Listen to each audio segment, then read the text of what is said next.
All right, we're back at it again with some more D&D.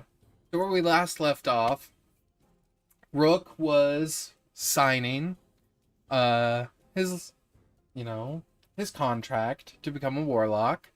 Everyone was researching various things that they wanted to research within the library of Apocrypha, and because a warlock has been named the under the power of the librarian, aka Uzamar, the sage, um, the knowledge inquirer. The rest of the party, you're good. The rest of the party, you are freely able to look at any books on the top floors. You must be accompanied with Rook if you wish to go into any of the secret, not really secret, but more like the forbidden sectioned off areas of the library. If you want to read anything in those sections. But the world is yours as you see it. So, you all were sent some knowledge about some stuff that you wanted to research about. Is there anything else you wish to research about? We're not really going to be able to leave here quite yet until Rook comes back from his momentary lapse of mental capacity. But once he's here, we'll be able to move on.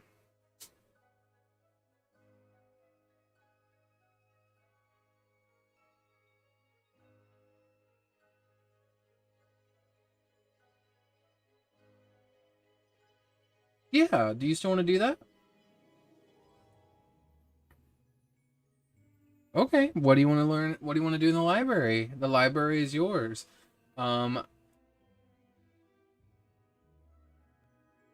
oh yeah, go ahead and make me a history or investigation check, please. Hey, you said history or what? Investigation.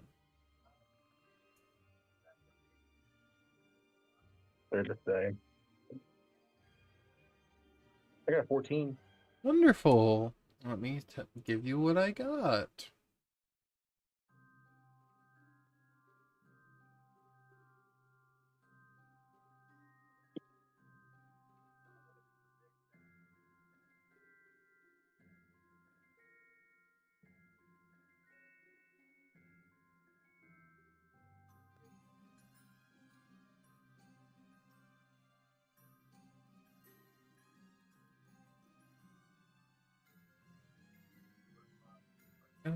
And then you need this. There we go. With a 14, I'm going to turn this down real quick.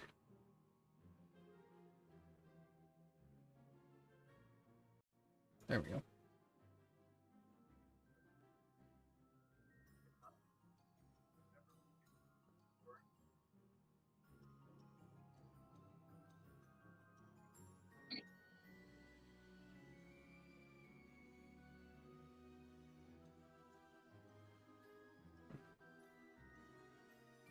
Okay. This is the information that you get,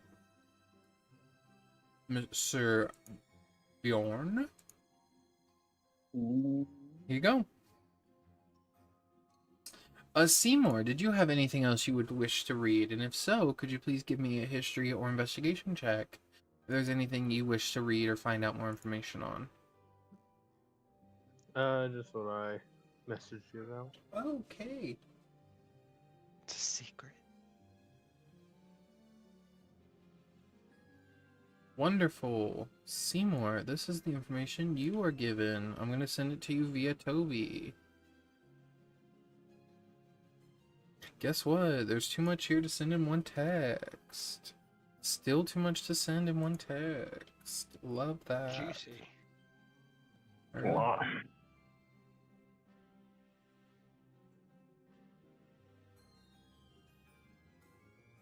There we go. Gideon, is there anything you would like to research that you haven't sent to me?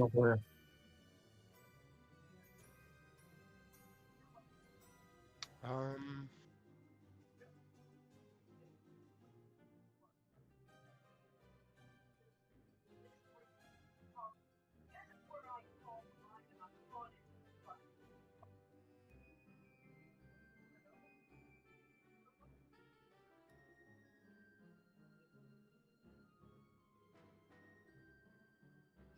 Nothing in particular is coming to mind at the moment. That's fine. Well, if you would like, we can say you were working on these. One second.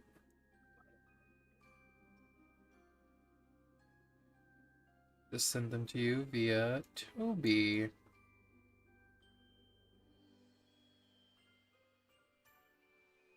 If you would like to attempt to work on some of these spells being crafted, if that interests you.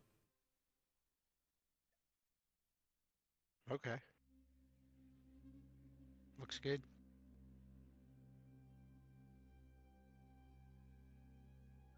As you guys are researching, I'll have the librarian gingerly flow over to Tyson. And they're going to begin talking.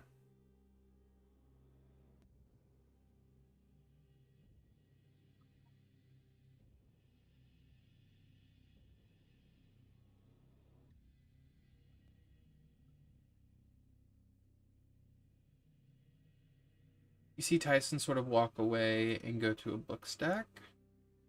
The librarian will turn to Bjorn and say, "Have you found everything to your liking?" With everything Bjorn has been given to him, it's a lot to absorb, a lot to process within himself. I would say yes, I have found everything to my liking. It's just that this is different than what I had previously understood. In what way? Does the knowledge frighten you, or does it open your eyes to more information? Or more It definitely questions? opens. No, it doesn't frighten me. It's definitely eye opening. Truly,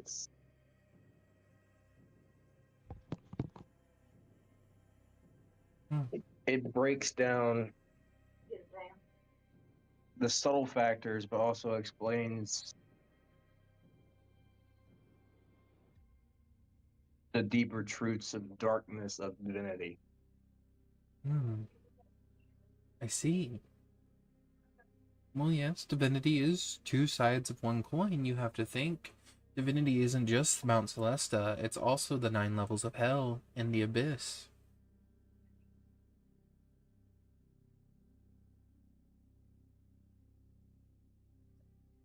Well, it's also just not that; it's the absolute surrender of oneself to to the cause of divinity. Because from what I've been gathering, not on top of the knowledge of the Watchers and my lineage, but divinity is almost coexist with what I read about the war, and it's not just a one-sided direction like you had said. There's two sides of one coin. What are you casting Chain Lightning on, Seymour? Oh boy, chain lightning. Where are you casting that? Just clicking through reading shit, sorry. I didn't mean to You click it. I didn't realize I was muted. all of a sudden see just like sparks of lightning shooting out around Seymour. He just goes, "My bad. My bad." Bro, what are you doing, man? What are you doing? The librarian goes like, "Everyone gets one. Everyone gets one." And just sort of like coalesces the flames.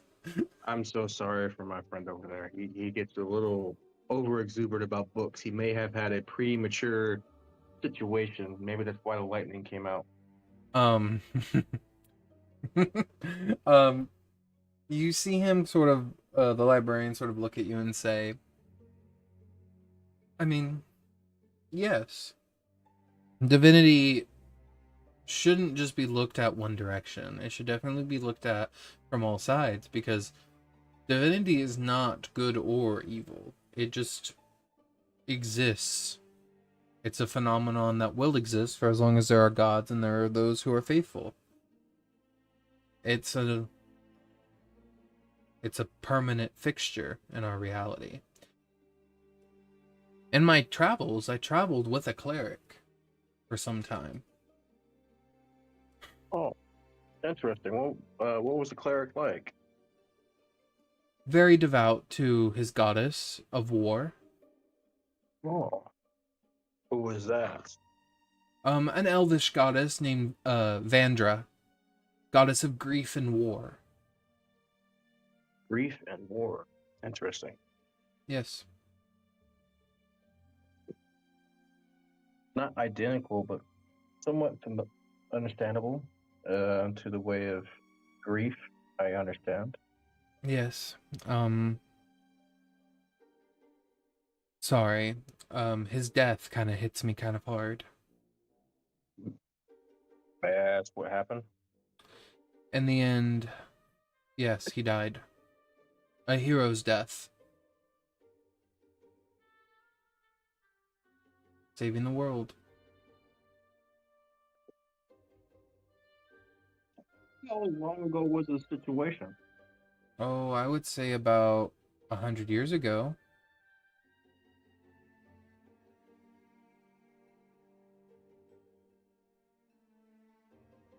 Why do you ask?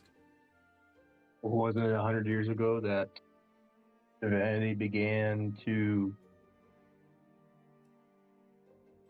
be removed from this world? You're not wrong.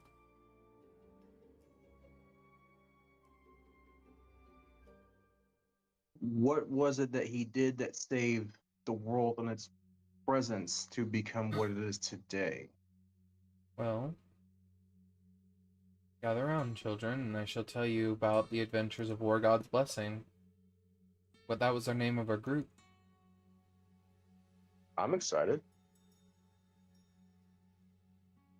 I mean, above board, I'm excited to hear that. Bjorn's like, oh, okay, all right. I didn't know you were an adventurer. Yes. I traveled with a group. What were they called? War God's Blessing. Oh, is that? Oh, okay. I didn't know they had like a herd or something like that. Nope. Our group name, was War God's Blessing.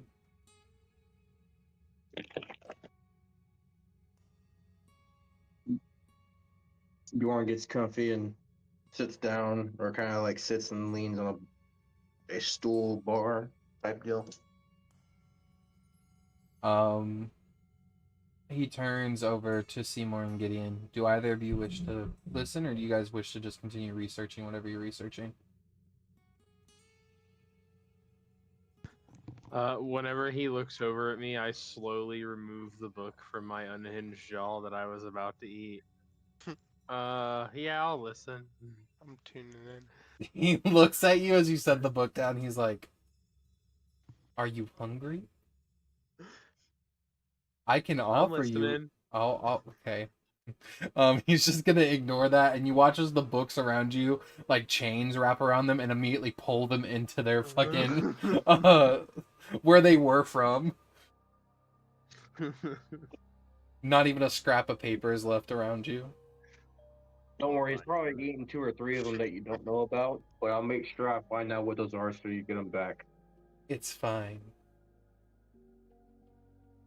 He's only replacing the knowledge that was taken from him. Oh, trade for a trade.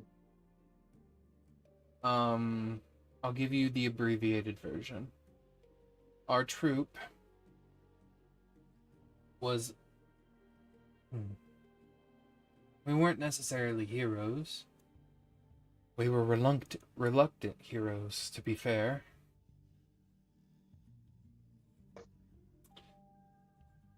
We saw many cities die, and many people die. He watches his eyes get solemn as he sort of looks down at the floor. The first cities that we saw were the 10 cities of the Great North. We watched a Titan wake up, and just by simply standing, destroyed thousands, tens of thousands lives within the 10 cities of Icewind Dale. Gone in a flash. just by the Titan standing.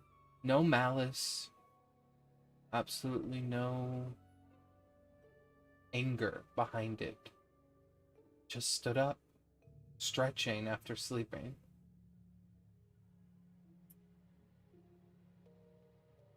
We then went off to the city known as Spellguard, a floating mechanical city, one of the last floating cities, made from an artificer's core model. Probably has been advanced upon since then. That's where I lost my first friend. He took bullets from me. Bullets that were meant for me. He was the truest hero of us all, and he's who put us on the path of being heroes. Or at least trying. You see Bjorn do you know how a priest do the cross symbol to like show a representation of like Mm-hmm. forgiveness or loss in that situation. You'd see Bjorn enact a symbolization of his goddess in that moment. You'd hear uh, him set up. We soon found our fallen companion's brother wandering the Fae. He came with us on our adventure, confused by how his brother died and wanting to get revenge on his brother's killer. But bad things were happening. There was a cult of druid that were trying to bring the world back to the primal days, trying to merge all the great elemental planes back into the material realm by waking up all the titans. Little do we know, during that time, before we got together, before Icewind Dale was destroyed, the great titan of air and cloud was released from her sleep. And that's what started the chain of events. Divine and arcane magic went wild in some areas, and sometimes just completely stopped in others. Magic was going beyond comprehension at the time. So we had to keep fighting. We eventually met an ex-Red Wizard of Thay. His name was Dazan.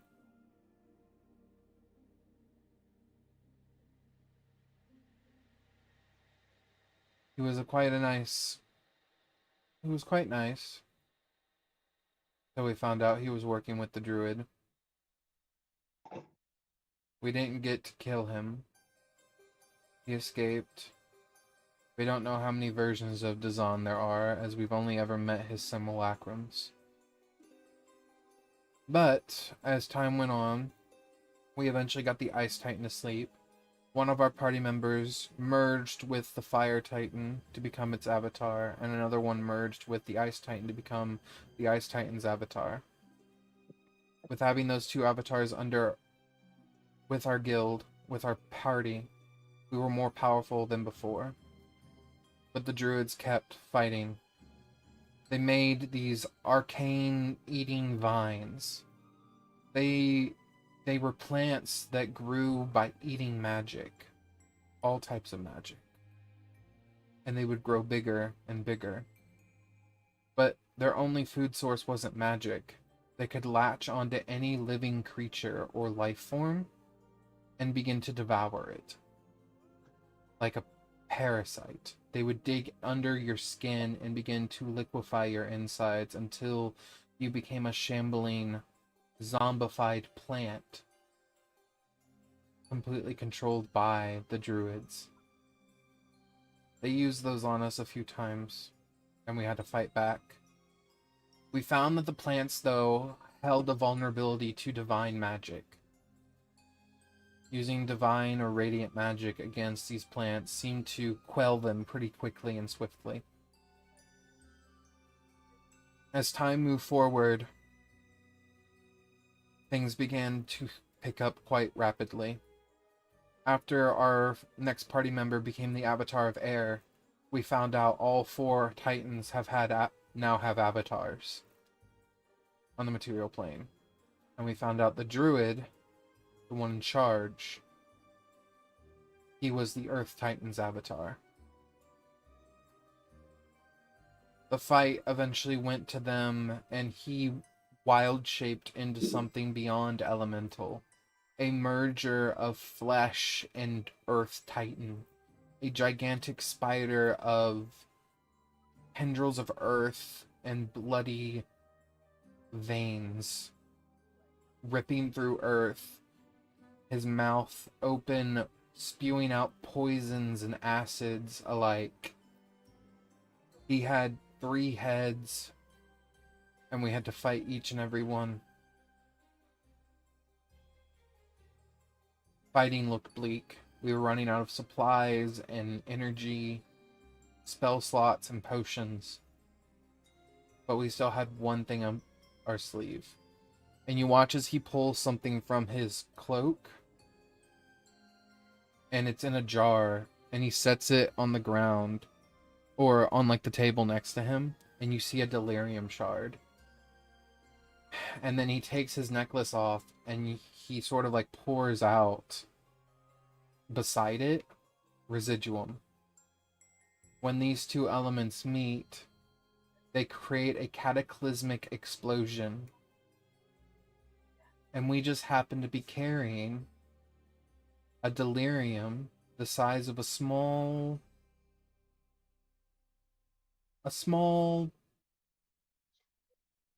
handful, like a small, almost like gem size, one that could like take up the entire palm of your hand of a delirium shard, and enough residuum packed into a grenade. And with our cleric being swallowed by this creature, our tiefling Alex, he was a gunslinger who also died, had been swallowed moments before the cleric was. The cleric went in after Alex to try to heal him, but when we couldn't get them out, he ignited the grenade with them both inside. The grenade exploded in such a forceful impact from within the body of the earth of this hybrid Earth Titan druid that it disintegrated the druid and forced the Earth Titan into retreat back into her slumber to heal. But our party members were disintegrated by the blast. There was nothing left. And so, what once was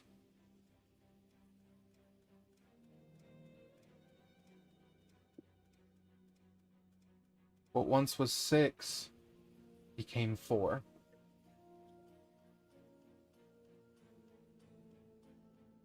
We left the fight and attempted to resurrect one of our party members with a wish, but their soul did not come. They were at peace. So that's what happened 100 years ago. The Titans began to rise up, and primordial magic began to seep into every part of our realm, more potent than it ever had been before. And we put them back to sleep. At least not all of them. The Titan of Air and Cloud, she still very much exists, and she refuses to go to sleep. But she is not harmful in any way. She's neutral. All the Titans were neutral. That's what they don't tell you. Except for the Fire Titan, but he never woke up. We don't talk about Ignis. But Tidal was very nice, very kind. The Earth Titan hated what the Druid had done, and she went back to sleep of her own volition. And Zephina, the Air Titan, goddess of air, she refused to go back to sleep, and instead she lives in her kingdom on the air in the plane of air.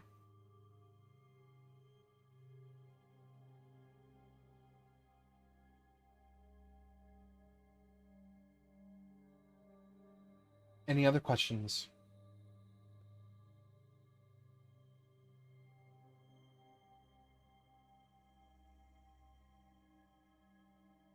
Not for me. Do you think this event that your party members went through was a cascade effect of some proportion of primordial arcane magic to suppress divinity, because it was divinity that broke a primal force? I couldn't answer that because I don't have enough knowledge. But if I had to hypothesize, I would say the best time to attack divinity would be when it was thinned out the most. And divinity was heavily thinned out by primordial magic.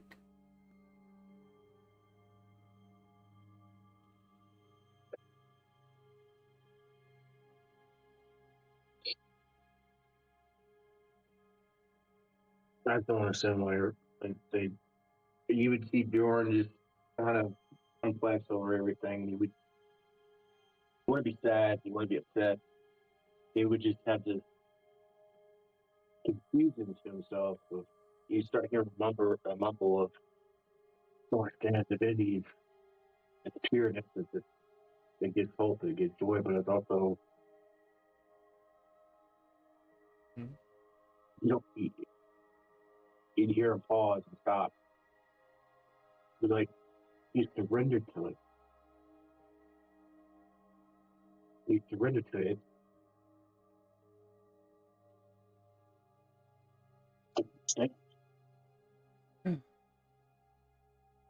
You see the librarian look around and say, I have much work I must do. Please continue to look around. Do you wish to start your ritual now? Trying to shove past. What'd you say? I was about to say, like, as a watcher, not the watcher, I'm the librarian. Like, I have a question. I had this key.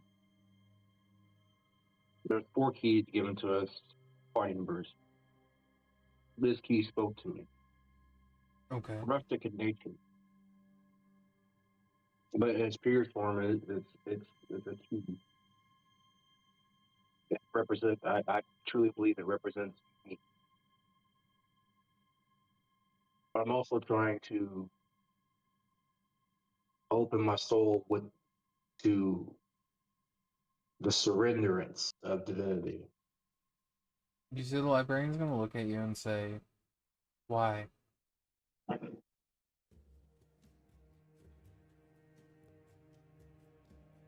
I truly believe that from the knowledge I've gathered, the trials I've went through the journey that I had before I met this group, through all the pondering of traveling the world to find what was torn from me. I've made many mistakes. I have hurt many people. I've even caused, in the amongst of my friends, some questionable acts of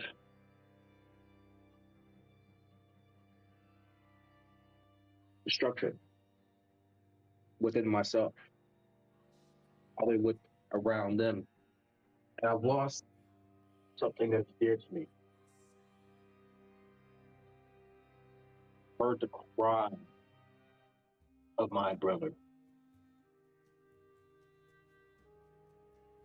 What are you hoping that you get out of doing this ritual? Are you looking for answers? Are you looking for forgiveness? Are you looking for truth? What do you want? Tell us. I'm looking for what's lost. Eat. If you're looking for what's lost, why are you looking on the inside? If what was lost was taken outside. Because of who I became when I was lost. I kept my faith to a degree. I was not pure with my intentions. I was not truly devout in the way. I was mad at the world. I was mad at the gods. Why take divinity? I kept asking that question over, over, over, over, over, over, until I heard a voice fall out to me, and it wasn't her voice, it was someone else's voice. And during that trial of being within his chain, I grew consumed by the power. I grew ravenous. But then it started to feel cold within the light. And you do understand that if we do this ritual, your soul will be basically unguarded, correct? I'm willing to take the cost of my soul being unguarded for the fact that I'm willing to be judged for my actions Okay. because my soul is mine to keep. But I also understand that the virtue, that the inconceivable fact that my actions are not those, my actions cannot be subdued or suppressed by others who told me to do such when it comes to me being judged. There's one falsehood in your logic. Do you wish to know what it is? I would take the blessing of this falsehood. Your soul is not yours to keep. Remember that. No one's soul is theirs to keep. Especially mortals.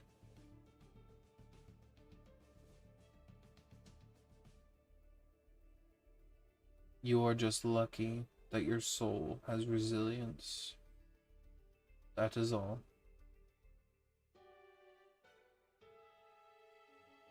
But if you would like to start this ritual, we can start it in about an hour. You all need food and long rest. You all look parched as well as tired. Is that correct? I would thoroughly agree. All right. He turns to Simour. Now you, what's your favorite meal?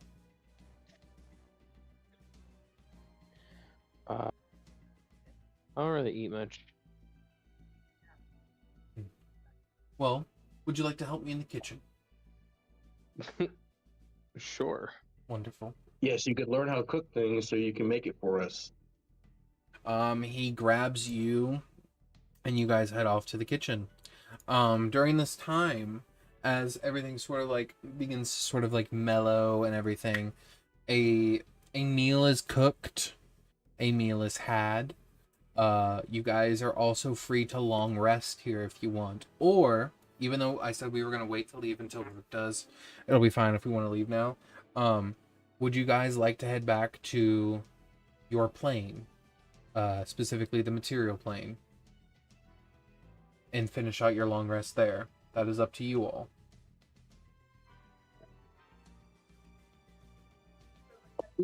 You all let me know. I am What do you think, impartial. guys? I mean, if we can take a long rest here. You may sleep here. So if you guys, yeah, I mean, if you guys wish to long rest here, we will just go through that.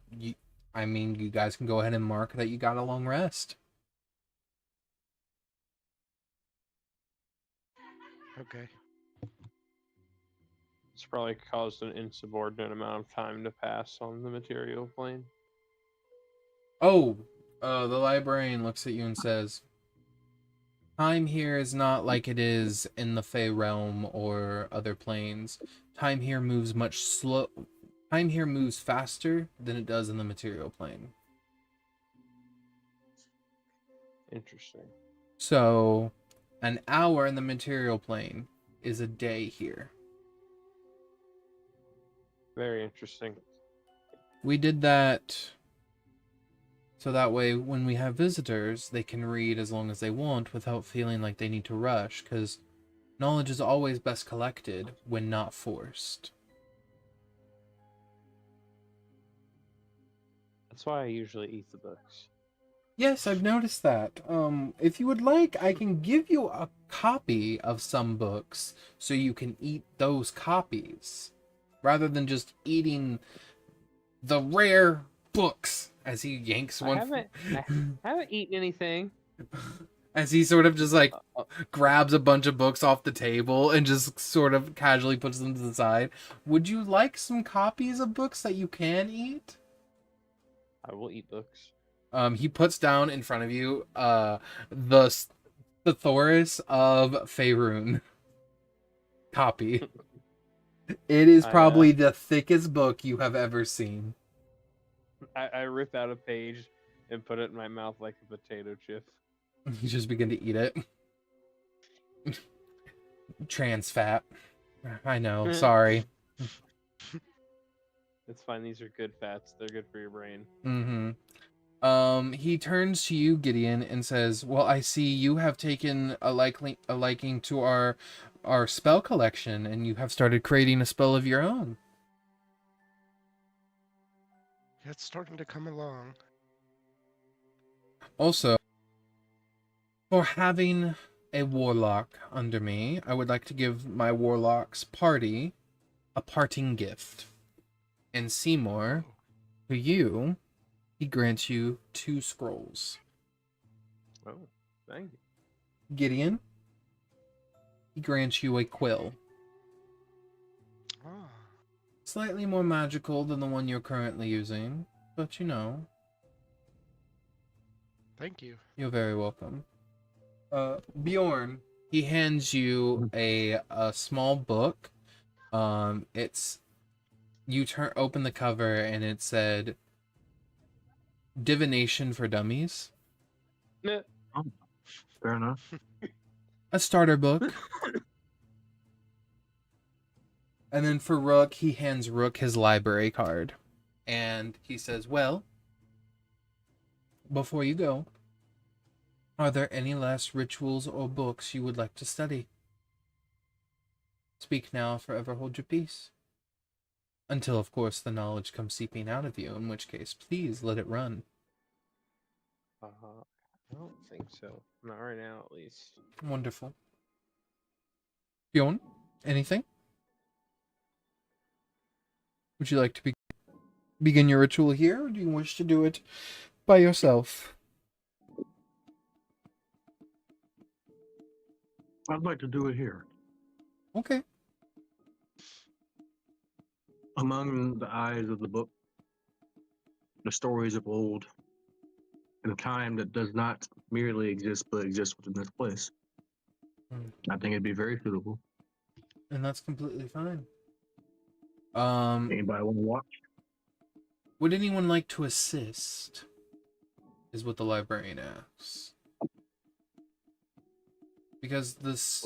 What are we doing? The ritual we are about to enact on Bjorn is a very powerful one that has not been done in your realm for a century. Well, I guess that was actually broken a few days ago when a certain someone called the visage of a god to a city. Heard all about that I don't know what you speak of. on the World Wi-Fi. But anyway, I didn't do that. he looks at you both and says, are either of you skilled in either abjuration or enchantment magic? I practice abjuration. Wonderful. Gideon, I will need you to set up wards here, and just starts pointing at all these different areas around the library. I need you to begin setting up wards immediately. Seymour, would you happen to be good in either enchantment magic or divination magic? I do all kinds of magic. Wonderful. Would you say that you have a pretty good repertoire with his goddess? I don't think I've ever spoken to the goddess. Well, do you think she would have any reason not to like you? I mean, so far all the gods I've talked to like me. Wonderful. Or really hate me, but I mean, hey, what do you do? Wonderful. You will be our voice. And, Pretty sure my god and, would appreciate him. and Bjorn, you will be our conduit, obviously, because you are where the essence comes from. Bjorn, may I see the key? He grabs the key from you, and Gideon, as you begin to channel these words, go ahead and roll me an intelligence saving throw. 1 second.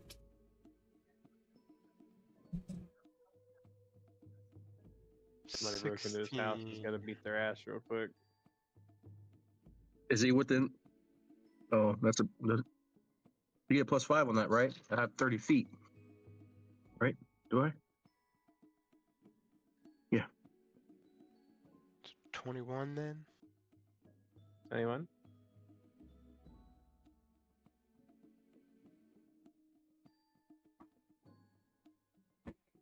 So 16 plus 5? Yep. Yep. 21. With a 16 plus 5, What? yeah, you set these up pretty well. Nice.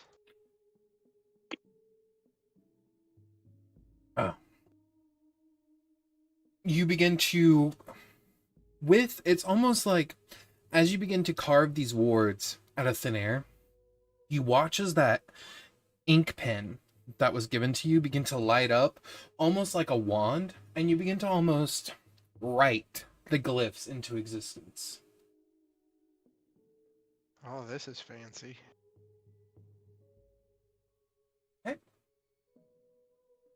Seymour, could you please give me a charisma saving throw as you begin to channel just divination and enchantment magic at the same time?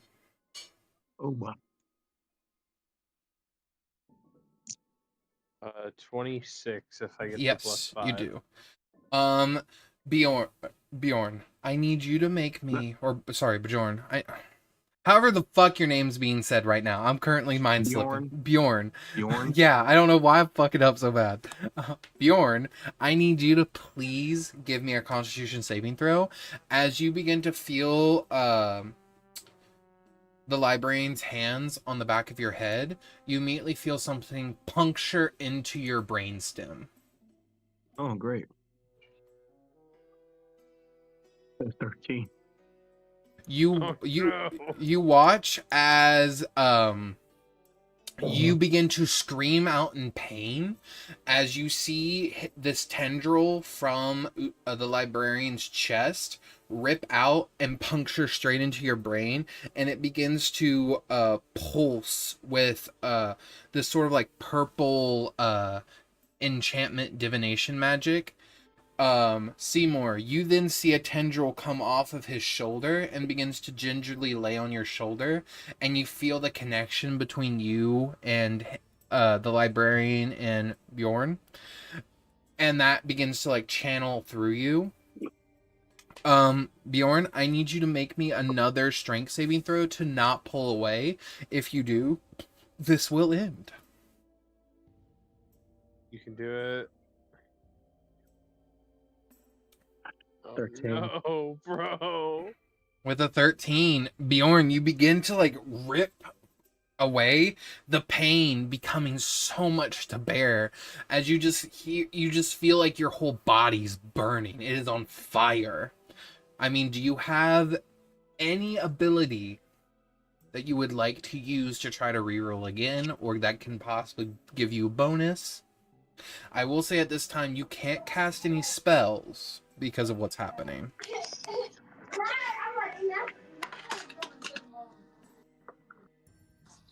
Well, when we get long rest, do we get a heroic inspiration again? You do get a heroic inspiration at the start of every session. Okay. I'm going to use that up. Okay. So do I reroll? You just get to freely reroll.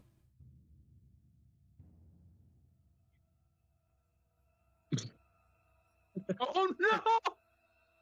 Everyone, 13's like they're going out of style.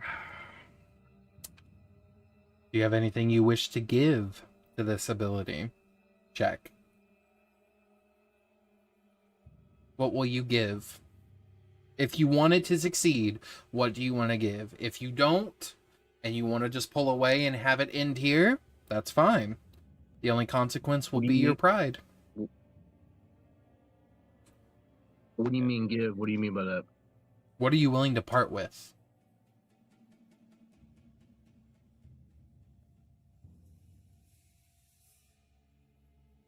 If I part with this, it has to be automatic.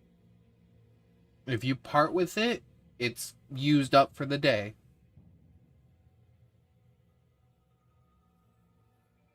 So like a spell, anything like that? Well, you can't cast any spells, but if you would like to give spell slots, you can. I need to know how many and what level.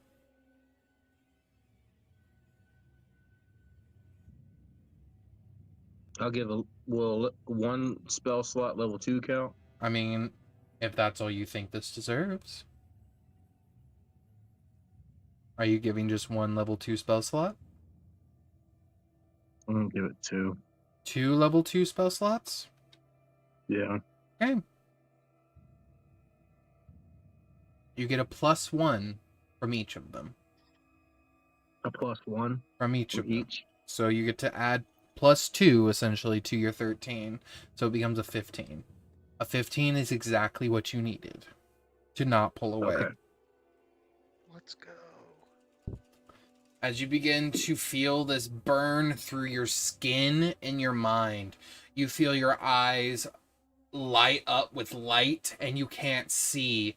As you begin to hear him chant and you see the librarian turn to each of you in his lich form and say, "Now, he might start speaking in tongues, but I cannot break the connection until the goddess breaks it. Understood?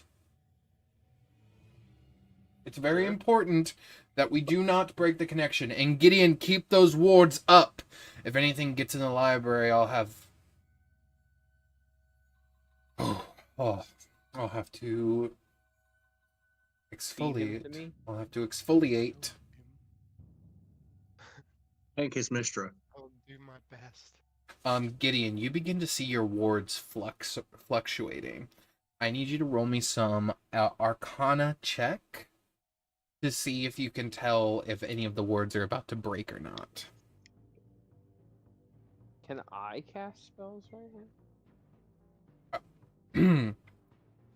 You may cast spells, but at any point in which the goddess begins to talk to you, you cannot cast spells at that time, because that would be like that would be you speaking to her while casting the spell, essentially. If Bjorn's still close enough, if it's a 17. If not, it's a 12. So it's only going to be a 12, even if Bjorn was close to you, because Bjorn's bonus is only to saving throws. I always forget that. Yep. So, with a 12, you're not really seeing anything. In this moment, right now, the goddess has not attempted to speak to you yet, Seymour. Is there a spell you would like to attempt to cast? No, I was just curious. Okay. And as you say you're just curious, you hear what sounds like glass shattering, and Seymour, your mind is pulled from your body like it's done several times before, and you are just sort of floating in this like empty gray white space and sort of looking around. and you see beneath you, you only see Bjorn's body, and it's burning like light, and it's the only thing giving light in this whole area. Okay. As you look around, you see hands wrap around Bjorn, and you see them pull close, and you see as they light up this massive visage of a goddess. I'm talking, she is like skyscraper big, and she looks at you as if she's like Lady Liberty with like her face looking that big, and she looks at you and says, "Who are you?" I'm Seymour. Nice to meet you. My paladin has talked about you before. What bringeth I'm so sorry. what bringeth you here? They're doing something down there, and I'm supposed to be the mouthpiece for them. Okay. You hear in your head, Seymour, we have established connection from the librarian. The librarian will now reach into Bjorn's mind. Bjorn, as you hear him scream through every cell within your body, the librarian, you hear him say, "What do you wish to ask of your goddess?"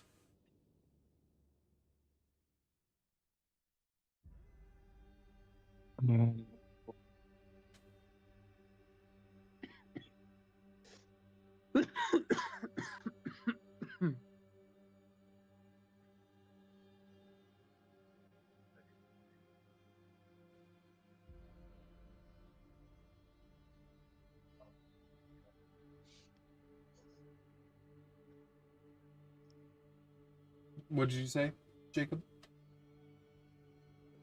You sent me last night because Hmm? there was a lot you sent me that I was trying to play into this.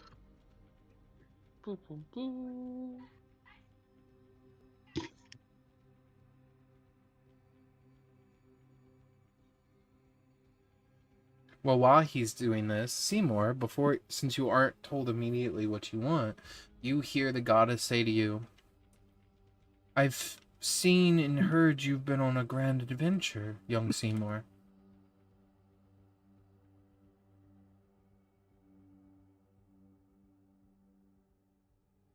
Has my paladin been taking it easy on you?" Yeah. Yeah, we've had a little adventure out here, but I mean, we're causing a little ruckus. We're trying to clean things up for the most part, though. I see. I mean, I did also feel him ascend a demon. Yeah, yeah. That was my project. Sorry, if he's not supposed to do that.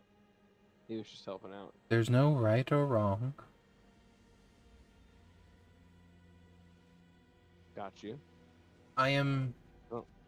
Neris, the goddess of death. At least one of them. My title is the goddess of the lantern. Nice to meet you. You're like the fourth god I've talked to personally in recent memory. Well, you'll be talking to many more of us very soon, I presume. Why is that?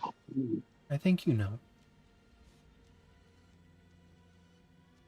Oh, maybe. I might. But we'll see what happens and how your adventure takes you. It's been exciting so far. I'm very happy. I just like learning all this new stuff. By chance, and I could be wrong and mistaken by this, and I do apologize if this name means nothing to you.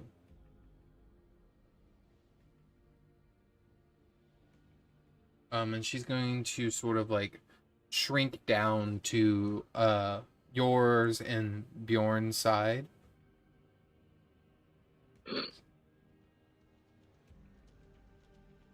Alright. Do you know Azerthus?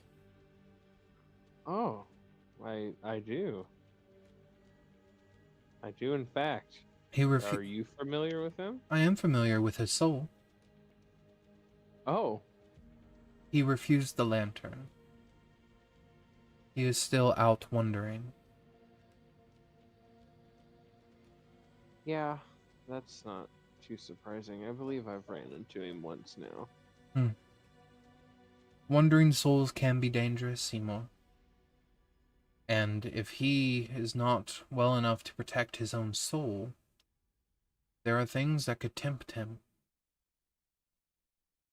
There are things that could That's take not- him. That's not good. He's a wizard. They're susceptible to temptation. Yes. Bjorn, did you find what you want? Yeah, I was looking through. You would hear Bjorn gritting his teeth, grabbing the chair he's sitting in. The lantern, the one that guides without touching. That he would grit more trial of testimony. The last door a faithful soul may choose to open, become not merely a bearer of light, but a living embodiment, a beacon. Mm-hmm. The unmasked hour is what I was looking for. I know that the pilgrimage must. It says the pilgrimage must sit in a sacred quiet with no armor or pride, neural or spiritual. They must speak aloud every lie they've told themselves, not sins for show, the real ones, the protective ones, the ones that made surviving possible. Okay. So above board, I was trying to pull this act of opening my soul as the first trial of the unmasked hour.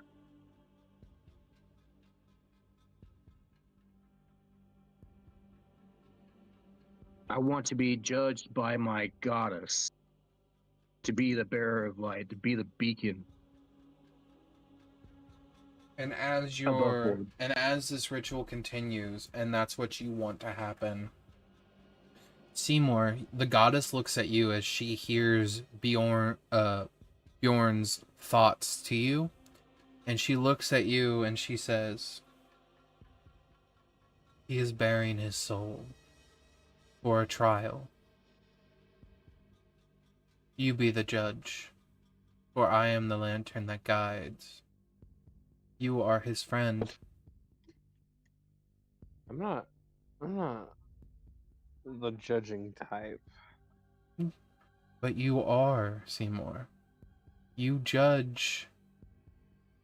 Judging doesn't make you good or evil, or make you smarter or weaker than anyone. You judge subconsciously good and evil all around you. Look at your friend.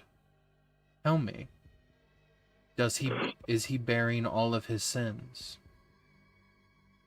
Has he been through enough to pursue through this first trial? Or does he still have more to grow? I mean, I don't know what the stipulations of this trial are. I feel like he's been through a lot since I've known him, though. You see her hold up a lantern over his body, and it just sort of floats and slowly spins. And she looks at you and says, "When you were chosen by Mistra, did you feel like you were ready? Or was it just thrust upon you?" I definitely don't think I was ready, but it was more like I was surprised it was me. I was very willing to take on the responsibility. Do you think the same of your friend? That he could take on the responsibility? Absolutely. You see her hold her hand over his body, and she turns to you and says, "He cannot hear me now, because what has happened has happened."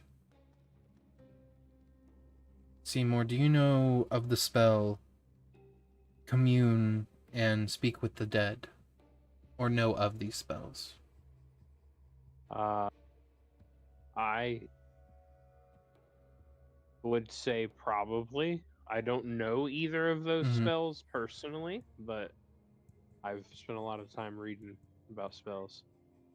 She looks at you and says, the spell that Seeker of Knowledge is casting to allow this to happen. It's a mix of those two spells. She smiles at you and she says, do you see what I'm saying?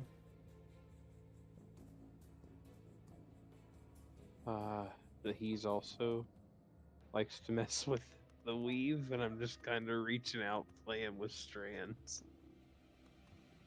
As you sort of reach out to play with strands of the weave, give me an Arcana check to see what kind of strands are being pulled. 24. You see necromancy. Oh, interesting. Well, she did say she was a goddess of death, so I mean, She specifically said she was. true.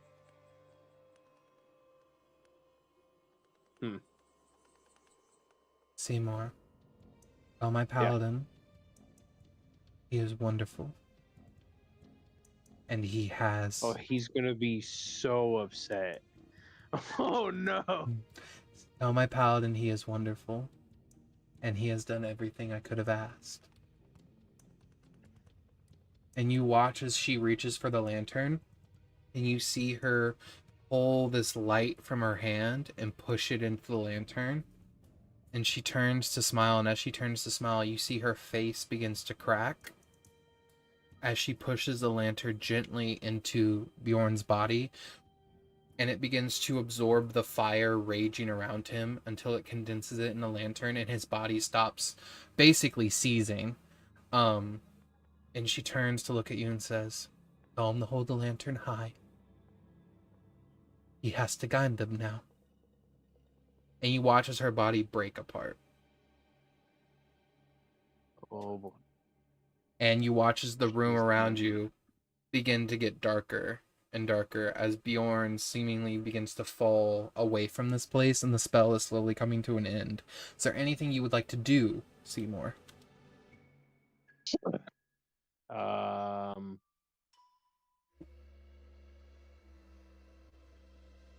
No, I don't. There are still strings of the weave around you. They're just slowly... You've never seen this from the inside of a spell, but they're slowly disconnecting, almost becoming frayed and unweaving from each other. I'm gonna try and just snag a couple of them, like how I've kind of got my hands on them before. You sort of grab like 4, we'll say, quickly, 2 in each hand, and you sort of grab them and sort of like tie them around each other and wrap them in like a bracelet sort of form around your wrist. And you watch, they're like sort of neon green with like pale blue light coming out of them. That's pretty fucking cool.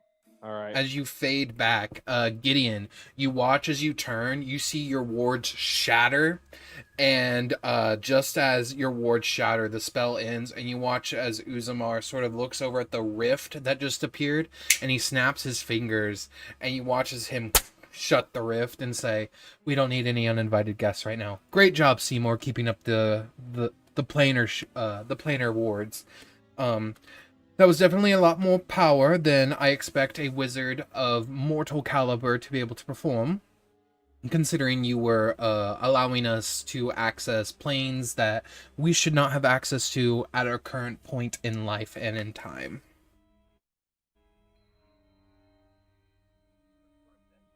That was you, Gideon. I know he said Seymour. But... Oh, yeah, Gideon. I apologize. Gideon. I meant Gideon the entire time. Okay. I'm so sorry. I heard you. It's okay. I just wasn't sure. No, you're fine. It's my fault.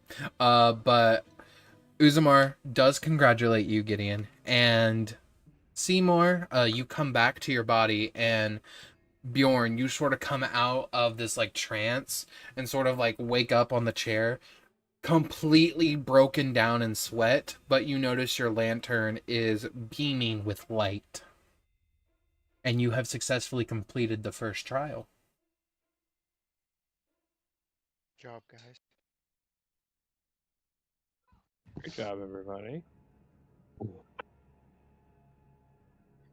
So, is anybody except for me privy to any of the stuff that happened up there? You're the only one because you were the voice. Even fucking Mr. Wizard doesn't know anything here? Correct. Uzumar? Oh man. Oh boy. Oh god. Well, What happens when I grab the lantern? It continues to glow like it's a beautiful, just permanent glow. It's as bright as the day it awakened.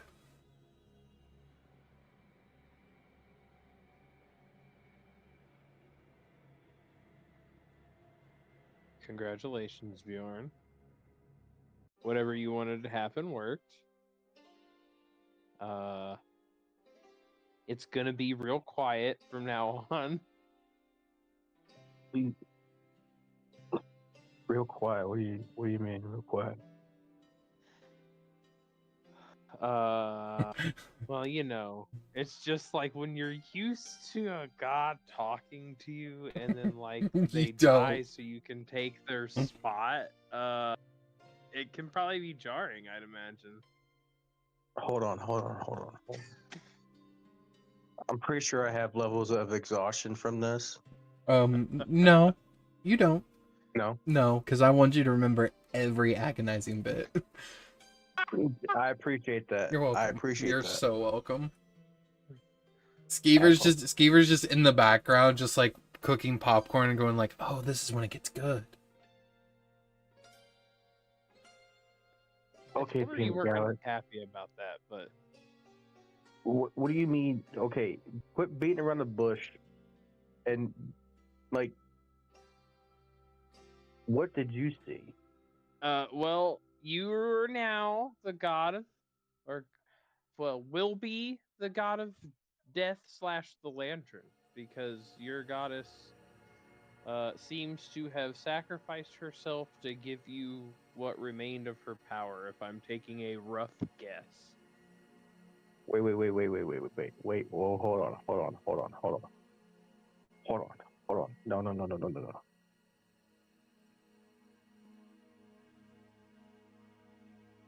You seem to be having a hard time with this. I'll reach up to my head and fucking pull out one of those there encode thought strands for him, and let him watch it happen.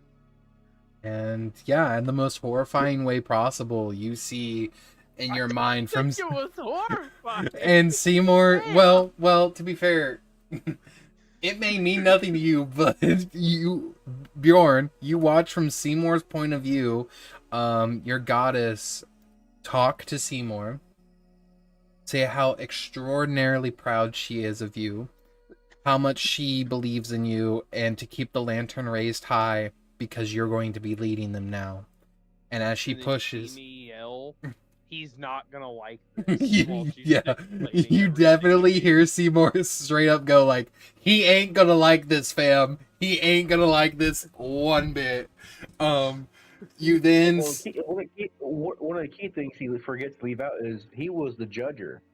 He But was. you would see Bjorn collapse to his knees in utter No. agony and like emotional You also like see that. tears. Mm-hmm. Like he would You saw those memories. Like, Seymour believes that you're ready and that he believes you've suffered enough, and he said, yes, you deserve to have beaten this trial. And so Seymour is the one that told her that you deserve to win this trial. But you also see her give the last bit of her power into the lantern. And as she turns to Seymour, her face begins to crack and she fades into dust.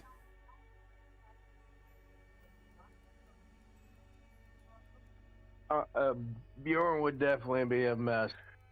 And the lesser sense of things, he would Mhm. definitely be an emotional wreck. It'd be so much for him to process. I'll walk over to Gideon and I'm like, you're probably gonna have to help him up whenever we leave. Absolutely. Gideon, you see as Bjorn begins to basically fully weep on the ground. Your staff begins to light. Your enchantment staff, the Heartseeker, Mhm. and you see droplets of blue begin to etch out of it. You feel like you have the power to ease his pain or his suffering if you wanted to. That's up to you. It depend. I don't know where Gideon falls on. It's not malicious, but where Gideon falls on emotional manipulation. I mean, just to bare bones it, that's what you would be doing. So it's up to you. But you could ease some of his pain.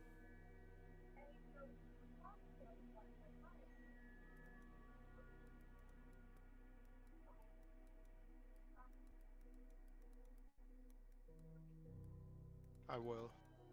Okay. Bjorn, you feel this energy wash over you, and I need you to please roll me a charisma saving throw. Oh, that's probably good for me. 27. 27. Yeah. But it needs to be at disadvantage because your goddess did just die. 27. Damn! I keep rolling 13. That's the I keep second rolling time 13. tonight that you rolled the same number on a reroll, bro. And the funny thing is, Dylan, the number he rolled Yeah. on the dice is a 13.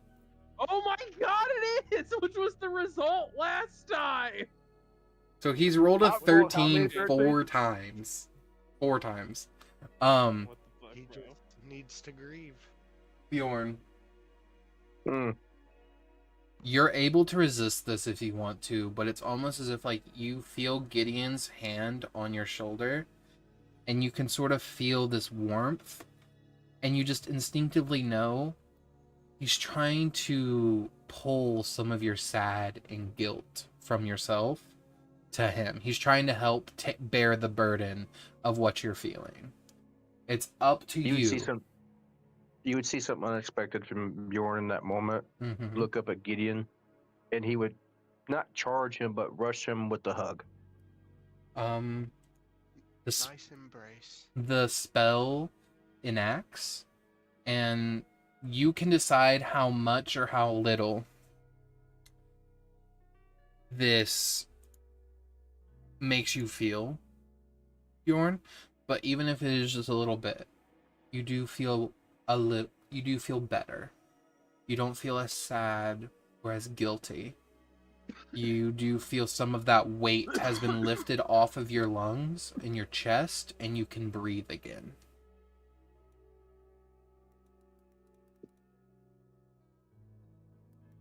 It's a fair gesture, Gideon. I'm much obliged to what you have done. It's It's not a burden one should carry by themselves.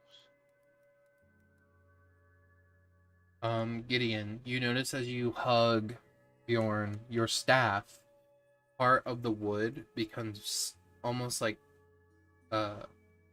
sort of like painted, and you see now there is a line of blue wrapped around the staff.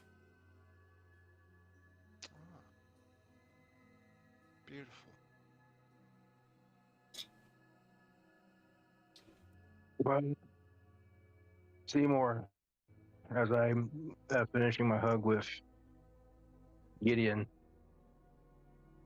I walk over to Seymour and put my hand on his shoulder and be like, I appreciate it, my friend. You know, Yeah. I never expected you to be the one to judge me. I remember a long, long time ago, I was willing to fight some mages who were going to kidnap you, and I claimed you as mine just in that moment. I barely even knew you, but I knew I was going to protect you no matter the cost. I appreciate it, my friend. You are truly in my debt for the rest of time in my life. Absolutely no problem. I had no idea to be judging anybody either. It was a split. It was a last minute notification for all of us.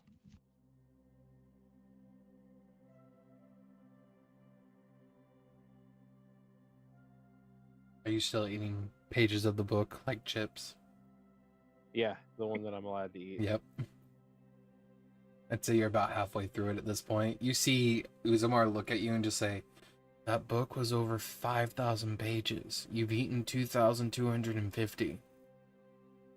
Slow down." Light work. Yeah, I rip out 5 pages at once and shovel them in. Tastes a little bit spicy because of the location where you pulled from. Oh no. All right. Well, the library. Now we just gotta get Gideon godhood, and we can all live for like ever, man. like on we live forever, Rook's guy. like part Fae or some shit. He's already gonna live for a long time. He'll be okay. He is a changeling, so And yeah. he didn't really like us anyway, so. You see the librarian looks at you and says, "If there is no other ceremonies, no other rituals, shall I open a door for you all to leave?" I go to shake the librarian's hand. You see one of his tendrils sort of float over to your hand to shake. I know I can see the real you, but I prefer the other you. So it's not as awkward. You hear him sigh, and he reverts back. I'm kidding. I'm kidding. I'm kidding. No, you already said it. He reverts back. No, I mean I was saying it. I was saying in character. I'm kidding, man. Oh, Come on. I understand. I just had an emotional breakdown.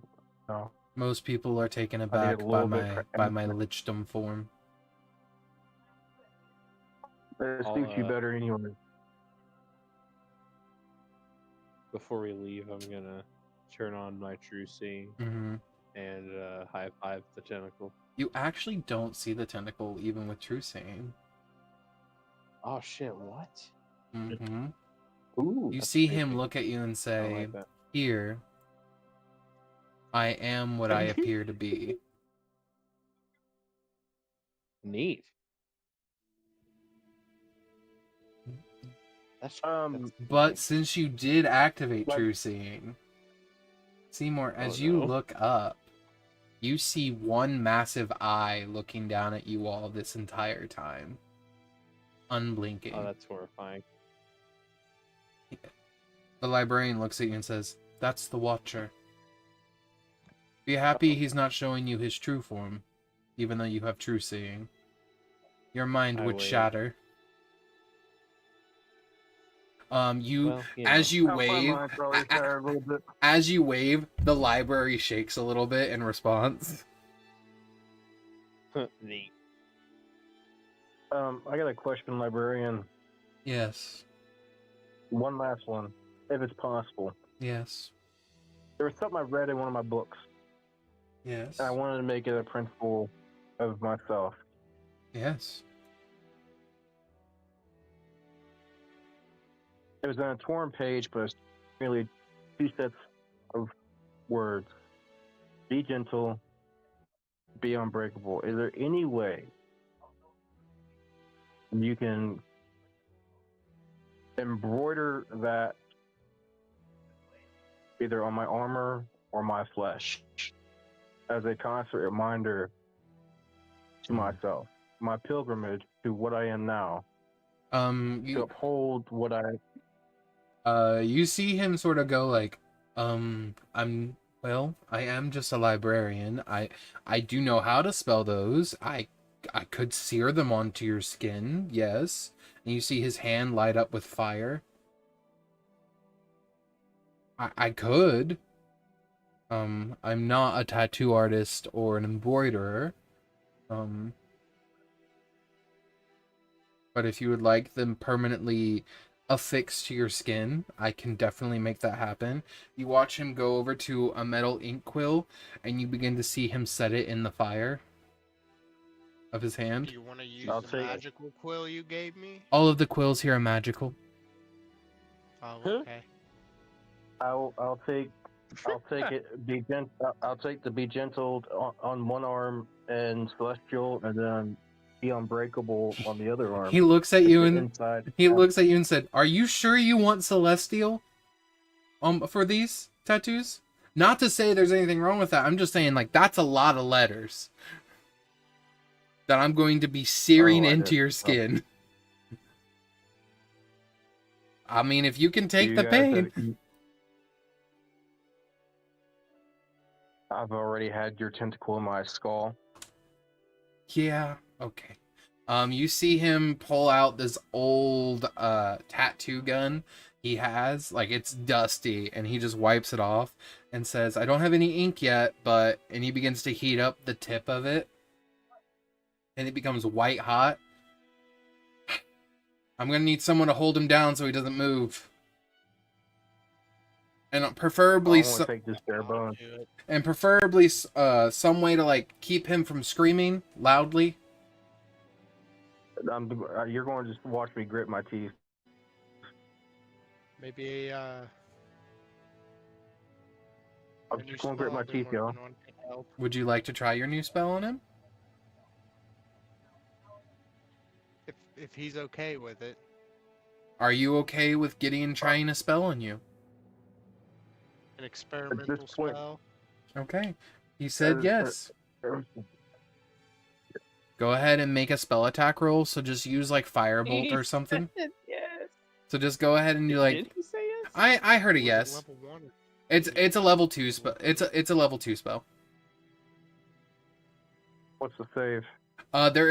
There's no save. If you're just gonna willingly do it, then you don't make the roll. Okay. Yeah. Okay. I willingly accept it. Okay. So Gideon, go ahead and make your spell attack. So your spell attack roll for the spell, it is, just, I would say just roll like a cantrip or something.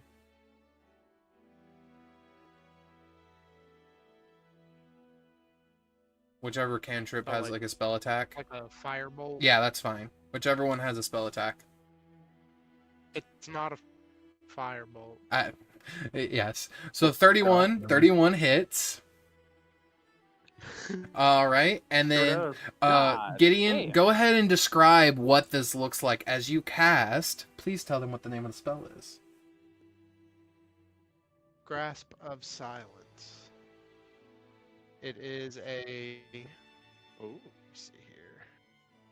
Oh, by the way, I've rolled 13 5 times, guys. Not 4, 5 times. Oh, nice. It is a magic grapple that if you can hit on it, both the caster and the one that it's being used on are magically silenced. The target speed becomes 0. The target cannot cast spells with verbal components, but the grapple ends if the targets escape, I lose concentration, or I willingly release.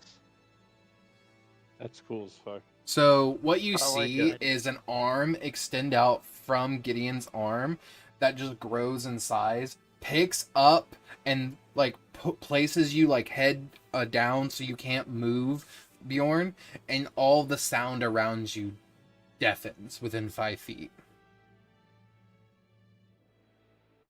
I was willingly to accept this tattoo and the pain, but damn. Magical zipper you that see- across your lips. You see the librarian grabs his arm, and you see as he begins to start, he does not stop, and he does not need to make a roll since there's no screaming or you're able to move or anything like that. But you see Bjorn's eyes watering as he is screaming in silence. Why do I have to be screaming? Why can't I just grit my teeth and groan like a man? Well, groaning wouldn't make any sound. You're more than welcome to grit your teeth, but I do want to still point out it is a very sharp blade that is superheated, ripping through your skin. So yes, you can grit your teeth, but there is going to be some very obvious pain going across your face. Fair enough. And you wanted this in Celestial, so he writes out "Be kind" in Celestial, and then takes the other arm and writes out what was the other one? Be invincible. Be unbreakable. Be unbreakable. Be unbreakable.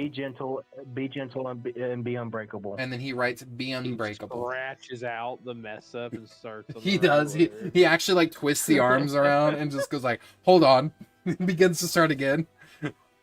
Go there, guys. Yeah, no, he gets it all done in one shot, and your arms are, you have, lucky that it was superheated, so I mean you don't have a lot of blood, but you do have just open scabs right now on your arms. And he turns to Gideon, just gives you a thumbs up, Gideon, so you can drop the spell if you want. I will drop it. As he drops the spell and sound returns to you, Bjorn, your arms feel like, well, they are on fire. That's what they feel like. He cut deep enough to where he almost cut the muscle, so that way they are permanently on your arm. Oh. Is that good enough for you? Yes. Fair. Mhm. Well, shall I open the doorway so you can all leave? Yes. Are we ready, gentlemen? Okay. Uh, A doorway begins to appear, and what you see is the opening to Simour's tree that he had crafted. Do come back. I walk through. I'm surprised the other two people didn't say anything. They kind of just watched, and they were also doing their own research right now. But yeah, you all end up leaving. That's good. Tyson, come with us, Thank or you is he for your staying? help. Shake his hand before we go. Yeah, and he shakes your hand with his tentacle. Cool. Inception. I shook my own hand. You did. Dun, dun, dun. You fucked up my whole life too on a different character. I'm sorry. It's alright. Is it Gideon? No, it was Pandemus. Nasty motherfucker. Oh, good old Pandy. Fucking exploded a pock right in my face, bro. And that Ooze picture everywhere. of Bjorn and that goddess is All on purpose. But yeah. He was inspired by the death card. But yeah,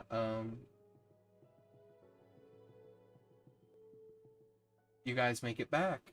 The world is as it was. Only an hour has gone by. What would you all like to do?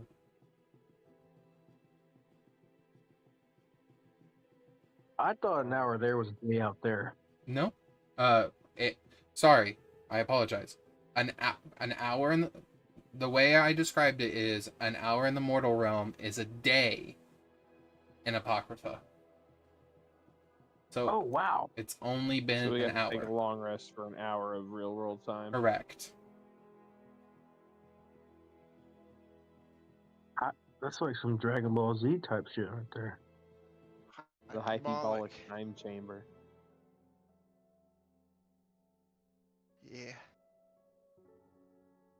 Um, The Do we inspiration appear? for sure. Do Do you, we appear to be relatively safe in the tree? There's not like spooky shit out right outside or anything. as you say that, no, there's nothing. Great. There's nothing outside the tree. It is pleasant outside. You can see the effects of your spells slowly disintegrating into the ground, as if the ground is eating what leftover magic was left. That's pretty cool.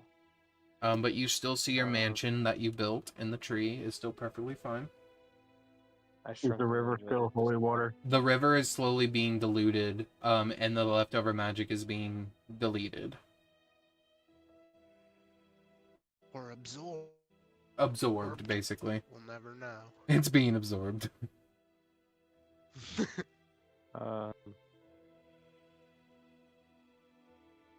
We're relatively safe here. I want to I do have like a this sit down tree. in one of these rooms, Yeah, you gotta have a sit down in one of the rooms. and I'm gonna Yeah, try and reach out to my patron. Okay, I was gonna say I want to talk to the boys at some point in time. that's fine. I'm gonna meditate for a little bit. You go to meditate. Gideon, if you would like to keep working on a certain set of formulas that were given to you by Mistra, you're more than welcome to. Absolutely. Okay, go ahead and give me an Arcana check, Mr. Gideon. And Seymour, you go and try to contact your patron. It's pretty simple. You sort of just close your eye and picture him, and you're sort of sitting at his table with tea again as he says, "Hello." 28. Hey, how's it going? Pretty well, pretty well. How's life been since the transformation? And I'll kind of like wave my hand at him. You know, I thought I hated this, but seeing as I don't have many followers because a lot of people can't pray to me right now, honestly, not a bad gig. Nice, nice. I'm sure that'll change though if you end up saving the world and all that. Well, funny you mentioned that. Mm-hmm. I didn't know that was on the docket. That it appears that it is. Of course. I am interested in releasing myself from our little agreement. Oh, am I that bad? No, there's nothing wrong with you. I just So it's feel not like me, I it's need you. to- Yeah. I feel like I need to invest more in myself and explore my inner potential. That's what my I had last something to three... say that didn't sound so much like a breakup, but you fucking just set it up so good. That's what my last 3 wives said. Oh my god. I'm not your wife, right? No. But you're the next closest thing. Haven't had a partnership like this in a while. I mean, you ascended me to godhood. I gotta call you something. Okay, that's fair. I mean, we can still be partners and friends. You're I Bay just- now. I mean, if all goes to plan, I think at some point we end up on equal footing. And I shrug. Oh, I And know. we can talk until and be friends until then. I don't care. Yeah. I mean, how many gods of magic can say they owe the god of wishes something? True. Alright. Getting out of a pack, though, is a little harder than me just saying, yeah, you're free to go. There are some stipulations that have to be dealt with the whole course of, magic costs, regardless of what the magic is. You're aware, I'm sure. I'm listening. Alright, so we're doing an amicable breakup, and you see him just sort of like spawn glasses and like a whole ass lawyer suit and like a briefcase and just a bunch of contracts, and he says, "So I was thinking I would have the kids on the weekend." Sure. All right, wonderful. We'll mark that one off the list. Now as for relationship with Rook, where are you with this? Because he is my son, and you were just brought in via contract. Yeah, you can have full custody of Rook as far as Understood. I'm concerned. Didn't even try to fight for it. I didn't know that I had the authority to be like, listen to your mother, Rook, before right now, and I'm a little disappointed. You would be a. That's okay. Do you distinguish yourself as a mother? Would you not be the father? Well, you did tell me I was your wife, so I just assumed No, I was said I also had the 3 mother. other wives. I never said I didn't have husbands. That's very fair. Fair. Wonderful. He looks at you and says, and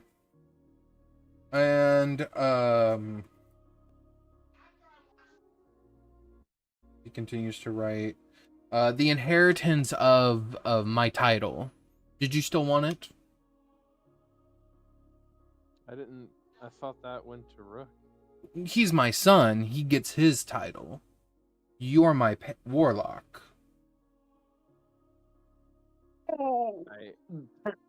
He is two dad? I feel like it would be greedy to still claim that. So I mean, no. I'm not there to claim it. I mean, it's whatever. As long as you think Rook's got this under control. Can I keep it until I ascend to godhood? You can keep it and then Which give it to time? someone that you trust, or a warlock of your own. Okay. Okay, sure. Let's go with that. I'll Wonderful. hold on to it then, if that's okay. And if you're holding on to that, then I want to hold on to something of yours to remember you by. Okay? I raise my eyebrow, I would like and that.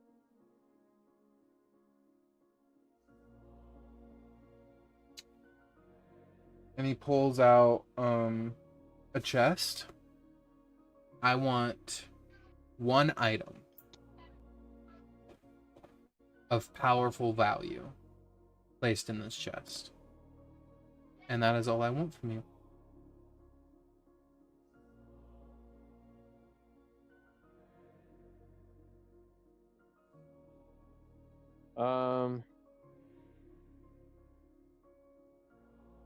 And don't worry about don't really have regurgitating any- them.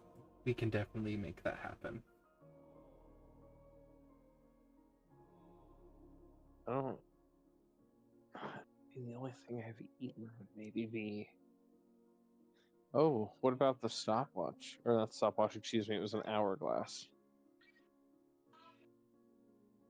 I mean, Oh, I do have that. I do have that. mm-hmm. What about a philosopher's stone? May I see it? You can just set it on the table on your side. 80,000 years old. Yeah, it's minted. I'll set it down on the table. He looks at it and says, Fucking mint. "How did you get an Vintage. 80,000-year-old philosopher's stone, Seymour?"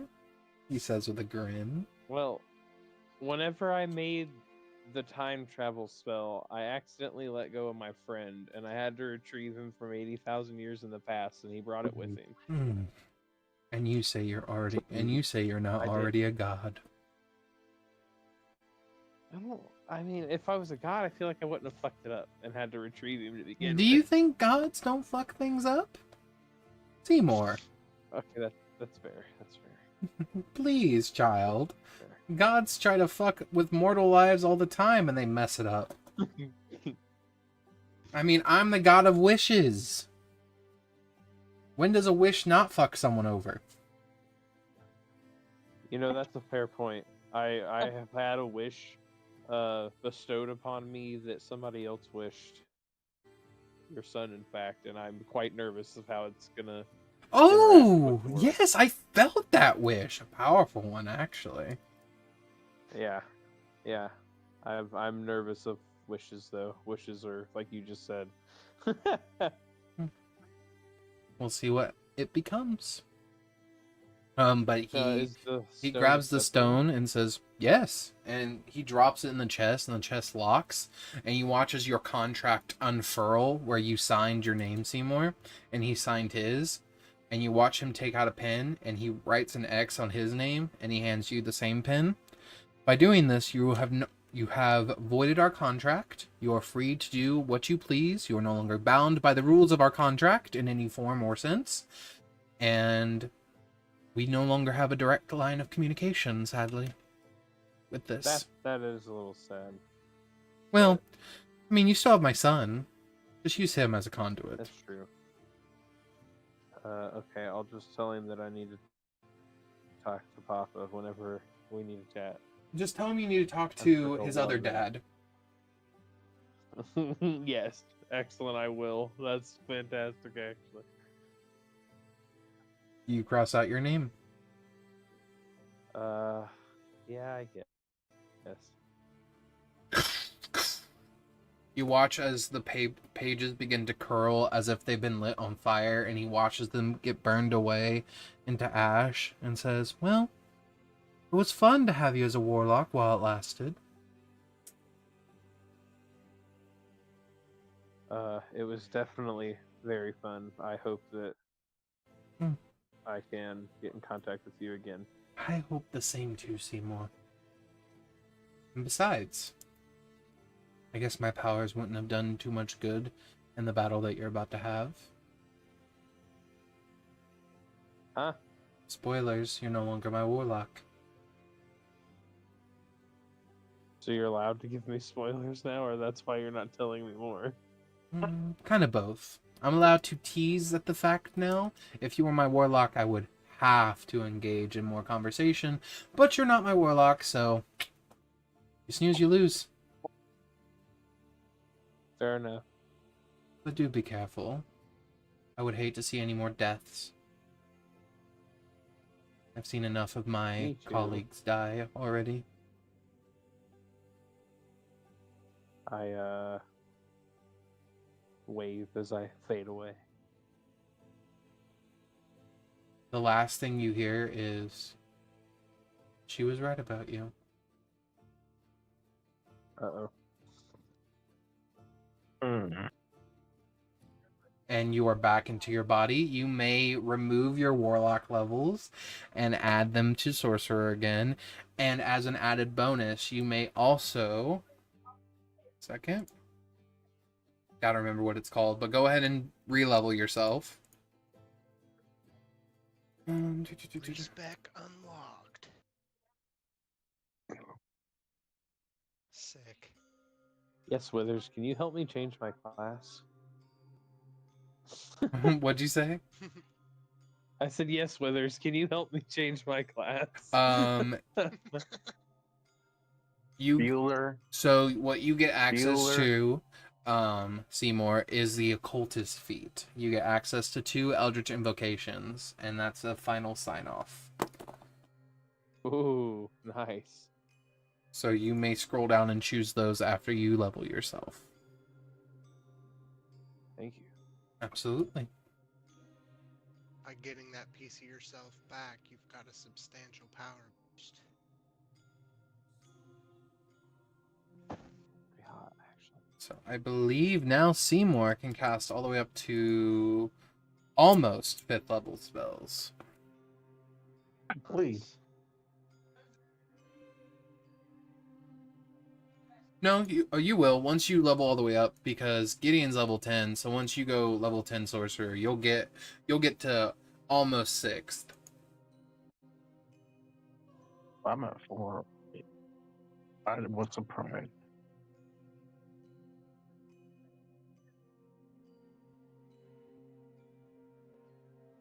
But yeah, while you're doing that, Bjorn, you're sort of meditating right now. And as you meditate, your mind is clear. There's no like intrusive thoughts. There's no babbling brook in your mind. You are just perfectly clear. But that also comes as a price, because you no longer feel her presence. The only presence you feel is your own power and your own light being reflected back at you, like glass off of a lantern. Mm-hmm. That's it.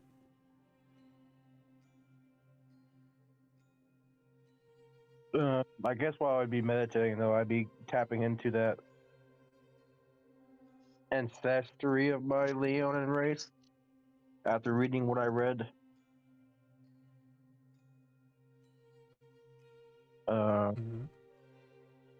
As you begin to try to tap into your ancestral race, your eyes open and you're in a dark room. Water surrounds you. It's about up to your ankle. And you see the sky crack with thunder and lightning as a storm is raging above you. And you see before you this man, this Leonin, turn to face you.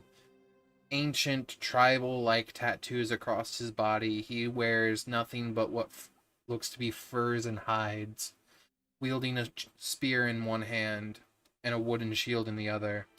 He looks at you as he puts his javelin on his shield, aimed at you. You hear him say in Leonin, "What come of you here?"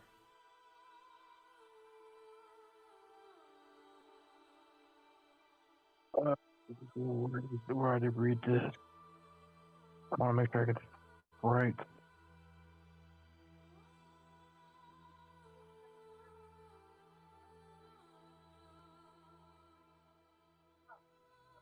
While this is happening, Gideon, you, with that beautiful Arcana check, have solved now more than half of the formulas that you have been given.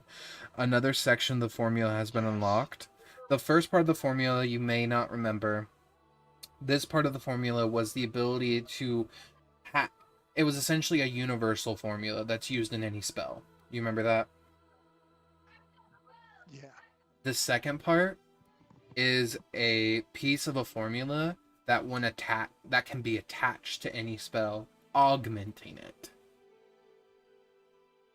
Ah. The augment would be left up to you. But you haven't figured out the last part. Okay. Interesting. Bjorn, we go back to you. Mm-hmm. What do you say? What did he say to me again? Why you here?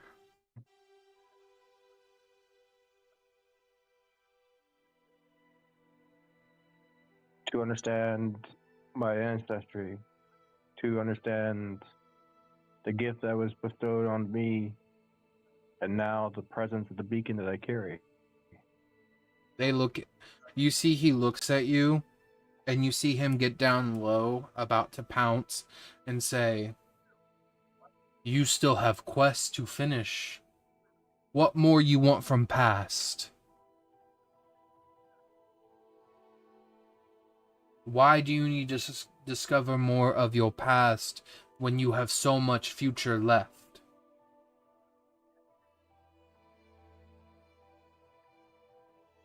In order to know who you are, you must know where you came from. You come from In order- hunters, protectors.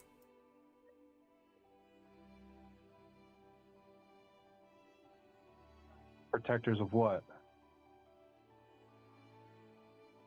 You see him step out of the way, and the entire time his shield was up, he was guarding cubs. The innocent.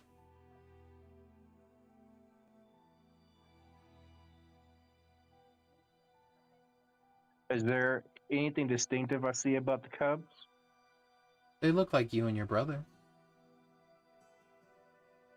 Oh, shit.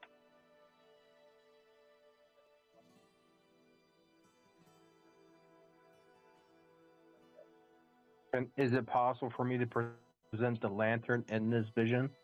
The lantern has been with you this entire time. Okay, well, I would present the lantern in front of the cubs.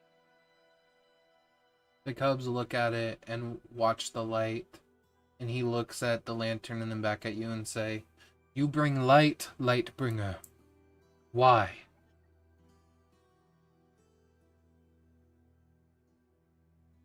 To be gentle, be unbreakable. That is what light is Wow, it not? It is unbreakable to some and gentle to others.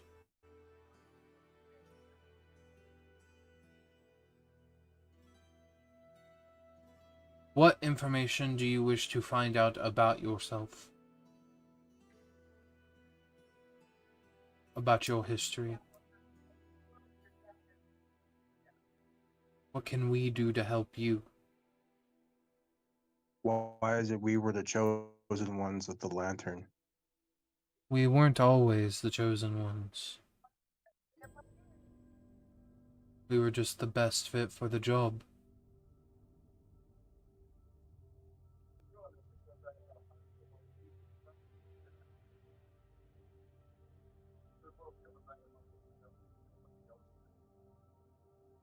What made us the best fit for the job? Our natural resilience to pride.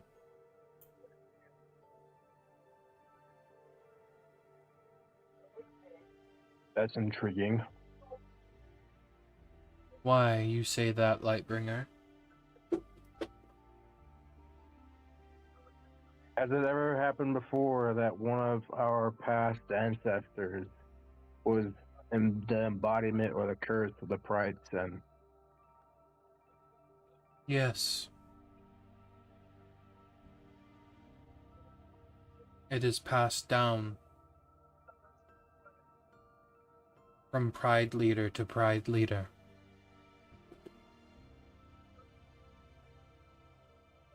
Pride leader.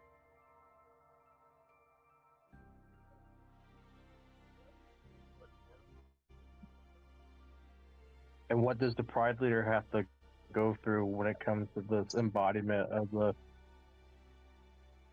They must sin hold of the pride? sin in place, carry it, as we must hold it and protect it, and not let it tempt us any further. We must not give in to its powers or abilities, but lead our peoples while carrying it, so that way no other race or mortal can carry this sin, the most lethal of all sins. What if one were to break from the pride sin? The pride sin does not break, but one can fully reject it, ending it, and it will find a new host, as it is an unbreakable sin. All of the 7 sins are unbreakable, unless contained.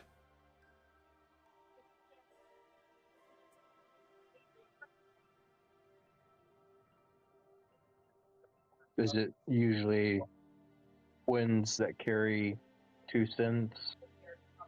No. It is whomever is the eldest and the pride leader. That is who inherits the sin. Even if there are twins, one is born first.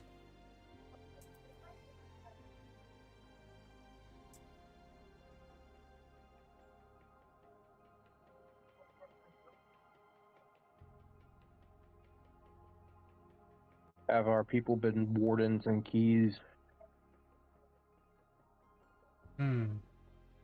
What is a warden in key?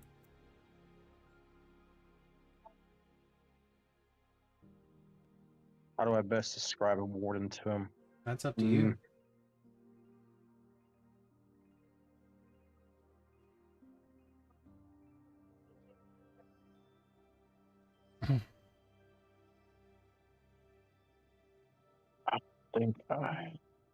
Let's see.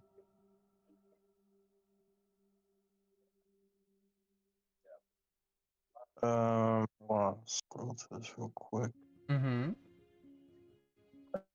and tell him. Where's it? A warden is not a priest, nor a judge, nor a champion. A warden is an answer to a very specific problem.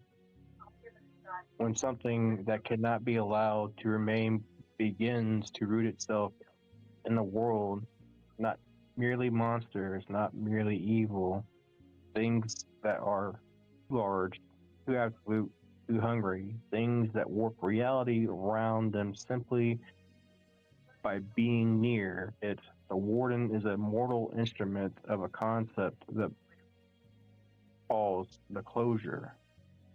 It never defines it's never defined this as a spell or a blessing or even a divine gift. It describes it's like a law of nature wearing a human shape.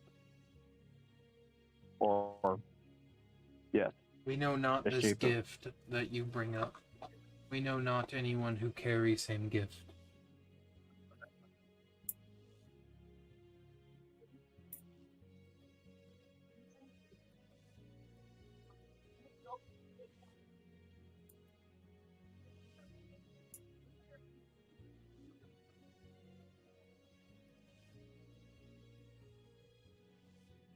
well, then explain the key would be not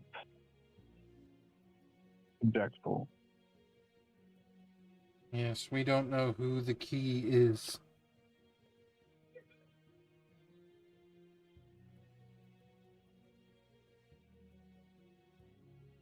Are you the key? No, I have been called the Warden. Then And do I'll also so. ask you this. What's that? He just says, and do so with great power. Great responsibility.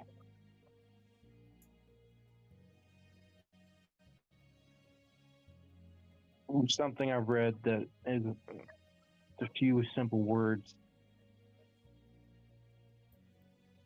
The trial isn't to win, it's to remain good while losing. What are we losing?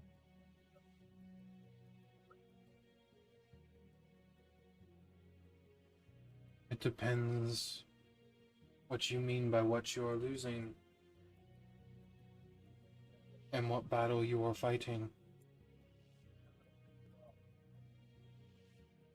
Well, currently, this presence of this world, divinity is a scarce and outlawed ideology. The divine gods were, in lack of better words, destroyed or removed. And what do you wish to do? And I just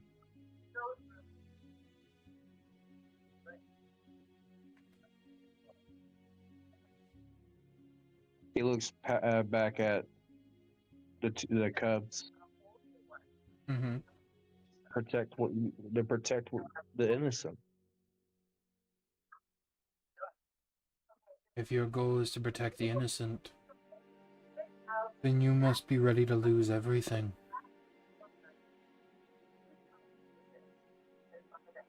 Including yourself to the fight. You must be ready to no longer become innocent. Protect the innocent.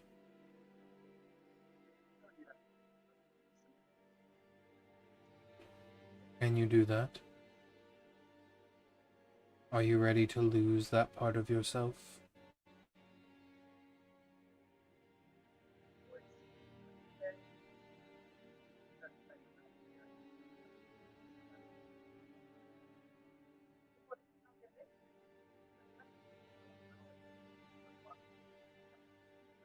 And if not, Bjorn would dig deep. It's not losing the light, because the light is on both sides. It's not losing the light. Light isn't also innocent. Light can also destroy. it can.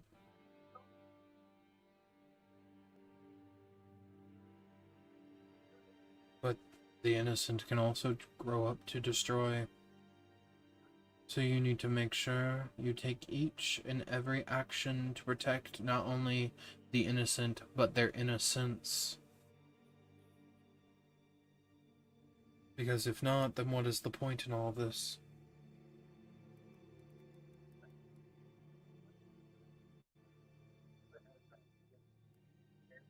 It's a very valid.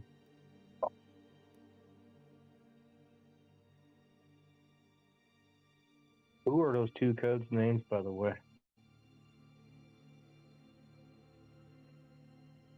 Lee and Kai. Are they the past or the future?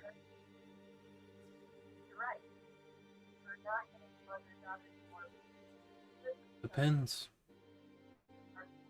Why do you ask? And are they yours? Ask if they are yours.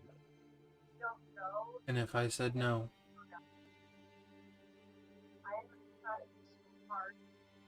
It's just a mere question, because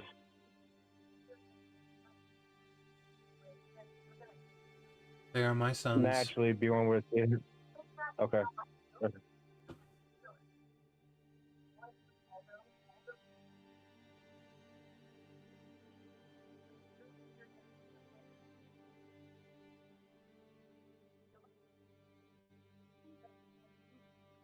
I'll do whatever it takes. Then you already know the path you're going to take. And you have a quest afoot. I do You do. have two trials and a quest. You do not have any need for guidance.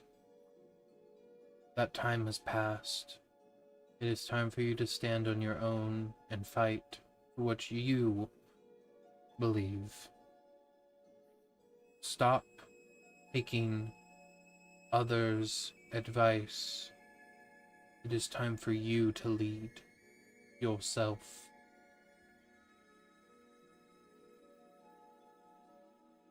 And what may I call you before I step away?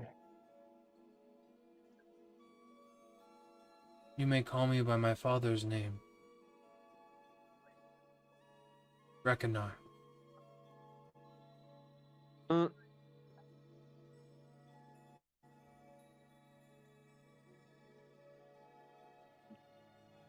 Ragnar? No, his name's Reckonar.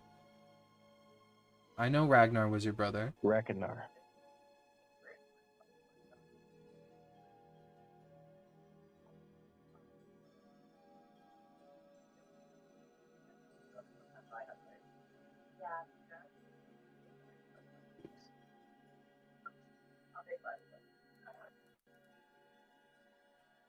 Do you have any other need from me? If not, I sense you must be going. There'd be I would say it would be like a bow or a tilt of the head, an appreciation, and I hope to see you again one day, Ragnar. I know it's two That would be sons of nice. yours. That would be very nice. Until we meet again, be gentle, be unbreakable, my friend. And you're pulled out. If everyone has like leveled up and done what they needed to do, where would you guys like to go from here? Seymour, you do get a knock on your door.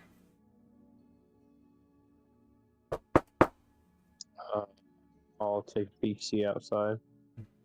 You see standing there is Zeri, and he says, I believe we needed to discuss some things. I've done some research at the library, and I do believe we need to discuss some things about the anti-weave and what's coming and what will happen in the future. Yeah, come on in. He walks in and he shuts the door behind him, and he says, so, I found out some things. You look different. Me? Yes. Oh my God. I don't know why. Seem stronger. Anyway.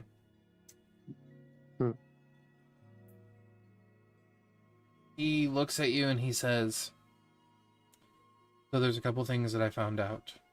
One, the anti-weave, it exists because of, I'm assuming you read the same book I did, the pacts, whatever that was.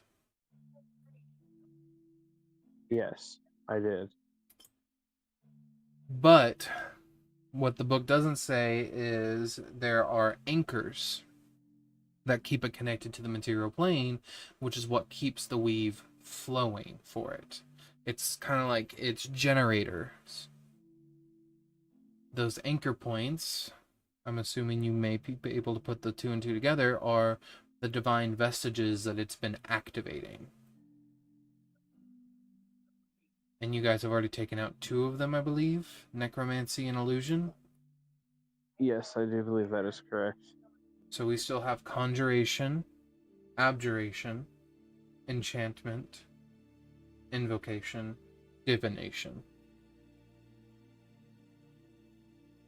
Oh boy. Do we know where any of those are? I believe Conjuration is in Silvery Moon,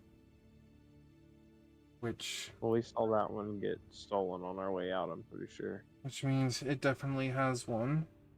We need to destroy the other ones before it consolidates its artifacts. There has to be a way to find it.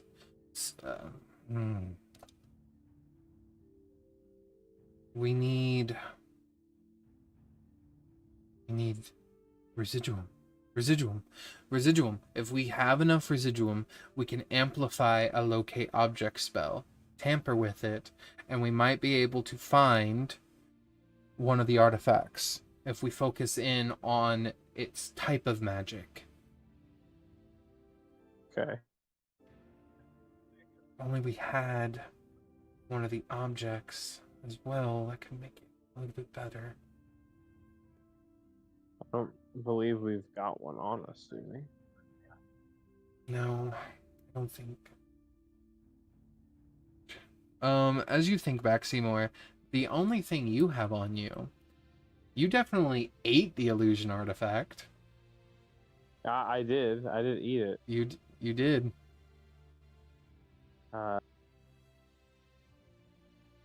If I can get it back. Never tried to get something back that I ate. Normally it's a one-stop shop. I say that out loud, dude. He's like, "Hey, what? Excuse, what?" Zeri like gets real Yeah, I close ate- to you. I ate one of He them. like begins to like open your mouth. What do you mean you ate one? Spit it out. Hey, listen. Do you want eaten? Back up. Get away from there. He looks at you and just goes like, What do you mean you ate it? It was a while ago. It's not like it just happened. Are you okay? Do you feel okay? Is there like something bubbling in your stomach at all? Do you feel like you have strange powers? Has voices or people been talking to you that shouldn't be there? No, the voices were there before this. All of them? Yeah, I think so. Really think about this, Seymour. Have all of the voices been there? Well, I mean, not the one that the cup ate, but he got eaten. The cup ate someone?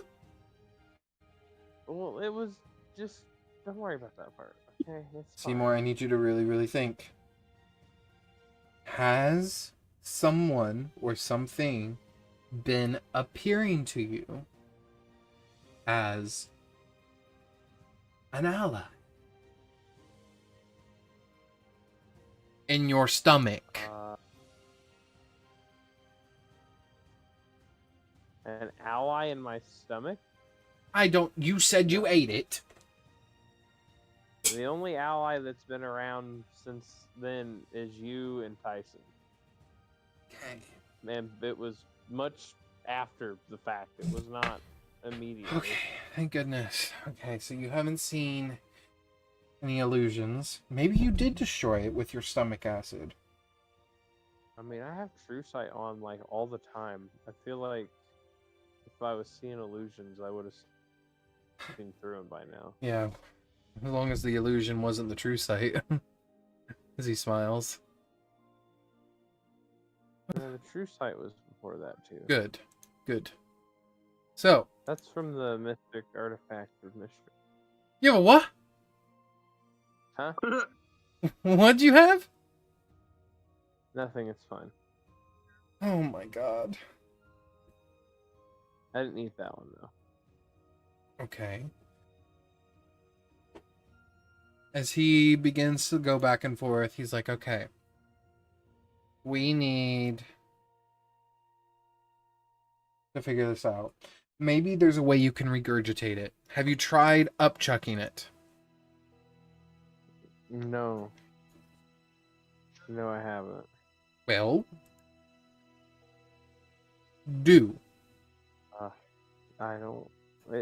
It's not like I ate it yesterday, man. It's a been- divine artifact. I don't think it's going to be dissolved in 3 months.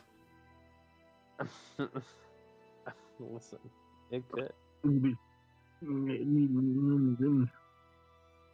What if I? Okay, all right, okay, Say, all right, okay, 2 more times. all right, okay, all right. I don't. I'm uncomfortable with the situation we're in right now. I don't. I have a I'll, spell. like open my mouth real big. Okay, I'm going to cast telekinesis. Reach in. You begin to like reach in, and as you like reach Seymour in, doesn't have a gag reflex. Yeah, so as I will you- not be answering any questions. as you begin to reach in, you don't feel anything at first, and then you feel this like flat, smooth object and like the back of like your throat that you didn't feel before. I'll pull on it. As you pull on it, It's you my uvula. as you pull on it, you begin to peel out this like looking glass. I think this is it. That's just been in the back of your throat, just chilling. I mean, it's been around. It's just been chilling in the back of your throat. I guess.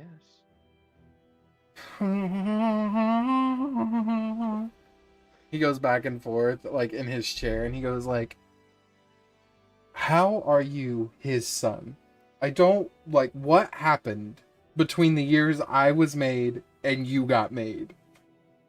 Where Don't worry about that. what did he do?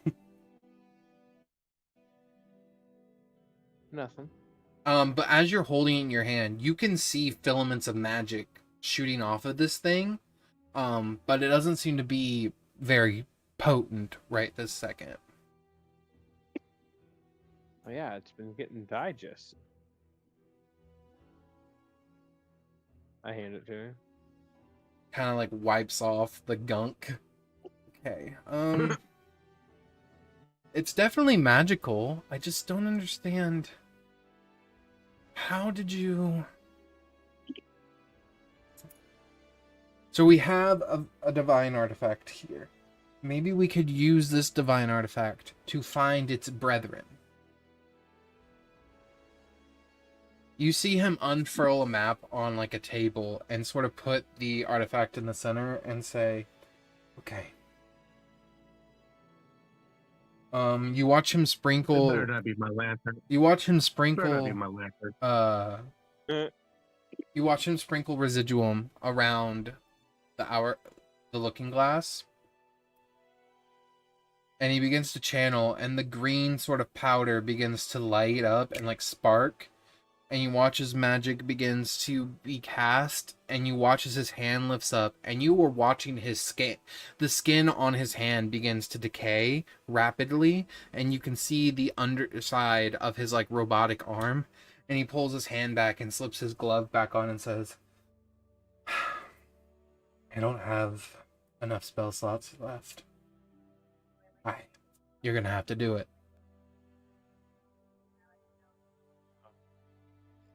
Spell, but I can try.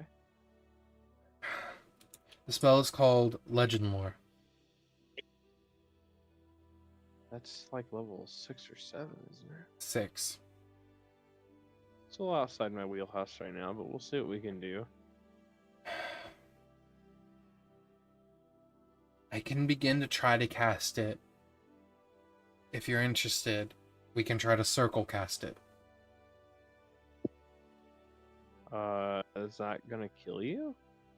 No, because I won't be the one taking the full brunt of the spell, but the more full casters we have, the better. Okay, You hear sure, him I can yell, help. Tyson, get in here! Tyson walks in and says, Is Tyson? Tyson's a full He's just a spellcaster. little He's guy. still a wizard. He's still a wizard. He's just a little guy. He's still a wizard, he says under his breath. He's still a wizard. He's still a wizard. I mean, if he takes a blunt level 2, he's a level 2. You then hear him scream, Gideon! Gideon, can you get in here? Absolutely. Gideon walks in. Okay, we're all four gonna circle cast Legend Lore. Even though you both may not have access, or you three may not have access, we need to cast this. It's the only way we can cast it strong enough to hopefully see us through. I'll begin. You watch as the residuum begins to spark up again, and he says, okay, I need someone else to take over. I'm gonna pass the spell to them. Between Simour and Gideon, who wants to go? I'll go first. Okay. Okay. go ahead and give me an Arcana check and then a Charisma save to try to get on his level. Christian, I decided to take Eyes of the Runekeeper for one of my things so I can read all stuff. Thank God. Nice. 25 on the Arcana. Oops.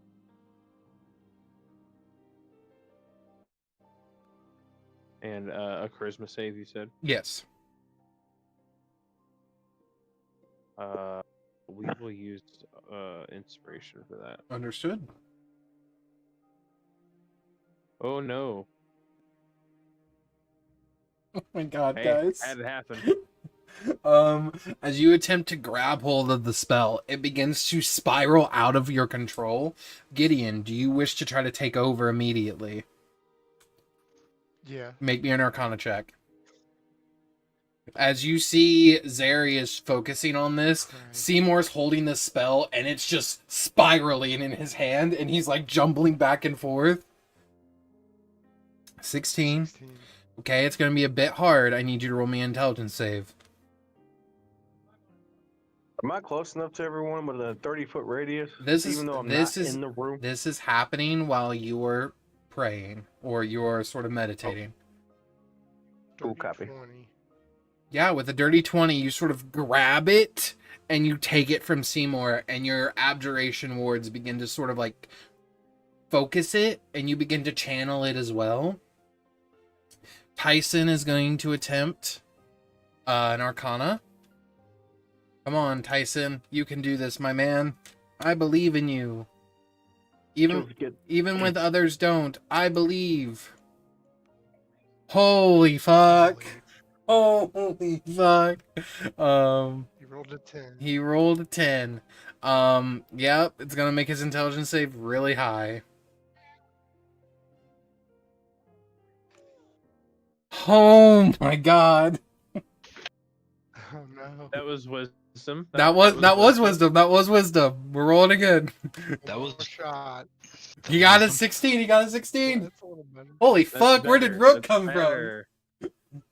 Actually, Rook's been in the library the whole time still. Yes. With a 16, Tyson grabs onto the spell that's being circle casted by Gideon, and he holds it. He's like, I've never casted a spell this strong before. Is this supposed to be tingly? Yes. And he's gonna begin to pass it back to Seymour. Seymour, make me another Arcana and then a Charisma save.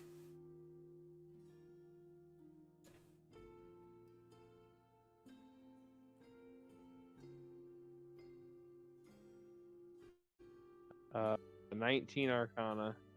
Ooh.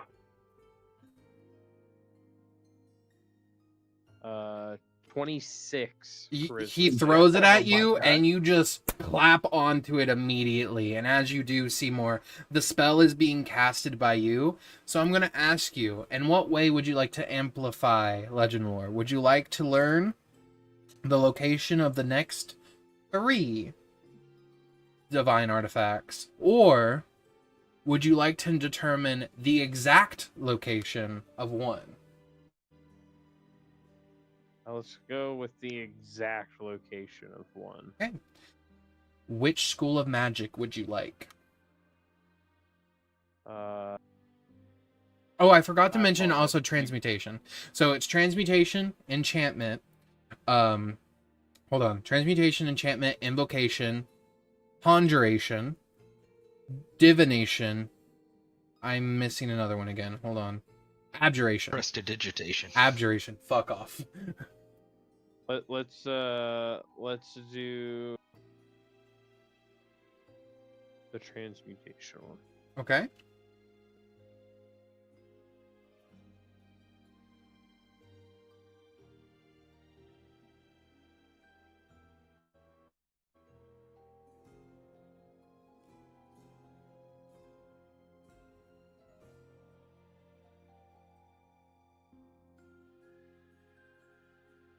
There we go. And then I apologize. Which one did you say again? There we go. Transmutation. Transmutation. Yep. Okay. Yep. Thank you. I was in the middle of doing something for Seymour. There we go. Good, bro. So good.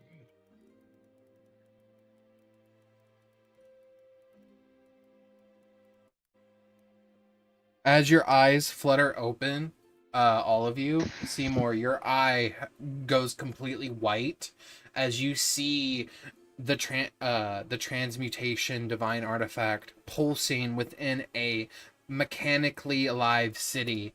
You see it pulsing through, creating endless amounts of magically infused transmutated gold that is empowering this city to continue moving. And as you zoom out further, you see a hot desert, a city floating above the desert, and you know that city is Spellguard. Alrighty. Noted. And as the spell comes to the end, all four of you at the same time just release the spell. The residuum is burned away, and the divine artifact that you had is beginning to slowly activate. Do you just down it again? You know it. Okay. Does Zeri freak out when I eat it? He just kind of looks at you and says, Tyson, don't do that when you get older. Yeah, Tyson, don't do that. I'm just crunching on it. You're actually making sure it goes down this time. Yeah. You hear... It's basically the Grinch when he bites into the glass bottle. You just hear crunching glass and metal, and then you just swallow it whole.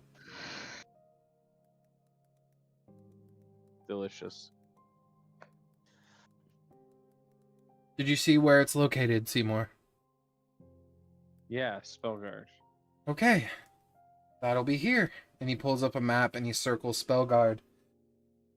Very far south from where we currently are. Further south past Neverwinter and Silvery Moon. And the desert. Fun.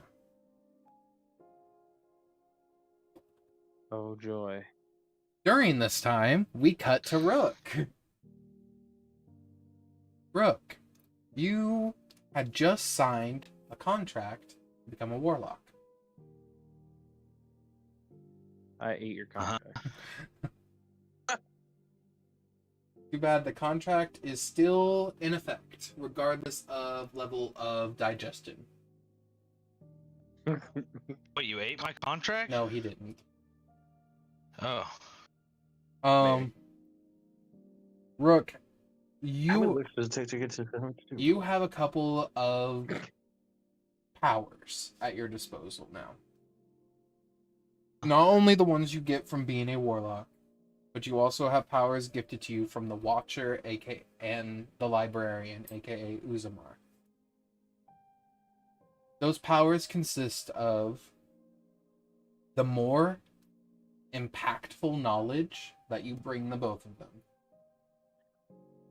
on a weekly basis, the more powerful these abilities the next following week will be until you bring them more Okay. knowledge. The first one is find the truth. It doesn't matter if a person is lying to you or not. You have advantage on detecting if a person is lying to you with insight at all times. The second part is if you are reading something, you can see through if it's illusion, like is shielding what's truly there. Essentially, if there's like a book with like illusionary script or some shit, you can just see through it and read what should be there. Okay.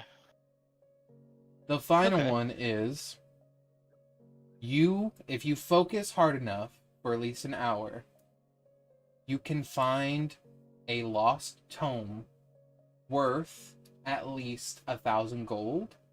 The longer you focus, the more gold value the book is worth that you will be directed to. Ooh. So if you focus a full 24 hours, 24,000 gold. You're holy, man. Okay. It is regardless of distance, as long as it is on the same plane as you. Know where Where it is. You know exactly where it is located. You may not know how to get to it, but you know where it is located exactly. So if it's like locked Okay. away in a tomb surrounded by traps, it's not going to tell you that, but it'll tell you where it's located. Gotcha. Mm-hmm.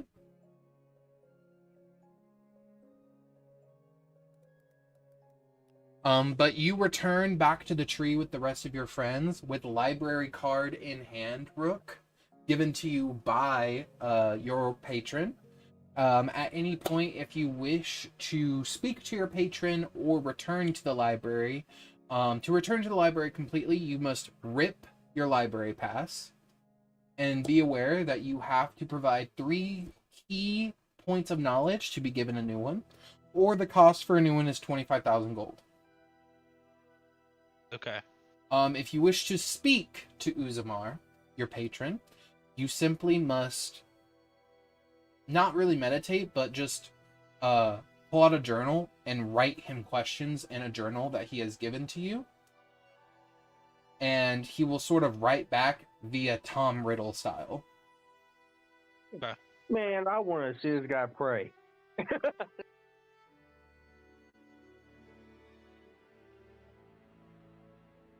But yes. Okay.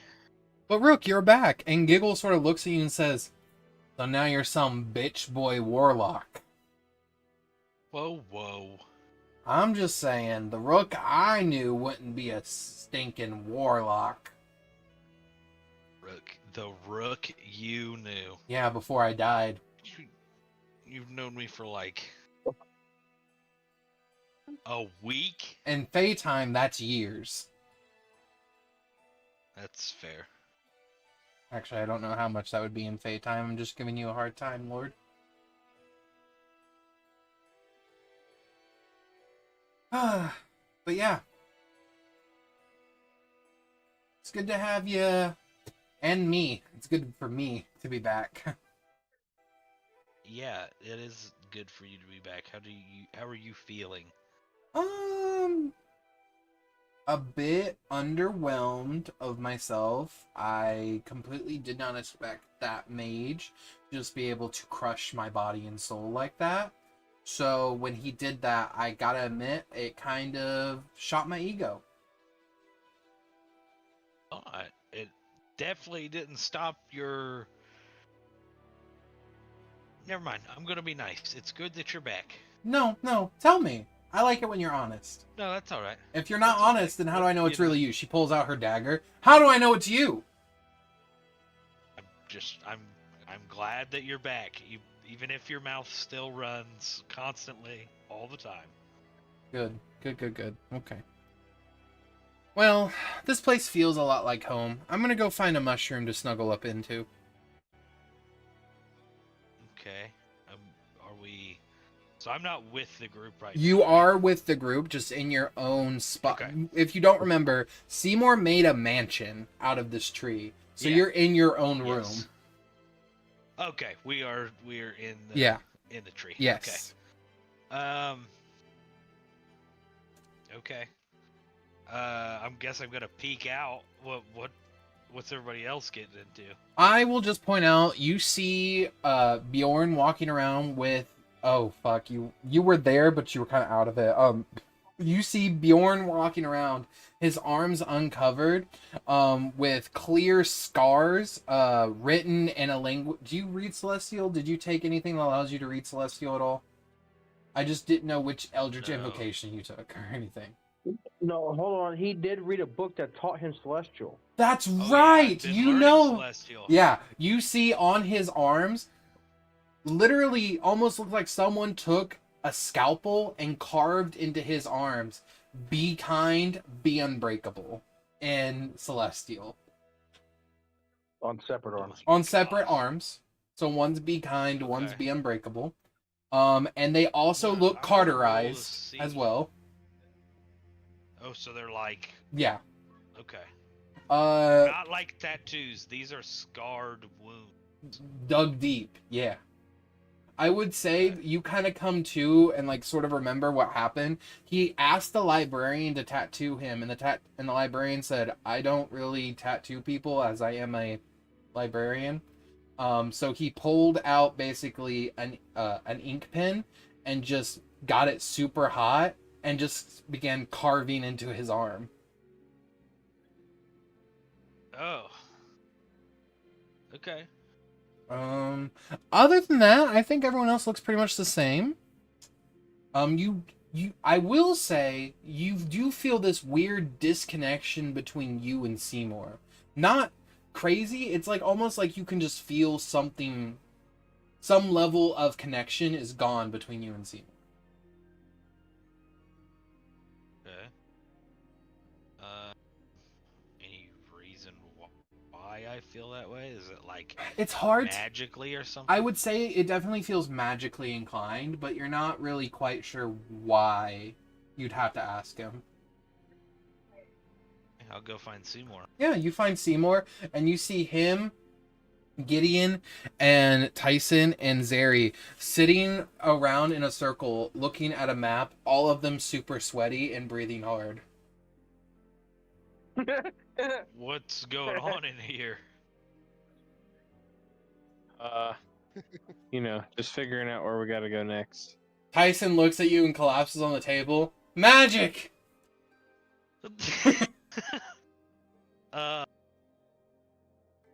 Okay, did we figure it out? Zeri points at Seymour as he's trying to gain his breath back. Yeah. I know where we're going next. We're going to get one of the divine artifacts in... I'm so sorry, Spellhaven? Spellguard. Spellguard. Spellguard. Okay. It's the other city of magic. It is specifically the one where the Arcane Brotherhood is located. Great. Awesome. That's a great place for me to go. Specifically. That's an awesome place for me to go. Also, I did also add the lore that you wanted to read, Rook, and I messaged it to you. So if you haven't read it, it was messaged to you privately in Discord, just so you have it. Okay.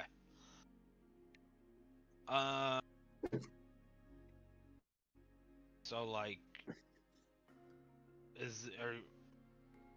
does your continent have like cities and stuff, or is it just like this the whole way? As far as I know, it's like this. This is as much as I've seen. It is essentially a brand new continent. It has not. It didn't come with established cities. It's a continent made of pure magic with Seymour's design added into it for flair, and it is now a permanent fixture on the material plane. And on top of that, anything that spawns here is anything between what Seymour could imagine and what the spell could imagine, and whatever other forces were helping create this spell.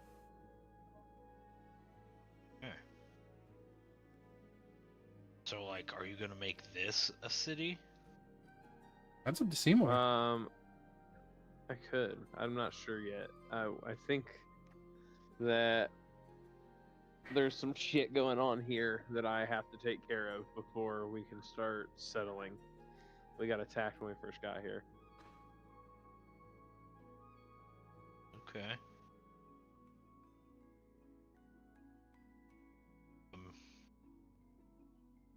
Are you, everything good magic-wise with you? I don't know how to ask this question. Yeah, absolutely. I reinvested in myself a little bit lately. Okay. If I want to talk to your other dad, I have to ask you to do it now. I broke my Warlock contract. Or broke's a strong word. We dissolved it willingly. Oh, that's neat. How did you manage that? I asked him. Even cooler. I gave him a really old rock. It's fine. Oh, rock, he said. Yep. Okay. Yep. Well, So if you went, But I Um, did keep his title, so I could do stuff with it. Okay. That's why he wanted the rock. what kind of rock was it? A philosopher's stone. A really old rock. the 80,000 Okay. year one. Oh. Okay. Well, I was trying to roll that away, but I definitely know what that is. Okay. So like that wouldn't have been helpful for us in any way of like taking down the big, powerful, horrible amalgamation of wizards and magic that's trampling around in the material plane. Probably not more useful than me at full power, honestly. True. And I Why just didn't you just shrugged. eat that thing? Eat what thing? Mm. The stone. You know, I'm not sure. I just kind of held on to it. That's fair. Honest to God. Hey, this mansion is pimping as fuck. Thanks. I've only got to I, see a little bit of it that I remember being described of it, but the picture for it is really cool. I took fabricate. I can make shit. Okay. Wait, so Giggle's not staying inside? No, Giggle likes to be out in nature, especially since this place feels so much like the Feywild. The, this is a house made out of a tree.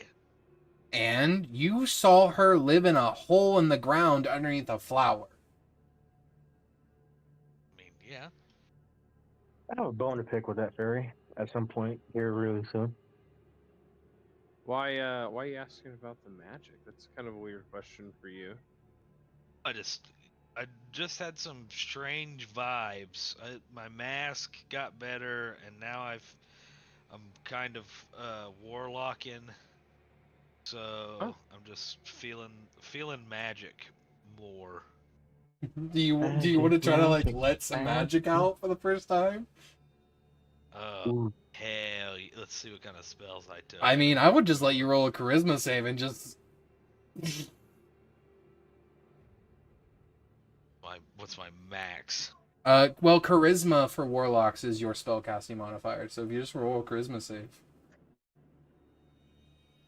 I'm going to cast Mm-hmm. Veil of Dusk on Simour. Okay.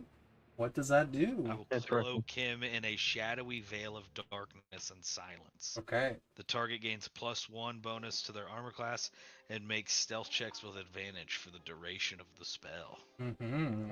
That's badass for you especially. Like that's such Yeah. a flavorful fucking. Oh, here's my spells, dude. Veil of Dusk, Shadow Armor, Jolt, Claws of Darkness. I took all the spells that vibe with I'm fucking with that. That's badass. That's dude. Seymour. That's Seymour. I mean, not Seymour, Rook. That's what I No, say to Rook, dude. I was like, hey, that's badass. Yeah. My magic. I think it's just gonna look shadowy. Like I don't want, you know how like when we say what colors are magic, it's like purple and stuff. I don't want it to be like black. Okay. I want it to be black in the aspect of like how someone would maybe describe the dark saber as black. Like Okay. it is shadow incarnate kind of vibes. Okay. It is Since the there's- absence of light. It is not Yes. It is not black, it is beyond black. It's mega black. Fucking hate you. It's Mega black, he Super- says. I mean, I don't know what's that paint that they made that's like blacker than black. Vanta black. It's Vanta black. Oh my god. It's like void black because it literally absorbs all color, and it's the blackest substance in the known world. Okay. Yeah. Well, as we now get through that, you asked me to cast magic. Make fun of me because I went into detail on it. All right, I'm fighting everyone. Seymour, could you please refresh your character sheet and now check under your class features for something new?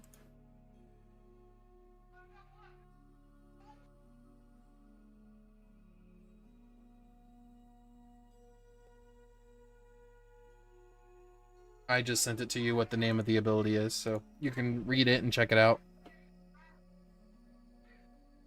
But yeah, as you guys sort of are conversing on what you guys need to do and everything, and after everything that's happened with Rook gaining power, Seymour dropping his Warlock pack to become a more powerful version of himself, and also stating that he has your father's title, Rook, you would also see I'd say you would hear it more than anything. Normally when you're around Bjorn, you can sort of subtly hear his prayers to his goddess. It wasn't anything crazy, so it wasn't anything that you sort of kept up with. But now, you no longer hear his prayers to his goddess. You don't hear any prayers to his goddess at all. Like he's not praying. Like period? More like he's still praying, but there's no one to receive those prayers.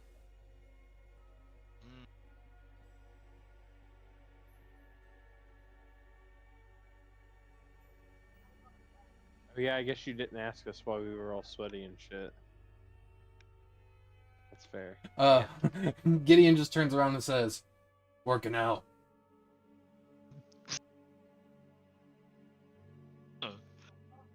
Train the body and the mind.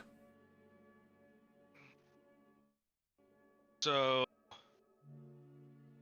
Well, your guys are Bjorn talking. is praying, but not. But not in a way that you can sort of hear his prayers. It's less of a prayer and more like he's meditating. You no longer hear any prayers if he's meditating, if he's praying. Okay. It's as if Gotcha. the source of which collected those prayers and disseminated them to you is no longer there. I got you. Whisper-wise, I'm not hearing that Correct. side of things anymore. Okay. Correct. Okay. The whispers are the prayers along the winds to the gods, and you are the messenger. You no longer hear Yeah. those messages because the person they're going to not there to disseminate them. It's not there anymore.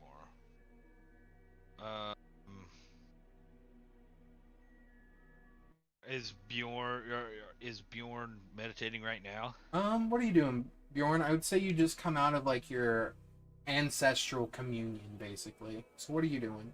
I'll be right back while you guys roleplay. Okay. Don't be asking for wishes. What? Okay, I would say Bjorn wouldn't be. He did do an ancestral commune, but he's more into meditating within his divine retribute. So he would be meditating in front of his lantern, reciting the words, "Be gentle, be unbreakable," in like a very soft saint, like softness, like very soft. Okay. And then saying, "Be the beacon, be the light." The faith of the voice is not always the voice of truth. You just hear him softly mumbling sometimes that, and then he would just go back to silence. You would see him vibrate with divine light, and then it'd calm down, and then vibrate back some more, and then it's calm down again. You gonna poke the bear? Yeah, I would kind of come over and He actually shapeshifts into your brother when he pokes the bear. no, do not do that. Right. I definitely don't do that. Good lord. That's fucked up, bro. It's crazy. Why would I you even do that, come, Rook? kinda touch your shoulder, kind of jostle you to see if you're Yeah, there. I would like, oh, I would stop my meditation, open my eyes. I would look as I was channeling my divinity. I'd looked up at you and like, oh, hey, Brooke. How are you, my friend? Hey, I'm all right. I just was checking. Not trying to alarm you. You might already know, but what happened to your god? Oh, Bjorn would take a deep breath with a shaggy, harsh exhale.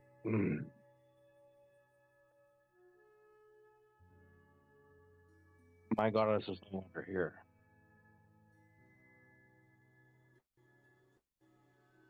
What happened? How did s- how does the goddess just disappear? So, I don't know if you were there when the ritual happened. But those keys, those soul keys that we all have, that everyone took, Yeah. your new pact friend, use that soul key, open up my soul. I took a Oh. step into my first trial. I have 3, plus a quest.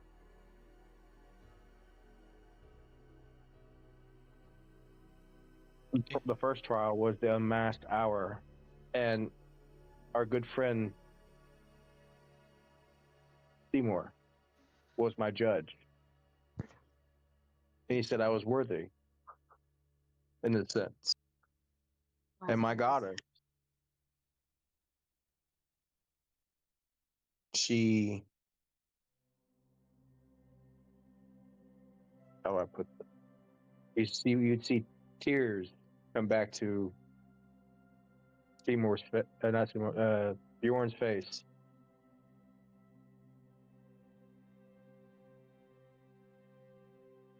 She bestowed herself onto me, and by doing so, she died. I literally watched her shatter into what was left of her divine light. And now that lantern that sits in front of me is the last of that divine twilight.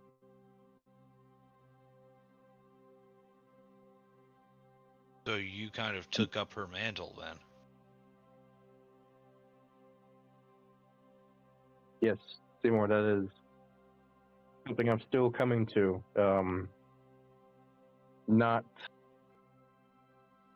exactly what I was prepared for in the sense, but slowly but surely accepting the blessing, the gift, the challenge, and the journey that it will become.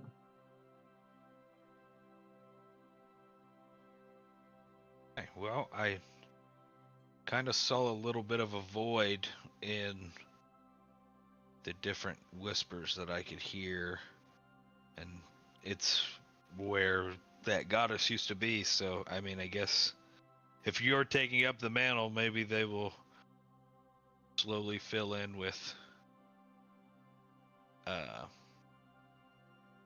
prayers and hopes and things being thrown towards you now.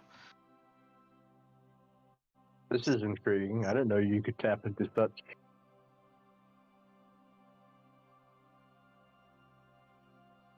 a gift, if I would call it Yeah. that, but I hear way too much, I bet you do, my friend. and it's everything, all the time. Well, you would see Bjorn put his hand on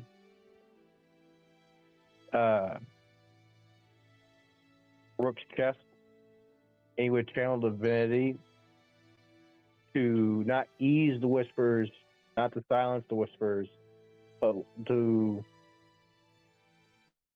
I have a question guide with what them. you're doing. Are you attempting to guide Yeah. a divine vestige for just a moment? Like, are you attempting to alleviate the whispers for just a moment from Rook? Potentially, yes. Okay.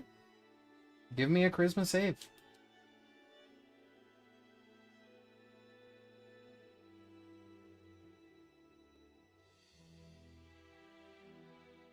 $21. It's not exactly perfect. But when you feel his hand placed on your chest, those constant thoughts, you feel them lighten. But Bjorn, as they lighten from his mind, what you hear in return are muffled voices.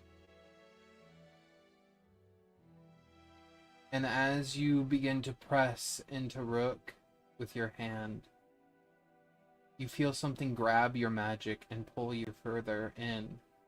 Almost like you were expecting maybe like just a small ripple, but what you see is a tidal wave of voices that Rook hears on a daily basis. And it begins to overwhelm you as you don't only just hear people muffled, you hear them scream in pain, agony, tears falling.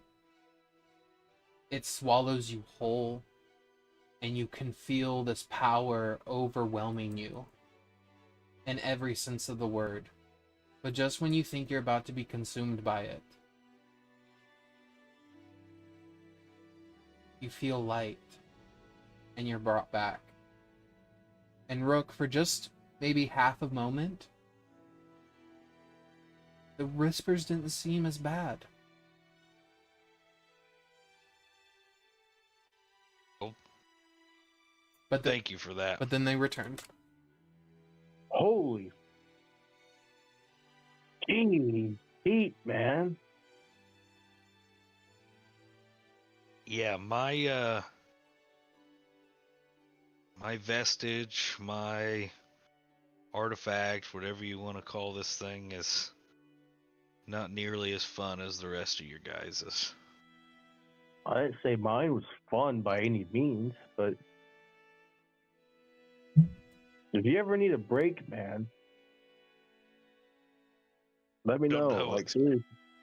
I don't know if anybody else can. I'm pretty well acclimated now. Well, no, I hear you, but sometimes the mind needs a break. That's Yeah. I've felt the screams, the anguish, the cries, a lot of innocent people. They're hurting. Yeah, and a lot of those are the last moments of a lot of people's lives throughout a long time, I'm assuming. The way I've always thought of it is voices, hopes, dreams, prayers trapped until they can be received by the gods that don't exist anymore. I just get to collect them and keep them, and maybe one day I'm supposed to go give them to them, but I guess I haven't found any of them yet to alleviate some of the burden. Well, you know, my goddess was of the gatekeeper, right? Are you familiar with that? The gatekeeper. I think we had talked about it a little bit. Rook and Bjorn had talked about it a little bit. Okay. When I took this passage in my life, I used to help the dead to the other side. If you need help with me channeling that to the other side.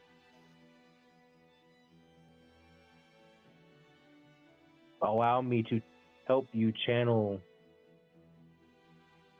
those who deserve, those who beckon, those who seem lost to find the other side. Let me guide those voices to the other side. I'll definitely keep that in mind. I think it kind of gives me a little bit of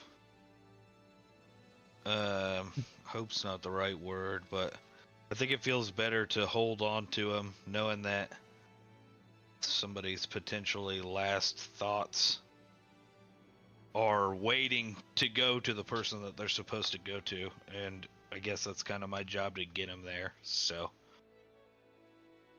I've held on to him this long. I don't think there's any reason to urge them all out now.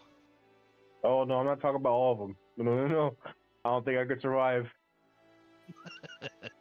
Yeah, I don't think I could survive that.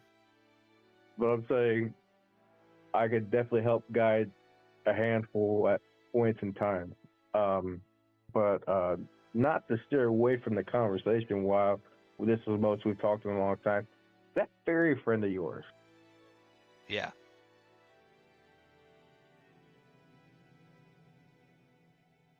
Are they still connected to the Feywild? I would say as much as any Fey creatures connected to the Feywild.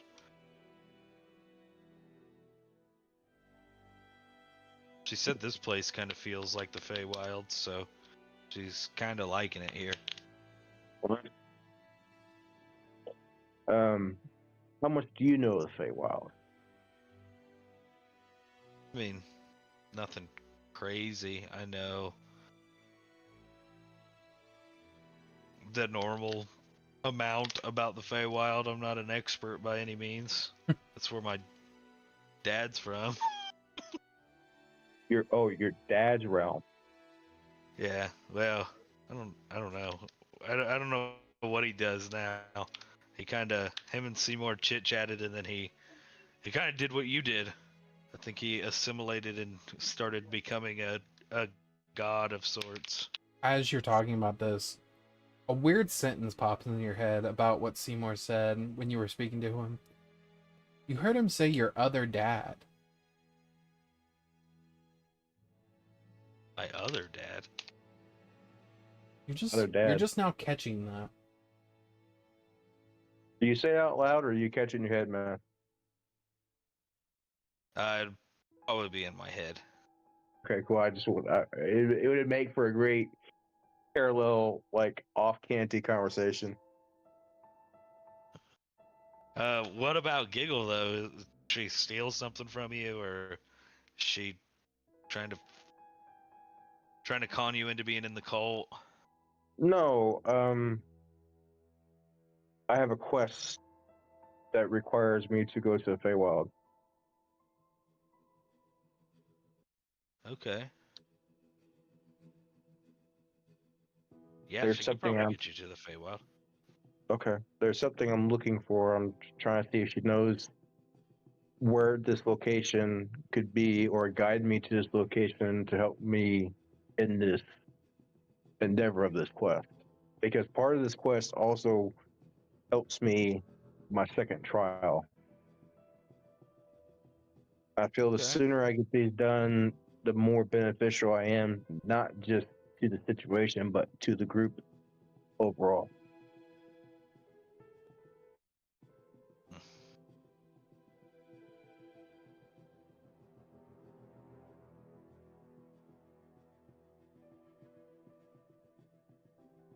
As you're talking, Rook, make me a perception check.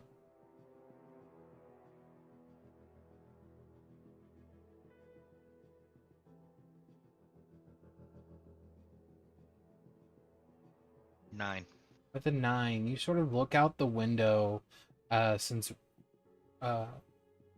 Bjorn would be facing you, which is toward the interior of the house. You look out past Bjorn, and you see in real time two crystalline-like shards grow out of the ground in front of the house.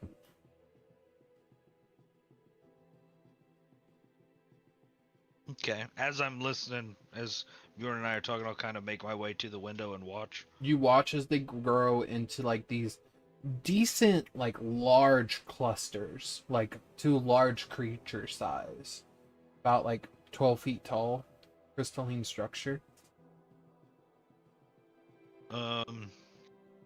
Is Seymour nearby? I mean, unless he's left the house, I think Seymour's just in his other room, right? You can correct me if I'm wrong, Dylan. Yeah, I've probably wandered out at this point if we're Yeah. done planning. Okay. So I Seymour, mean, obviously, just I'll bring it to outside, Bjorn's attention. just outside, you watch as two giant crystalline-like structures get basically like flowers bloom out of the earth. They're about 12 feet tall, and they're these giant crystallized structures. Do they look familiar? They don't really look familiar. They just look like giant crystalline structures. They have like the shades of blue and purple and like sort of like a blackish outline. I mean, give me an Arcana check.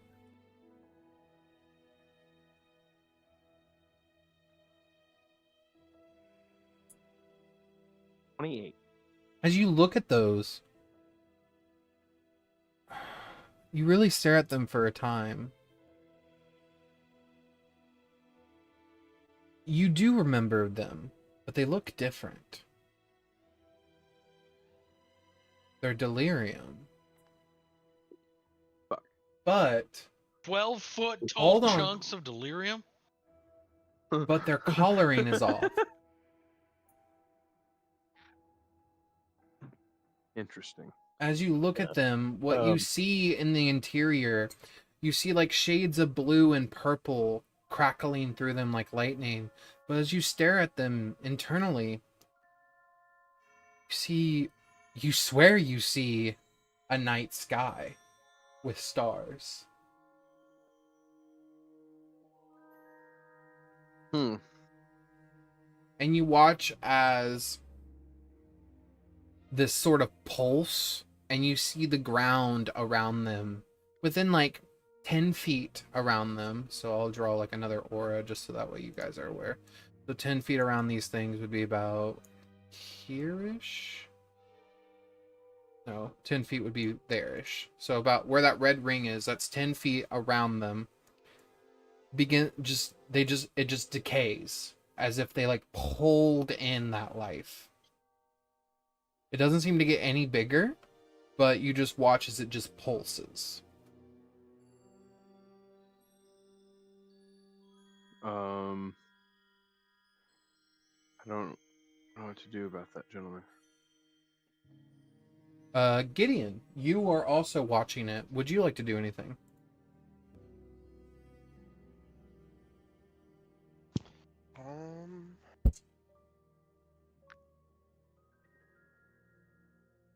I love the "it's cloudy" part.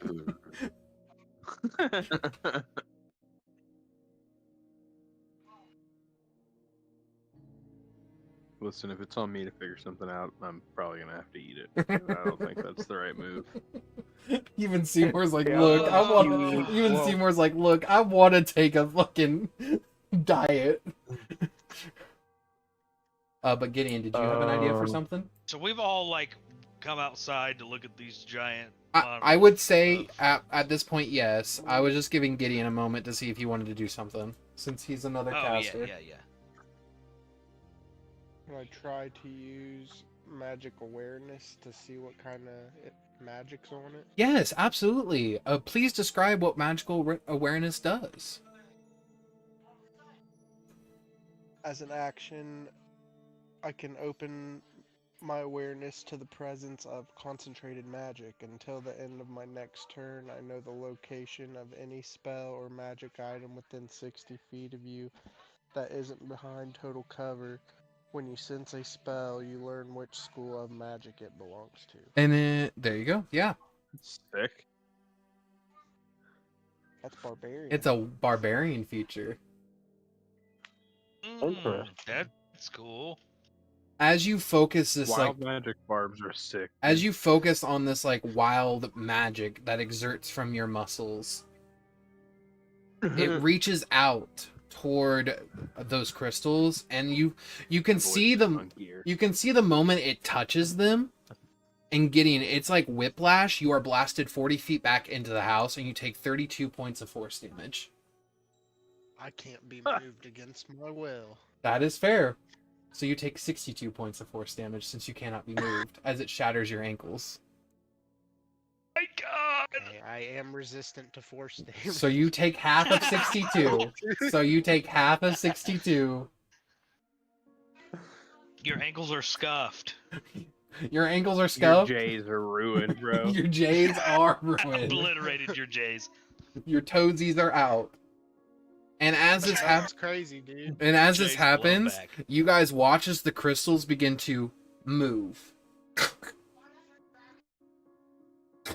What do you mean? Towards us? You begin to watch them stand, and what you guys see before you are two blight glass elementals made from delirium shards, filled I'm with going back anti-weave. inside. Filled with anti-weave. Oh. Inside. Library. Let's go back to the library real quick. Yeah, well, let's go back in the house. Oh, so now you want to be moved.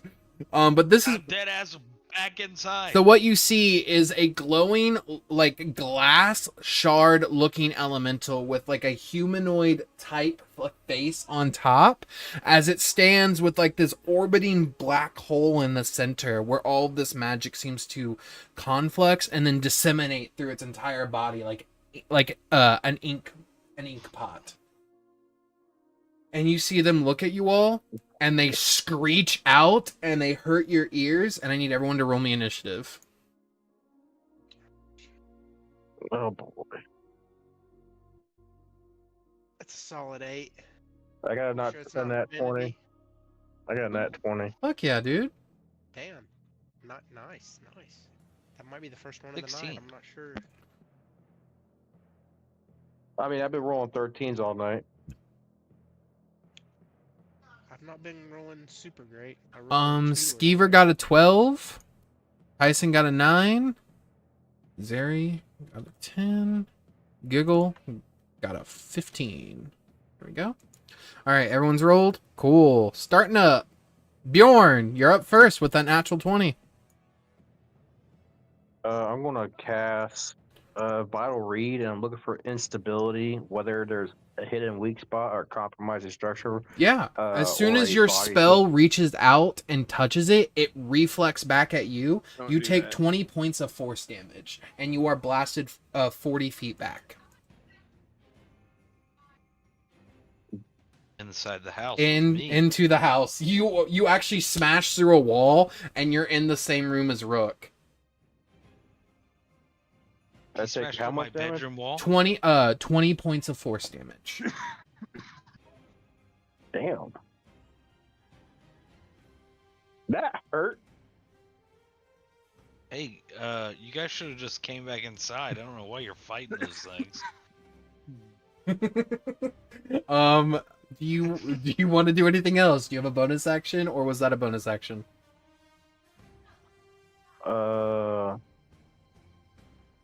I got 2 actions and a bonus action. Well, you have one action. One. You have one. Okay. Yeah, you have one action because you're no longer hasted. But you do have 2 attacks if you want to do any ranged attacks, or if you want to cast another spell. I feel like casting Yeah, spells is a bad idea. We'll see what Being happens. hasted is awesome if you're a martial character. I just love how Gideon's Yeah, I like, feel like- I can't be moved against my will. Fine, your ankles shatter. Actually, I'm resistant to force damage as well. It's a good belt. It is a good belt. Keeps my britches up. I'd be like, hey boys, do you,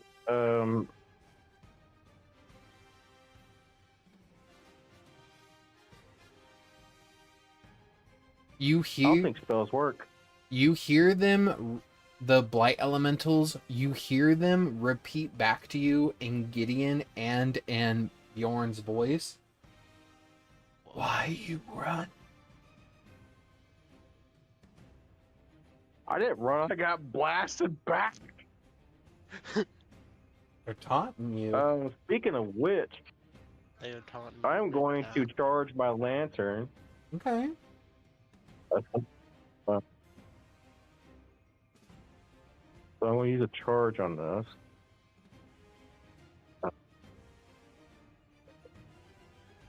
Hey, Rook, you got any residuum on you? No. Are you You sh- know I do. you want to know who So one of the does? things is I get gateward sight. You can see into the ether plane or magical darkness out to 30 feet. Yeah. And it says, yes, you now watch both sides of the veil.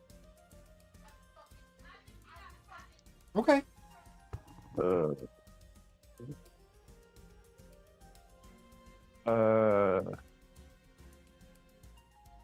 And I guess as a reaction, when an enemy hits you with an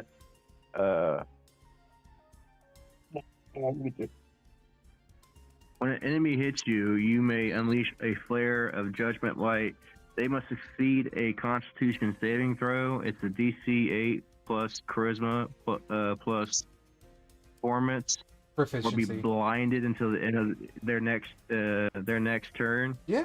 If they are blinded, they are also deaf and take 2d6 radiant damage. Awesome. Yeah, when they hit you. I did get hit. Not by them. No, I hit myself. Yeah. Okay. All You right. blinded yourself. So, Do you want to use that on yourself? not. No, I'm using the gateward sight right now. Okay. Is that your whole turn? Do you want to move up a little bit? I want to move next to Rook. Okay. You are already next to him. I'm gonna be like, I'm gonna tap him on the shoulder, be like, what the fuck is that? All right. That's your turn. Rook, what you doing?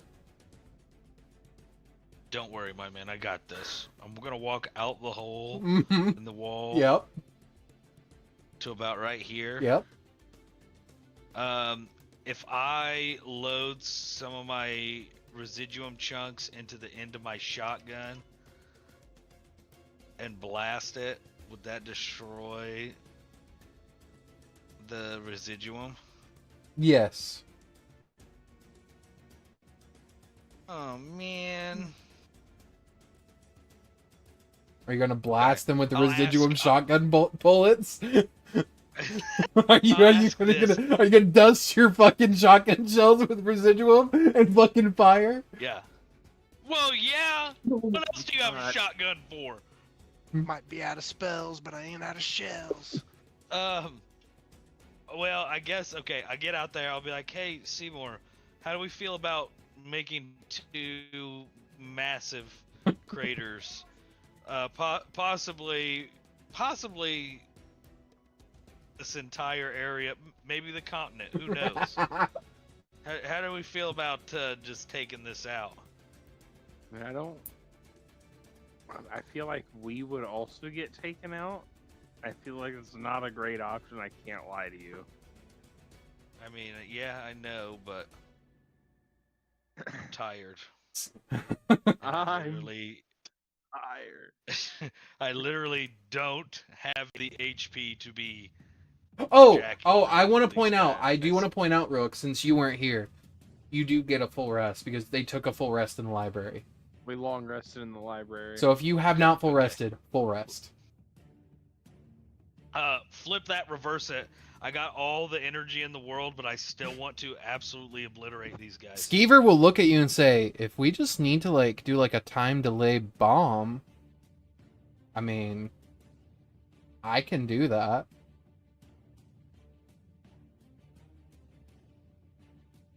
Can you incorporate these? And I will hand him the couple little chunks of residuum. Can that you I keep me have. protected for at least a round or two?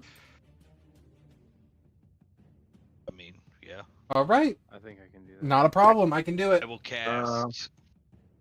I will Hold on, is there cast some? Veil of Dusk on him. Ooh, yeah, shadow-like Nice. void wraps around him. I will also give you the added effect because I believe, Rook, even though you're a changeling, you still see yourself as a Ravenfolk, right? Yeah. I will give you the added benefit as when the spell initially gets casted, it's like almost as if like a raven's wing is wrapping around him and then becomes like the shadowy void that it is. And you see Yes. like dripping off of him instead of like drips of shadow, it's like raven's feathers that fall to the ground and disseminate into shadow. Mm-hmm. Oh, very nice. I feel very, and as he's talking, the silence is just sort of like concealing his voice. It's trying its best to just fucking muffle the shit out of him. Yeah. I think that's all I can do. Let me Okay. check my bonus actions here. Yeah, I mean, do you want to like throw a dagger at him? Uh, Bonus action? I'll let you throw a dagger.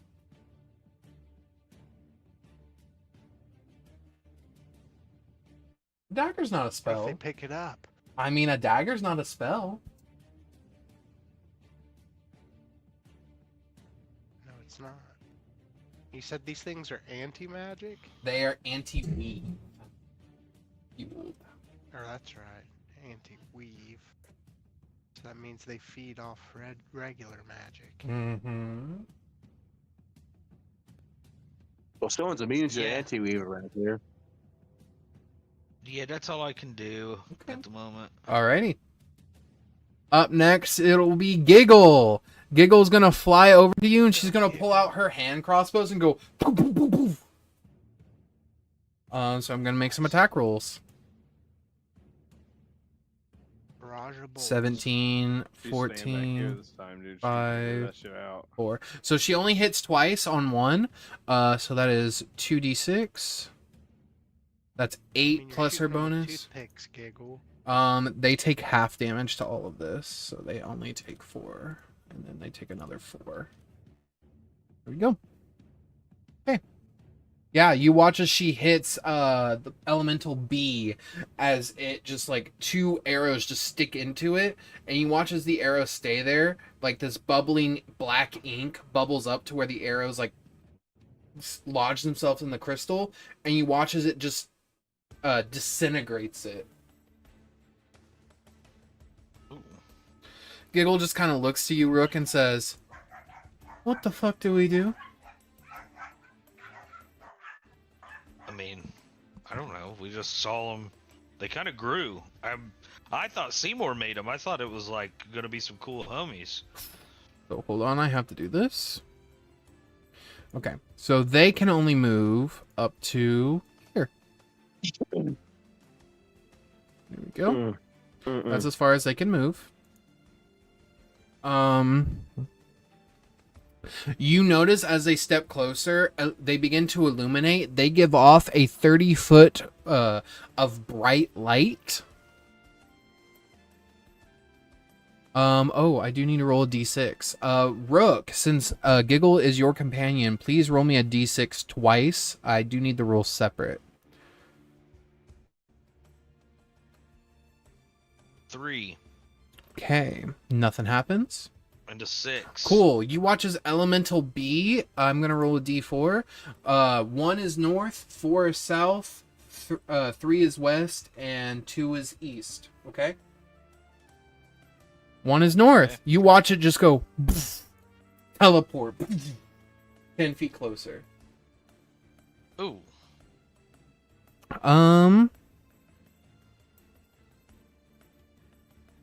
There we go, and that is all I can do because I have nothing, no ranged attack. So that's it on both of them. Mm. Skeever is going to rush this way, and he's going to begin working. I'm going to roll some checks real quick. Yes, I do have a... actually, Skeever does have his own character sheet now, so I guess I could just roll on that. So that's a dirty 20 on his Arcana. And then as he's like inputting the residuum, that's a dirty 15. You're watching Skeever quickly make this like bomb from his like eldritch turret that he spawns. And he's like filling it up and trying to like make it as quickly as possible. Seymour, it's your turn. Okay. I want to get a little crazy with it. Dude, I'm I wanna, excited for crazy. I want to turn on the good eye. Boom! Seeing eye. You turn on the good eye. Can I see the anti-weave the same way I can see the regular weave? So you do, but the difference is this time it's inside of them. It's not strings being puppeted from up in the sky. It is actually inside their like glass-like body, like veins. Okay. Okay. I'm gonna reach out to this anti-weave like I would the regular weave. And I want to cast a spell that I know backwards. The incantation, the symbology. Make me an Oh, Arcana my check. goodness. Backwards. Make me an Arcana Huh? check, you sneaky motherfucker. 18. With an If 18? Bjorn is near, whatever. Well, 23. Well, it's hold on. His bonus is only to saves, but an Damn 8. it, every time. Yeah, You're fine. You Yeah. guys are fine. An 18. What level of spell is it?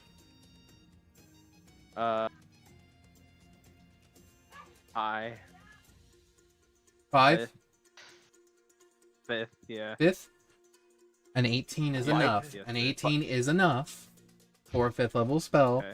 As you begin to recite it back and begin to tug on the anti-weave, you realize that's the missing component. As you say the spell backwards, you begin to cast using the anti-weave.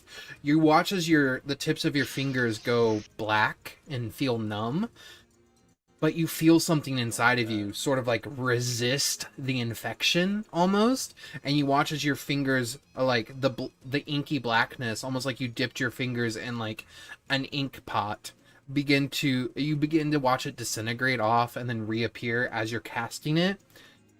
And you feel it trying to like invade your veins, but something keeps pushing it back.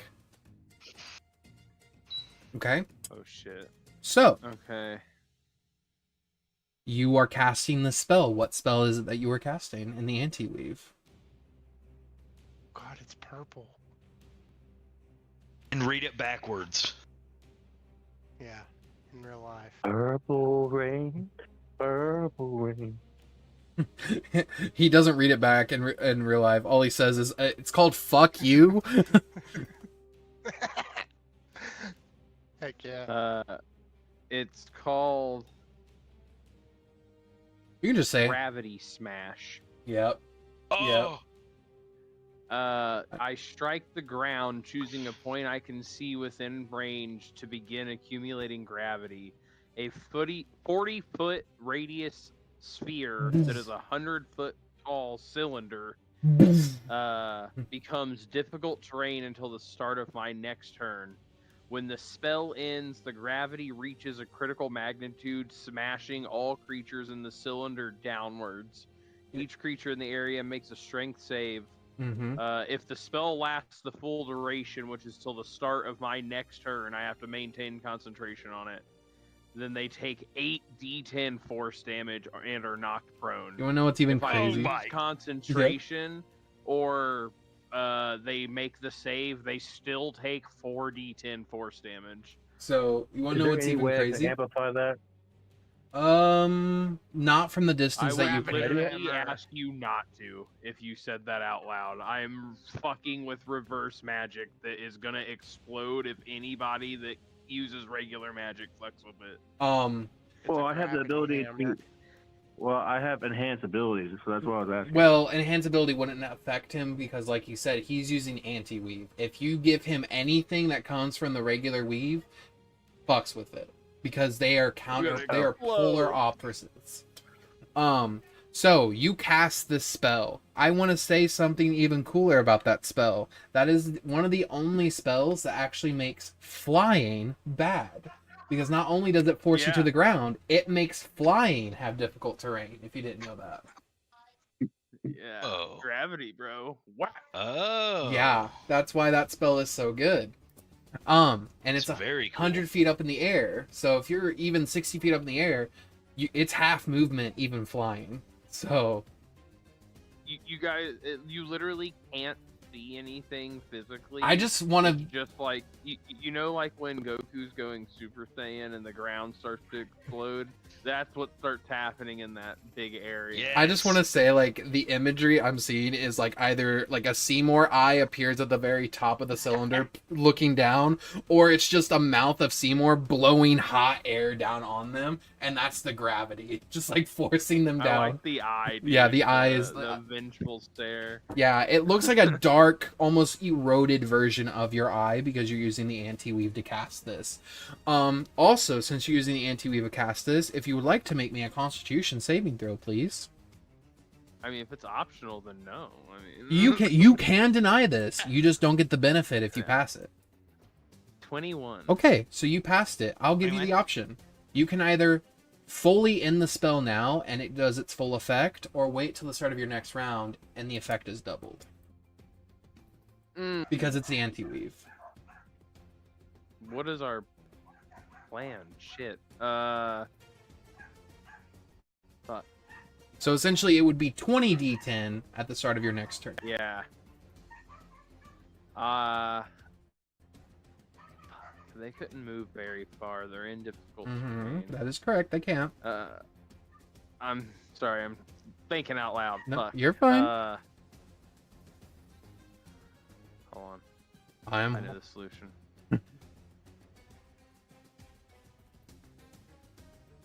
We're gonna hold it to the next turn and try and double it. Understood. As this happens, I'm going to have one of them use a legendary action, and it's going to be projected force, and I'm going to hit Rook. Rook, you see one of them sort of generate this like energy in their hand, and you watch as this like beam of force gets shot out. Does I think that's a 25. I assume this isn't a spell, right? Yeah, it's a ranged ability they get as a legendary action. Okay. Sorry, Yeah, it's a they're made of anti-magic. You gotta check. You know what I mean? I know. It's a 27 to hit you, Rook. Yes, God damn. that counts me. Okay. Here we go. So that is this. Can I do So that is War of Deflection? yeah, you can. Are you going? You're attempting to do ward of deflection? From Rook, yeah. Yeah. You throw up this like deflective shield in like reaction to Rook getting hit. I need you to make a con save as you're using the weave against them. Oh my goodness. Ah! Me or You, Seymour? you, because you're using the weave against them. You're the one using ward of deflection. I'm just bracing for impact. Sorry. Does 24 work? 24 does succeed, so you only take half damage from this effect. Go ahead and roll the damage that you nullify based off ward of deflection, and this is how much damage is reduced from Rook. Okay, War Deflection, it is 1d8 plus 5. Mm-hmm. Rook is currently going to be taking 18 points of damage. So let's see how much you Dude, deflect. That's the cantrip we made on. It is. 6 plus 5 So is 11. Right? 11? You are correct, Dylan. Nice. So, Rook, you take 7 points of force damage, and I need you to immediately make a con save. On fail, you will roll a d6, and that's how much exhaustion you get. I'm gonna use my reaction to take half of 7. That's fine. So you take only 3. Fucking rogues. I still need you to make me that con save. Con save to what? To con save against this effect, if you fail the con save, you roll a d6, and that's how much exhaustion you get. An 18? An 18 just makes it. The rolls are on when it matters, boys. Cool. Christian, thank you for not turning on the bad roll thing for us. Guys, sometimes I gotta give it to you. Hey, look, It's boring. I if we're rolled always 513, guys. I rolled 513s. I think I took up all the fucking bad luck it takes. So, God, I hope so. you then see the other troll is going to scream out. I'm gonna step back. That's fine. You can step back. That's fine. The other elementals scream out, and you hear it. I will say, Seymour, since you're channeling anti-weave, you can understand them. Oh god. You hear him say, "Reinforcements." Shit.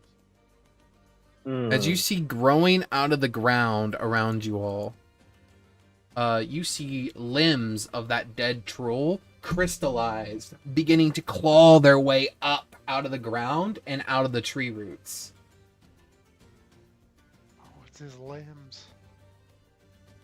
Animated limbs. And one goblin. That happened to be next to Seymour. We're going to put him down here. Don't want him to be that close. I Slam out. climbed up Yeah, the tree. I don't want him to be I'm that 40 close. feet up in the tree. Yeah, he's at the roots. So he's got some distance between you and him. All right. We're going to call him Ammo. Up next is Zeri. As all of these things just spawned, Zeri is going to immediately make his way back, and he's going to look at Tyson and say, "Tyson, get the fuck back!" And he is going to cast a firebolt on one of the troll limbs, and hope to God that it doesn't reflect back at him. Yeah. Get some, Zeri. That's a 10, so that would be a total of an 18 to hit the troll limb. That does hit. Nice. So that, oh, sorry, one more. So that is 10 points of fire damage on one of the troll limbs. Oh, My boy said sorry one more and then rolled a 1 on the die. he did, bro. he did, he did. And then Zeri needs to make a con save as the troll limb reflects some of the anti-weave back at him. He makes it with an 18, so he takes half. Okay. So he takes half of 19. There we go. Zeri is still up. 8. Tyson is going to just rush back toward the house through the open doorway or through the opening and say, "Yeah, there's troll limbs now."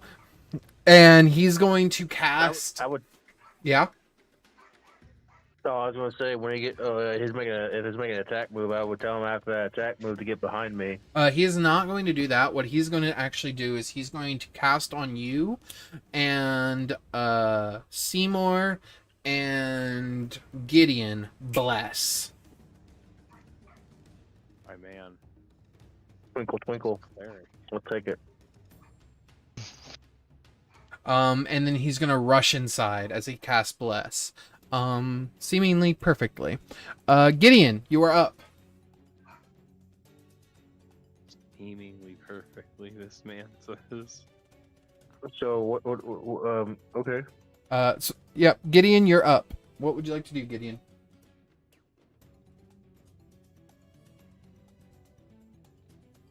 Let's see. I just need to measure one thing real quick. How much his muscle mass has gained? Mm-hmm. Don't worry about this. Will that hit all 3 of them? The troll limbs? Yeah. I would say be careful getting that intersected with the big anti-weave zone though. Unless, Gideon, would you like to try to cast backwards? I probably shouldn't. It's up to you, Gideon. I'm not Wizards sure are there's a susceptible way to I temptation, Gideon. can hit all of them. He said it's gonna be worth it. At least. I found it. Yeah. There it is. There it is. I see it. So I'm gonna, I see Oh, it. shit. I see it. I'm moving to there. And what is And this I'm spell? gonna cast Rhymes Binding Ice. Okay. What is the saving throw I have to make for them? It is a con 20. That's an 18. That's an 8. That's a 6. So how much ice? How much? 17. So 17. You watch as this cold damage billows out of Gideon. Gideon, I need you to make a con save 3 separate times. Ooh. That's not good. Oh shit! 5, Ooh. 19, save. 21, save. Gideon, you cannot be forcefully moved. So keep that in mind. So, as these limbs reflect some of the magic back at you, the first one, you take 13 points of damage. Force, which is reduced by half, so you take 7. Okay. On the next two, they are... Sorry. On the next two, they are halved and then halved again, since you made the save, okay? Okay. So 16, you take 4 total. 7, you take 3. Halved, you take 1. Nice. Gotcha. And then, since you ended up killing the limbs with magic, they are going to detonate. I need everyone within 30 feet of the limbs to please make me another con save. My Am I God. within 30 feet? From that, I'm like 50, right? I'm drawing it. They're over here. I was probably You're fine. within 30 feet of 2 of them, I feel like. You are, so they're Is gonna... that 2 separate ones? It'll be 2 separate ones, so I'm gonna draw them all, don't worry. Okay. One of them was a nat 1. One of them was a 17. So there's that Oh one. God. Hold on. So Rook, how about you make me those con saves real quick? I'm not doing nothing until you get done with them circles. They're done. I'll color them differently. Hold on. I'll do yellow and I'll do orange. I'm within range of all 3, so I need one more. I'll do gray actually. There you go. 16 and a 10. Both of those fail. Gideon 17 fails. Hold on. I'm within range of all 3. The kid blessed The kid 2 of you. the kid blessed only We're blessed. the kid only blessed Gideon, Simour, and Bjorn. Yeah. So whoever was blessed gets Yep. So A D4. Gideon, go ahead and roll me 1d4. Roll me 2. All 3 of them. Roll me 3d4 separately to add to your saves.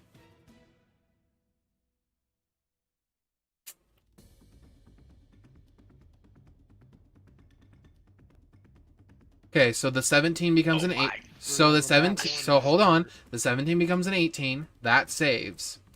An 18 is the save that you needed. Nice. The 3 plus 3 doesn't help you. The 1 plus 9 doesn't help you. So you do still fail 2 of them. Understood. Rook, you fail 2. I'm going to roll for Skeever now.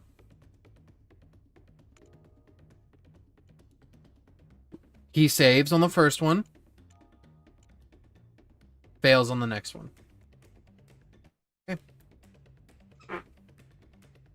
Not bad. Okay, Take away so from it. you all take, on the very first one, 23 points of force damage, except for Skeever, who takes half. You also take half, Gideon, because you're resistant to force. Is this the red circle? This is That the was this one is the I red circle. succeeded, Right? Yeah, so you take half and then half again, Gideon. So, 12. Go. Quick question about damage, Christian. Yes, come go ahead and ask. Since all of this damage happening at the same time, Are you trying? and can I count it as collective damage and half it, or does each of them separately deal damage? to So me? technically, the way the ruling would happen is it is 3 separate instances of damage, but because I like your wordplay, I'll count it as one full instance for you. Do you want to use it all as one?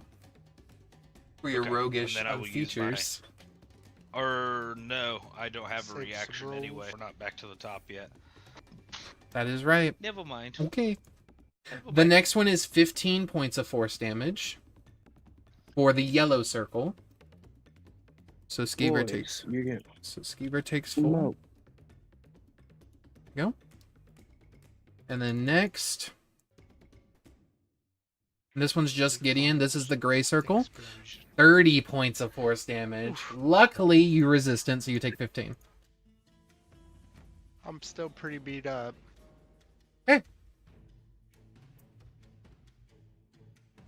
Gideon, is that your full turn? And as a bonus action, I would like to rage. You begin raging. Ooh. Please roll me your D8, I believe is what it is.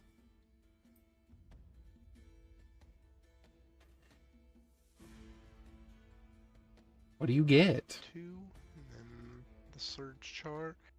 You can teleport up to 30 feet to an unoccupied space you can see A until you're fucking raging. You can use this teleporting effect again. barbarian. I could do it again on each of my turns as a bonus action. Top of the round. Whizbarian. Top of the round. Bjorn, what are you Does doing? that happen now, or do I have to activate it? I believe it's as Damn. I believe it's as a bonus action, right? As a bonus action, you get Which to my teleport. bonus action was the rage. Correct. So you don't get it yet. It's next turn. Understood. So Bjorn, what you doing? good. As you watch 3 sonic charges basically go. Boom, boom, boom. Half of the house down there is now exploded. When I did the gateward sight, I just was this is above board. It said I could see into the eternal plane and magical darkness Mhm. out to 30 feet. Is there any? And it says you're watching both sides of the veil. Was there something that I seen significantly or anything like that? No, not currently. Nothing of importance. You okay? Yeah, I mean, you see some ethereal fish flying around. That's about it.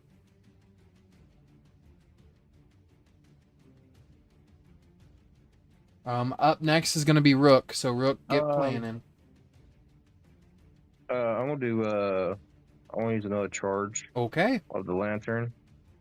absolutely. I'm going to do Twilight Rebuke. It says 2 a day. It does say reaction. When an ally within 15 feet of you takes damage, I know they're not 15 feet. I want to move to them and then do the action.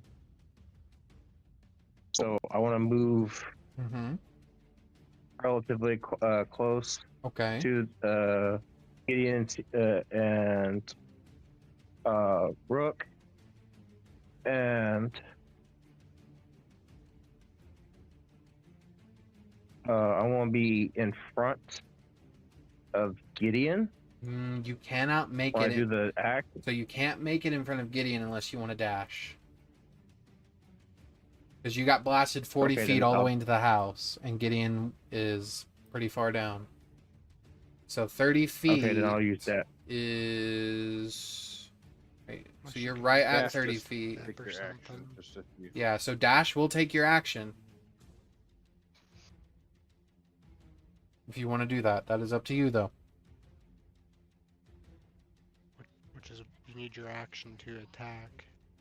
But doing this Well- will consume that instead, so it's up to you. Well, okay. When I with the 30 feet, when I moved 30 feet from my position, how Yep. close was I within the front of the allies? I mean, if you just want to move the 30 feet, you're within 16 feet of Gideon, 9 feet of Rook, 8 of Zeri, 20 of Seymour, and 11 of Skiver. All right. Well, he said I'm within 16 feet of Gideon. Yep. It says it says an ally within 15 feet. Is there a wiggle room for that 1 foot? You can slip on a route. Hmm. And I will let you Alright. be 15 feet, but you are prone. That's my caveat. Tripped forward. Well, You trip forward a little bit. You are prone. You can still do whatever you want from the Extra floor. You can cast. It says you teleport to them instantaneously, Mhm. becoming a barrier of flame and dust. All enemies within 10 feet become 10 feet make a dexterity save, 15, or take 46 radiant damage, or push 10 feet away and can't make opportunity attacks until the start of your next turn. Okay. You teleport, still on the ground, in front of Gideon. And this wave of energy comes shooting out. What is the saving throw? It's a 15. 15 con? It just says DC 15, or it's a dexterity save. Dexterity save. I don't Cool. know if my multiplier gets added to it. No, it's because I'm making the save. It's not you. Your multiplier is only added when you make a saving throw. So that's a 7. And that's a 12. So I fail on both. So what does that do? Takes 46 radiant damage, Okay. or pushed 10 feet away, and can't make opportunity attacks until the start of your next turn. You're pushed So back. 46 And then roll radiant. your 46. Doo-doo-doo. 2, 3. That's 14 radiant damage. Gotcha. Okay, that's your action, your movement. You have a bonus action. Bonus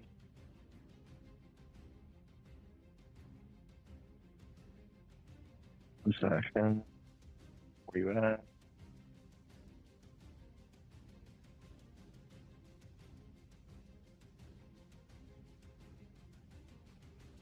Ooh, there we go.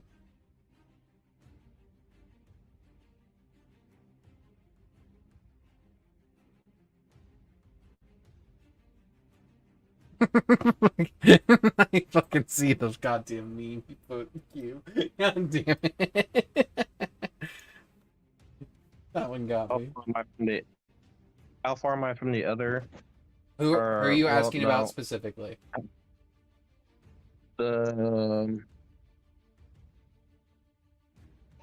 Like, are you asking about the other elemental, or are you asking about a party member? The other elemental. How far am I from them? 30 feet.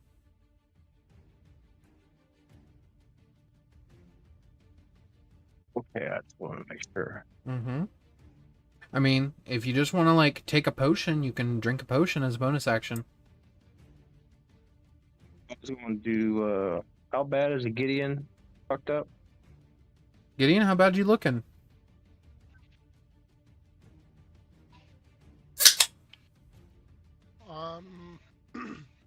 I'm under half for sure.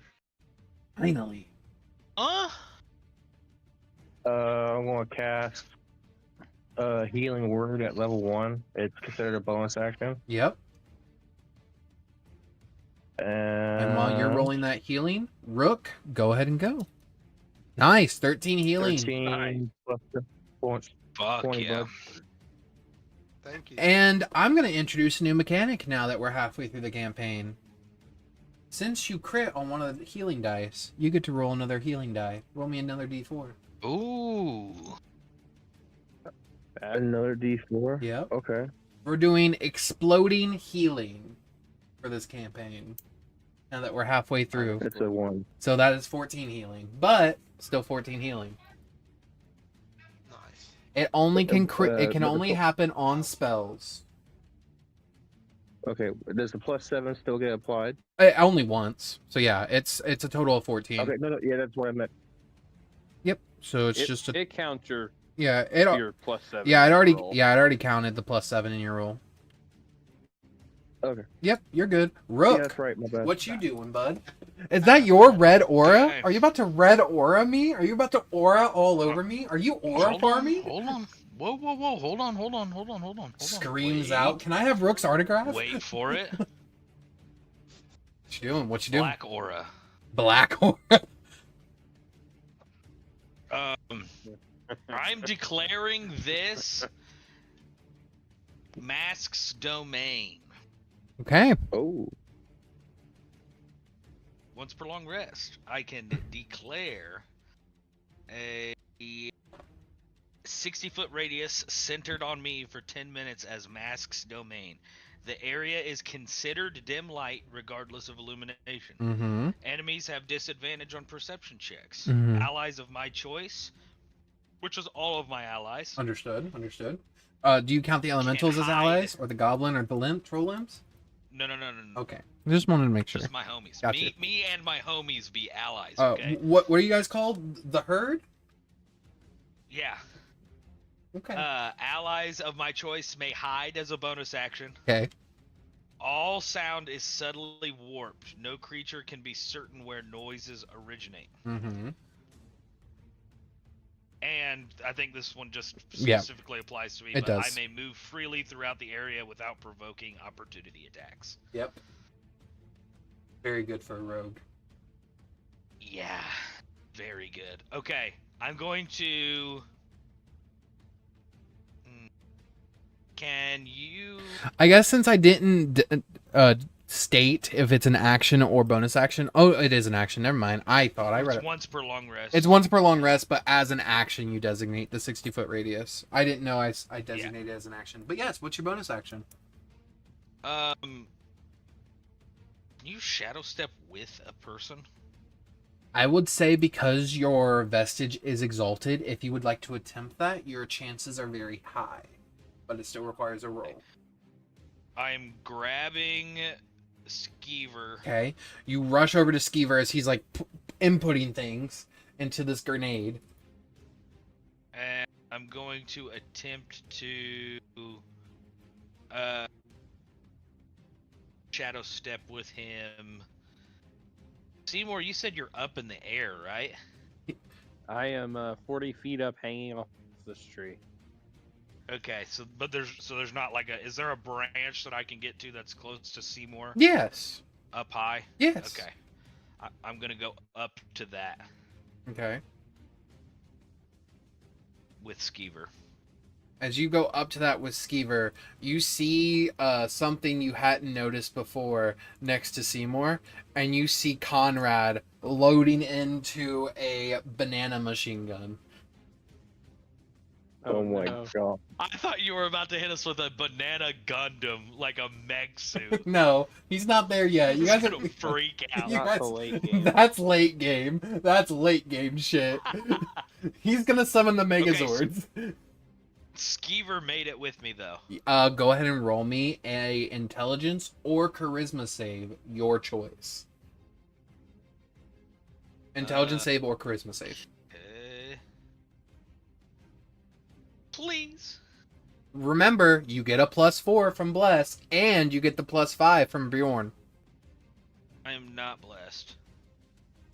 Oh, that's right. You weren't the But- blessed one. That's right. But you do get the +5. I think I'm going to luck. I have lucky, right? You do have the lucky feat, and it comes back to you on long rests. Yep. I'm going to let me go down here so I don't forget to do it. I'm gonna use one of those. Oh no, I'm gonna use another one of those. Okay. Natural nat 20. You go to reach out, and each time you do, it's almost like you can see, like, nope, it's not going to work that way. So you turn your hand, you go, nope, not that way. And then finally you just fucking grab his chest and pull him in, and Skeever goes, yeah. Okay. That was Okay. a little too sensible. That was entirely the point. Did he like it? Skeever kind of looks at you in a new light now, even though it's dim light. He sees you in a new light. Boy, just blew their mind out. I guess we got furry friends. I knew it. You fur bastards. I'm gonna dom you, dude. You're gonna get. You you're see at the Skeever Dom sort of Skeever like now, you good see job. Skeever sort of pick the leaves out of his hair for a second, go like, damn. Hey, Chat GPT, make me an image of a raven. All right. These guys. It is up to Okay, Jarvis. it is Giggle's turn now. Giggle is going to turn and look over at you, Rook, and say, "I see how it is." And she's gonna fire 4 more shots from her hand crossbows. Boom, boom, boom, boom, boom. You have wings. She doesn't even dignify that with a response. That was an insult to injury with her wings, my guy. How? So only 2 it's- hit. 9. So yeah, he takes half damage again. 9. There we go. Okay. Up next is them. They're gonna move their difficult terrain. That's it. The goblin that can't see that well in dim light's gonna begin crawling. He makes it there. Skeever is going to be finishing up, and he's gonna be turning it. And he's like, "Okay, the bomb's ready. Who wants it, or you want me to set it? I can show you how to set it." I'll take it. I'll take it. Skeever kind of looks down at you and be like, "You sure you won't die?"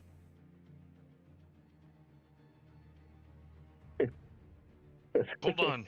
Skeever. Be kind and be unbreakable.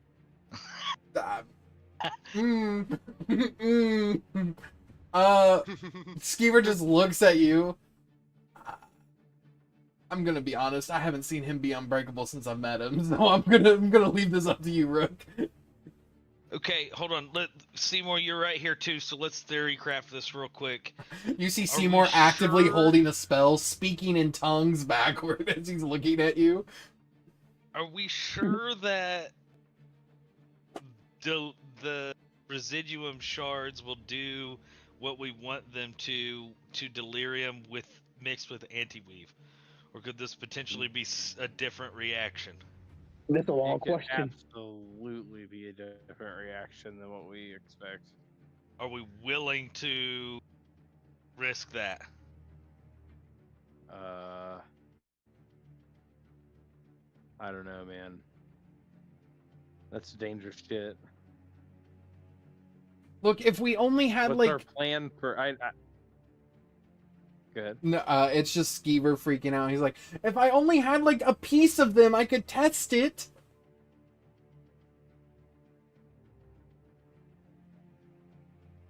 Not to put this all on you, Seymour, but I say Skeever give the bomb to him. They're about to be crushed under immense gravity. Maybe we'll get so lucky and a piece will break off. Okay.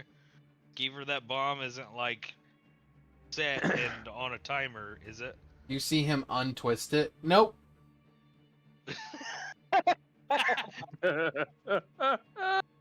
Okay. That's Good. good. Okay. Not anymore. Okay. Well. Wait, I have an idea. One, if you can smash them into tiny pieces, I have a little bit left. I can just test it on a small piece if I can get down there to it fast enough. I can give the bomb to Conrad, and he can shoot it out of his banana machine gun that I still want to learn how to craft. Conrad can use his banana machine gun to shoot the bomb, but I couldn't just blast the residuum out of my shotgun. No one said you couldn't do that. I'm just saying if you did that, there's no time delay. That's the difference. The bomb is protected enough to where there's a time delay before it goes off. Yeah, I forgot about that. Yeah, Just- I mean, if you want to still shoot your shotgun, Rook, I think we would just all die. Like there'd be no hope. Ooh, okay. I don't want death, Okay. especially after I just found out the goddess of death died. That was Bjorn's god. I might have like a Thanks fucking to insult to really injury. subpar plan for keeping us safe. Also, there's a goblin I mean, crawling we up ha- to us. That's fine. You see, Do- you I see know we put it on a Conrad time point delay, down. but, like, what's our plan for the time delay? To just run? Run, or if we have like a teleportation that we could attempt to do or something like that. Possibly. I can teleport like me, and maybe somebody else. I can teleport like me. Such a rogue response. If somebody happens to know the teleportation sequence to a set location, I know. You hear in the back of your mind, Seymour? I kinda do. Oh, great. It's- so where? It's lit. I know who it is. I kind of recognized and have permanently in my memory now the teleportation sigil to the invocation tower in Neverwinter. I mean, that's safe-ish. It's better than fucking Silvery Moon. Do you want it? Sure. He just sends you the memory. The way you send it to other people, you watch as this like teddy bear crawls out, actually moves out of the bag that he's in, and just this string of memories flows into Seymour's eye. And then he crawls back into the bag and closes it. What the fuck was that? That's just my demon teddy bear. It's okay. Looks at my little rat friend who's holding a bomb. Rat friend who looks Okay. up at Monkey holding a Gatling gun made from bananas. Okay. Okay. Oh.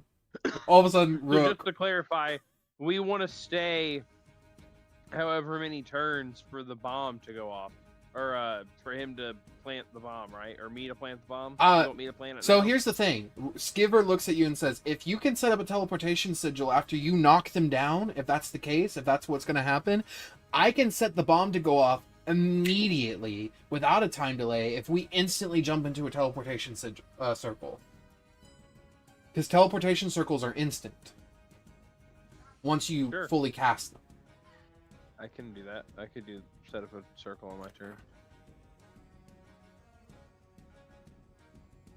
So yeah, if you want to do that, I know it takes a minute, but if you can get help from another caster or something to set this up, we could do it. I can help. Rook pulls out a pin from nowhere. It says property of the librarian.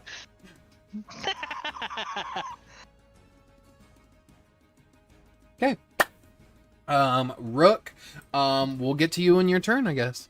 Seymour, it's your turn. Start of the turn. Does the spell immediately activate? Yeah. Okay. Yeah, as soon as I get to my turn, if I'm still concentrating, it goes off. I believe you are. So, what's the saving throw?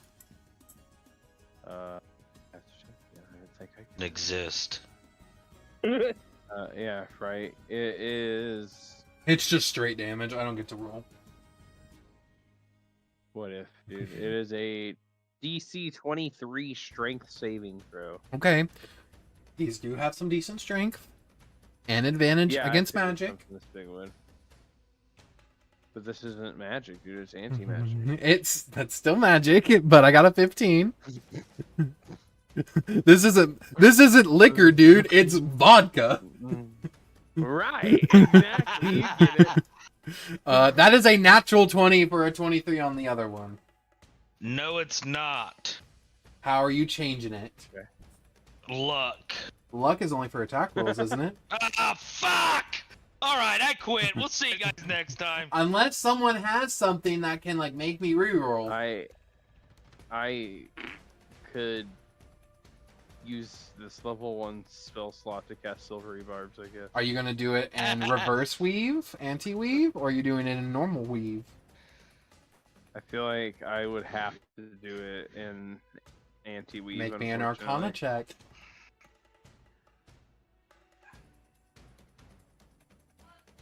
Uh, 26. You got it.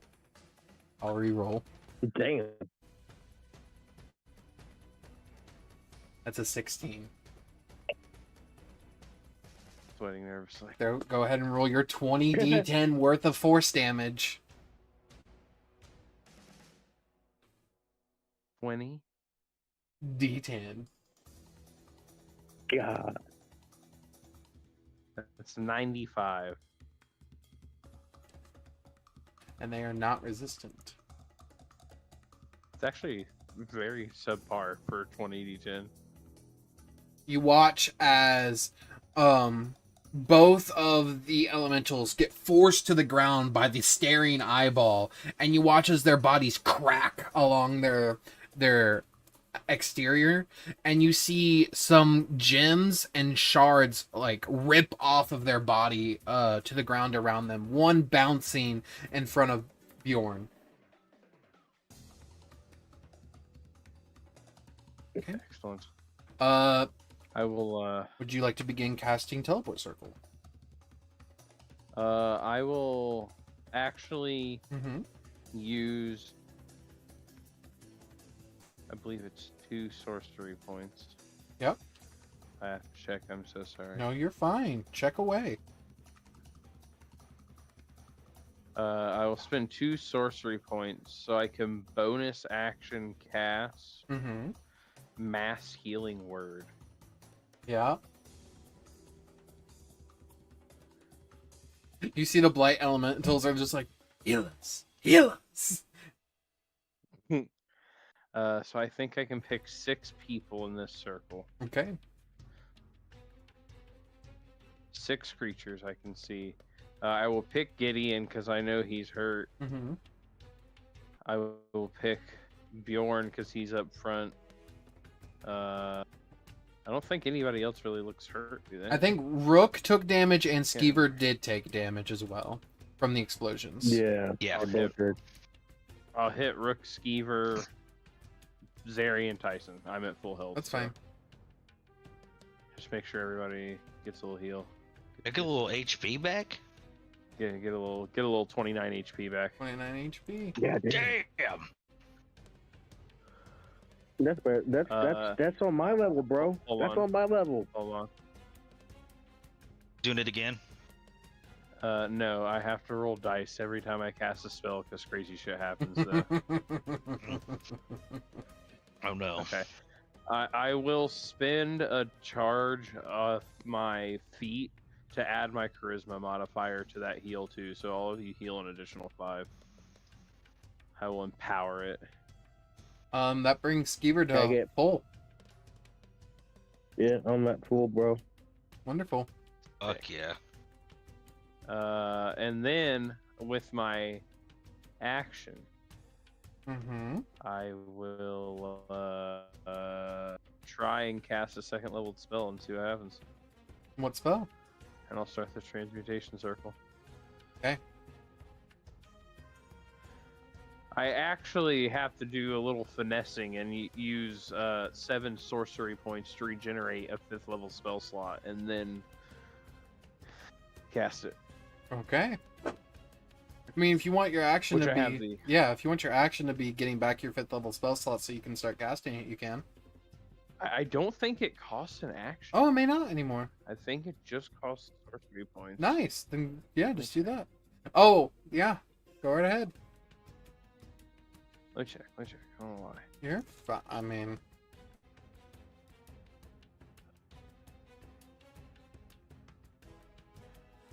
Oh, it's as a bonus action. You can transform and expand sorcery points. Okay. Then I cannot start casting the thing this turn. Okay. That's fine. Alrighty. Next up, But I will. the troll limb begins to move up towards you all. That's as far as it can You go. mean goblin? No, the troll limb. That's right here. Next to Zeri. Oh, I thought they were all destroyed. There's some on this side. Zeri's gonna look at it and he's gonna be like, gonna fucking touch that thing. And he's gonna try to just rush back and just sort of like say, hey, someone with a weapon, kill that thing because magic gets reflected.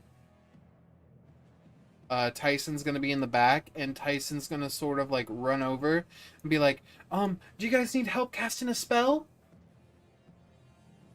Yeah, we could use a little help, buddy. All right, Tyson starts getting out like things that could be used for a spell, like bat guano and like sulfur and all this stuff. Excellent. Gideon, it is your turn. What would you like to I do? will. I'm gonna run over to this guy Okay. While raging. while raging, Mm-hmm. and I'm gonna make an attack on him with my staff. Yeah. Are you recklessing?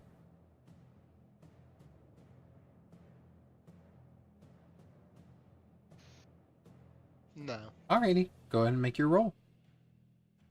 So do I need to add the modifier myself? Uh, I'm raging. There should be actually when you go in, so under features and traits for barbarian, when you go in to activate your rage, there should be like, so when you click on like activate rage, there should be like an option where like it opens like a mini box and you click activate rage. I clicked the box earlier. Then It just states that I get a +2 bonus to the damage. it's already added because if you look at your plus, you get a +6 to the damage now. You normally would only get a 4 because of your strength modifier. I see. Yep, so it's automatically adding Thank you it. for clarifying. You're fine. But yeah, I'm gonna take a swing at it. Go ahead. 25. That hits. And this is dual-handed, so it's Oh, the shit. You watch as Gideon pulls out the heart sigil staff and says, batter, swing. love hurts. 13 points of damage. What's love got to do? You watch as he Got to takes do it with back it. and I want to say, Rook, he's in perfect form, too, as he, kaboom! And you watch the troll limbs just go, Perfect form.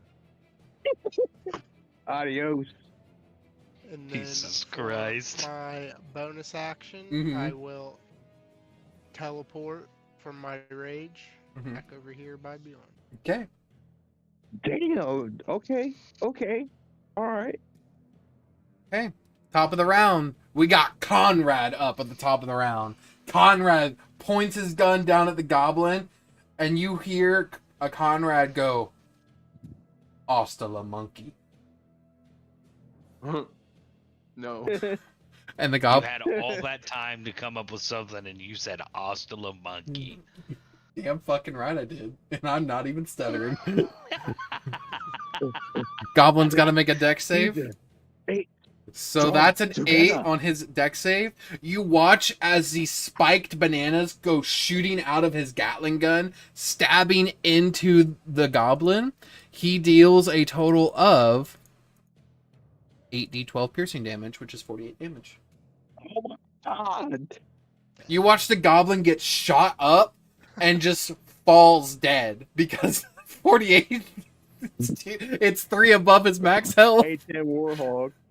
A10 Warhog over here. You see the Gatling gun smoking and smells suspiciously like banana bread, and he slowly turns it over to you guys and says, "I did it." And then it goes to Bjorn. Bjorn, it's your turn. You have two And share this elementals. boy. You have two elementals that are currently prone on the ground in front of you. You do also see one of the, like a small piece of its shard in front of you if you wish to grab it at all. I am grabbing that. Wonderful. I need you to make a con save.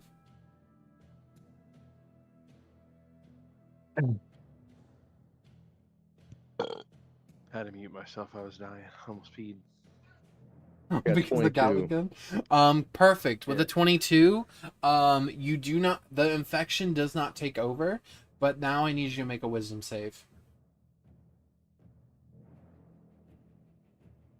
A 17. Perfect. In the back of your mind, you hear, this could amplify you, make you stronger. You need that now that your god's dead. Put me in your lantern. Hey, I would be a little.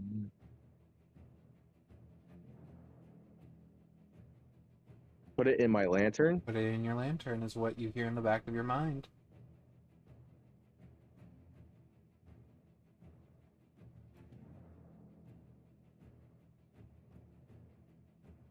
Hey.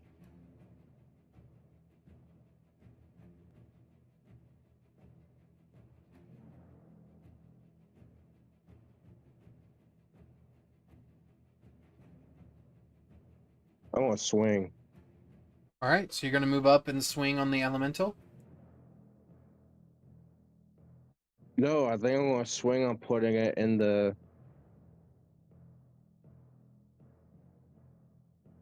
You're gonna put it in your lantern. Is that what I'm hearing? Is that what you're doing, Jacob? Yeah. Okay. I actually have to leave. You guys have a great night. Are you too, Dylan? GG's, man. You, I'm just you kidding, open the but we're lantern. about to die. You open the lantern, and as you begin to place it in, it just flows straight into the lantern. The glass closes. Nothing happens immediately.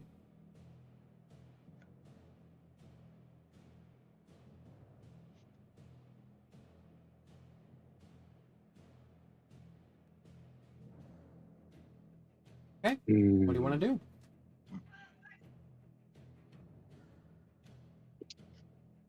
I am going to.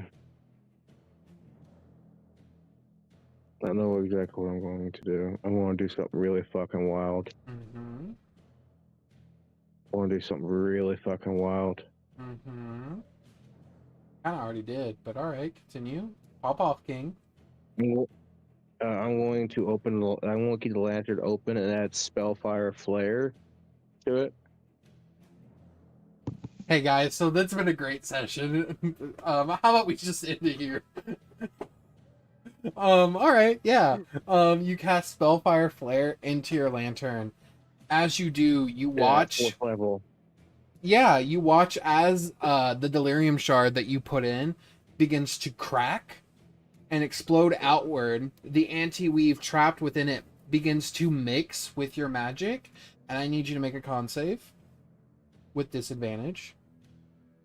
With disadvantage, I knew that was coming. +4 with your bless.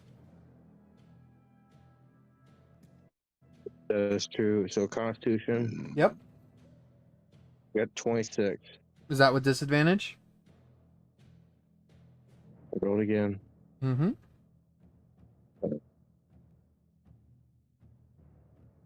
That's 27. Roll me your d4. So 26. Roll a d4. He says. Mm-hmm. See if you can get to Big 30. man. Okay, 28.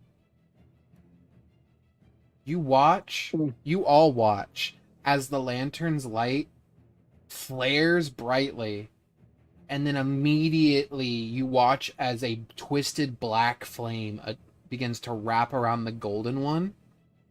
And you watch as you're holding this lantern, Bjorn, as the glass around the other sides of your lantern shatter. And black flame begins to leach out and around, with a golden flame heart in the center.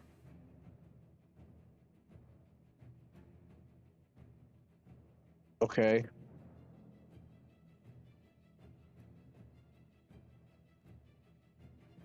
So use your action to cast a spell. You have a bonus action. Yes, I do. One second.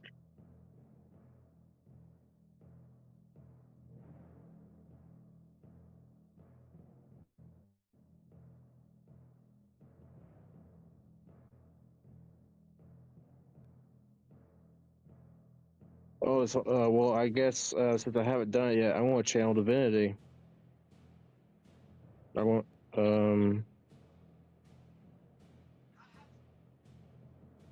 want to channel divinity. Jacob, did you wake up on the wrong side of the bed? Alright, let's fucking go. You cast Channel Divinity. You feel this magic pulse up within you. It burns more than it did when the librarian was doing that spell on you. It's almost as if like you feel it eating away at your skin, turning it to rot as you feel it climb up your body. As you release this Channel Divinity out, I need you to give me a charisma save. Nat 20. That's a 34, my guy. Nice. Damn. Very nice. And if I were to add a +4 to that, do I need to add a +4 to that? Roll it. Because you're blessed. It's a 3. 37. 7. With a 37, you needed a fucking... DC was 40. The Sorry. DC was 30. Oh my god. You channel Divinity, and you learn something about the anti-weave. Ooh, It's give it not to me. just magic. You feel the lost souls tied within it that is forming it. As the lantern bearer, do you pass them through the gate? Yes, I absolutely do. You watch as Bjorn channels this anti-weave up through his body, and the vision of this like ethereal gate opens, and you watch coming out of his hands are like the souls of the dead being ripped from the anti-weave that helped created this, and being disseminated, forced essentially into the afterlife. And you watch as his lantern slowly dies back down into a golden, beautiful hue, and the glass reforms around his lantern. You are not affected by the anti-weave as you successfully banished it from your body. But that's your whole turn. Rook! Nice.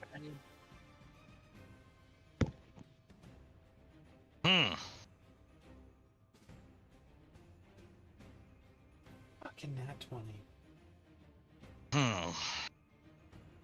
Okay. That's what I'm about, man. I'm gonna help them on the teleportation. Roll me an Arcana check. Oh, baby. That was awesome. Yeah, your best skill, right?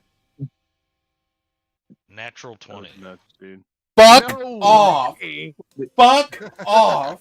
Rook, coming in. You know everything I'm about doing magic. magical as shit now. Rook, you come down and you see Tyson is writing out this teleportation circle, and you just fucking grab the pin from him and say, stop. And you just start fucking making it perfect. Better than Simour could do. Oh no, there ain't no way. No, there is a way, because you give that fucking shit to your patron. Because your patron loves you. Okay. You feel Uzumar guiding your hand as you're drawing this out. As Uzumar's like, I've done this 1,000 times.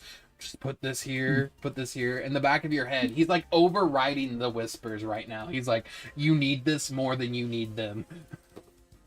Hell yeah. Giggle is gonna look over, and she's gonna fly over to you guys and be like, all right, we're doing a circle. Let's go. The Blight Glass Elementals stand.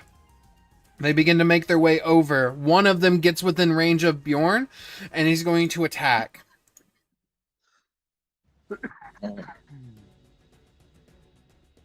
Bjorn, does a 17 hit you? 18. Okay, 19 then to hit you on the second attack. So this is 10 plus 3. That is 13 points of bludgeoning damage. And then 24 points of force damage. That was max rolls on my 2d12s. So a total of 13 bludgeoning and 24 force damage. And then I do need you, Bjorn, I need you to make me a strength save to not be blasted 40 feet away from that hit.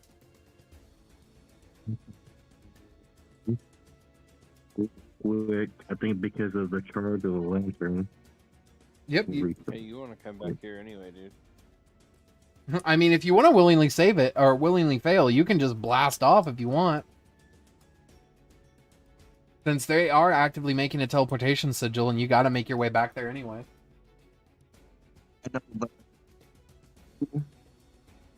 mean, Gideon's raging. It's up to you, fam. I was going to say, well, it might help us out, honestly. It's just, that's why I was thinking, so I was attacked. When an enemy hits you, you may unleash a flare of judgment light. They must succeed a Constitution saving throw DC 8 plus Charisma plus Performance, or be blinded until the end of their next turn. Okay. Oh, proficiency. Yep. So I got a 17. And, so what's your 8 plus your charisma modifier plus your proficiency? Yep. Yeah. So that would be on you. There we go. Yeah. So 5 plus 4. That's 9 plus 8. That's 17. So I make it. Oh, you make it? Yep.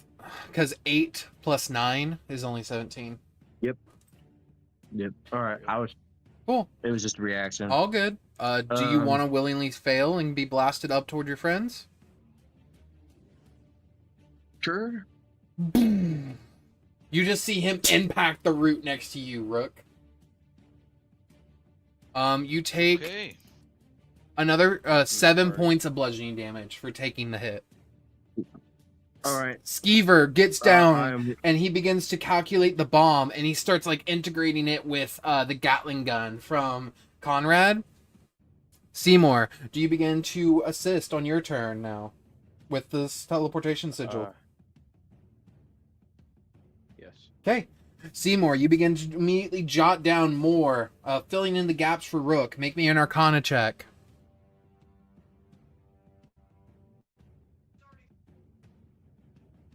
18. Perfect. Do you wish to do anything as like a bonus action or anything?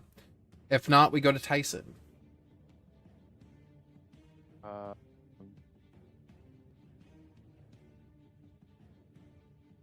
Maybe. What would you like to do? Never mind. Gideon's not back here. We're good. Mm-hmm. Okay. I need him back here before I get crazy with it. If you would like to hold something, I'll let you hold it for right now. Nah, because it's I needed to use sorcery points and bonus. Okay, action, no problem then. it's a whole bunch. Tyson is also going to begin to help as well. Arcana. That's a 2 plus his 8, so he got a 10, so he didn't fail. Gideon, you see your friends back there actively making a teleportation sigil. What are you doing at the last part of your turn?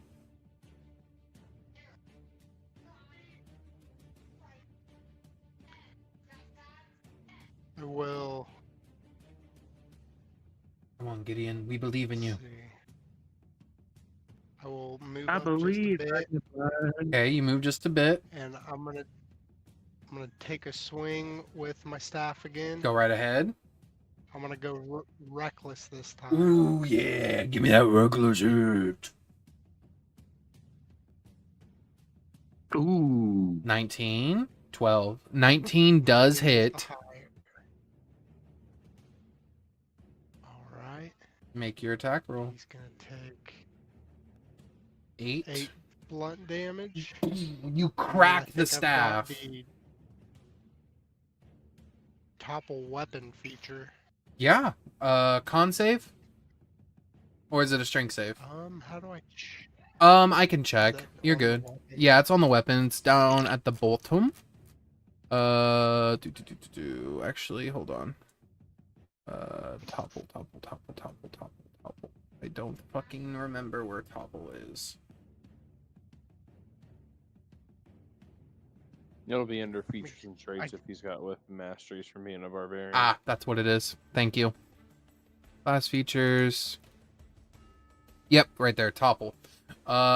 So it looks like on your weapon mastery, it says you took longsword and revolver. Oh, that's right. So, I mean, if you want to change that next time, you can. But right now, you don't have topple. So what would you like to do as a bonus action? Forgot I took longsword on this guy. All good.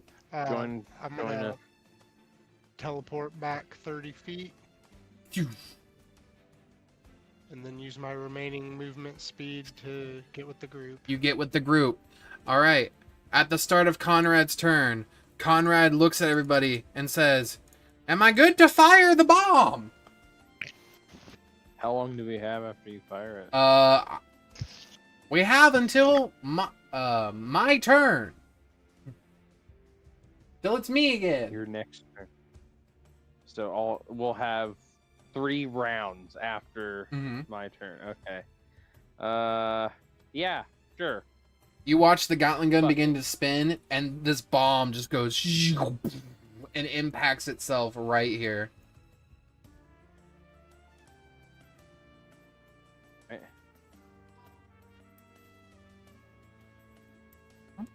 Okay. Bjorn, you can sort of like come to there. Rook, you want to help finish the teleportation sigil? Roll me an Arcana check. And Another one? It'll be finished if you do it. Gotta roll high enough. DJ Cali, another one. Natural 20! Fuck off! Oh, With a nat I'm 20. the most magical fucking rogue there ever was! With another nat Crazy 20, boy. you watch as Rook Whoa. sees where the last part of the spell needs to happen, completes it, and you watch Rook vanish into the teleportation sigil. I think I'm getting the hang of this magic, and then I'm gone.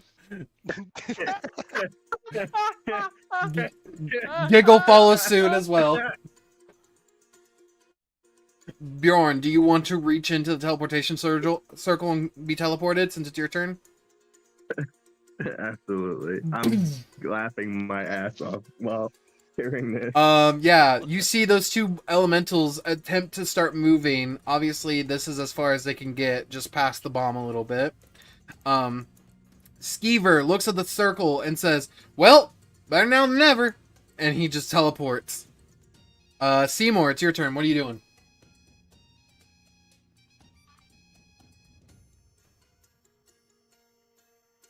I feel like It's an amazing nat 20. Fuck off. 2 nat 20s back to back on Arcana. jump in the circle. Okay, Seymour. Right after fucking That's Bjorn gets crazy. that 20 for like a 40. Yeah. All right. Seymour dives into the circle as well.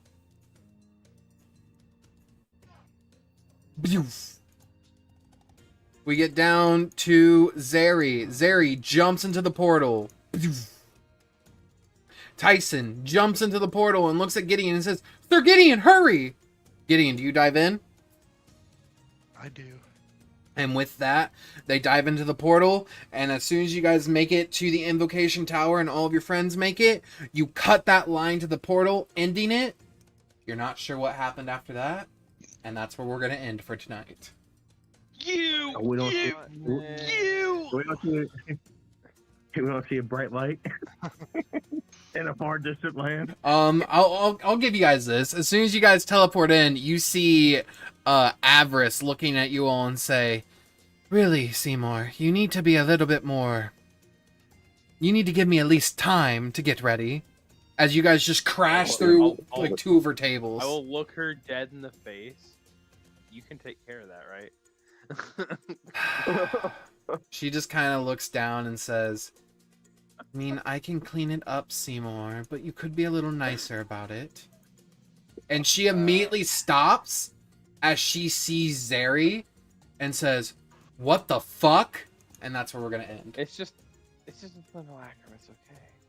Oh, well, I'll also give you guys this. You see floating behind her, you see, "Hey! Guys, it's Brother Silverfish!"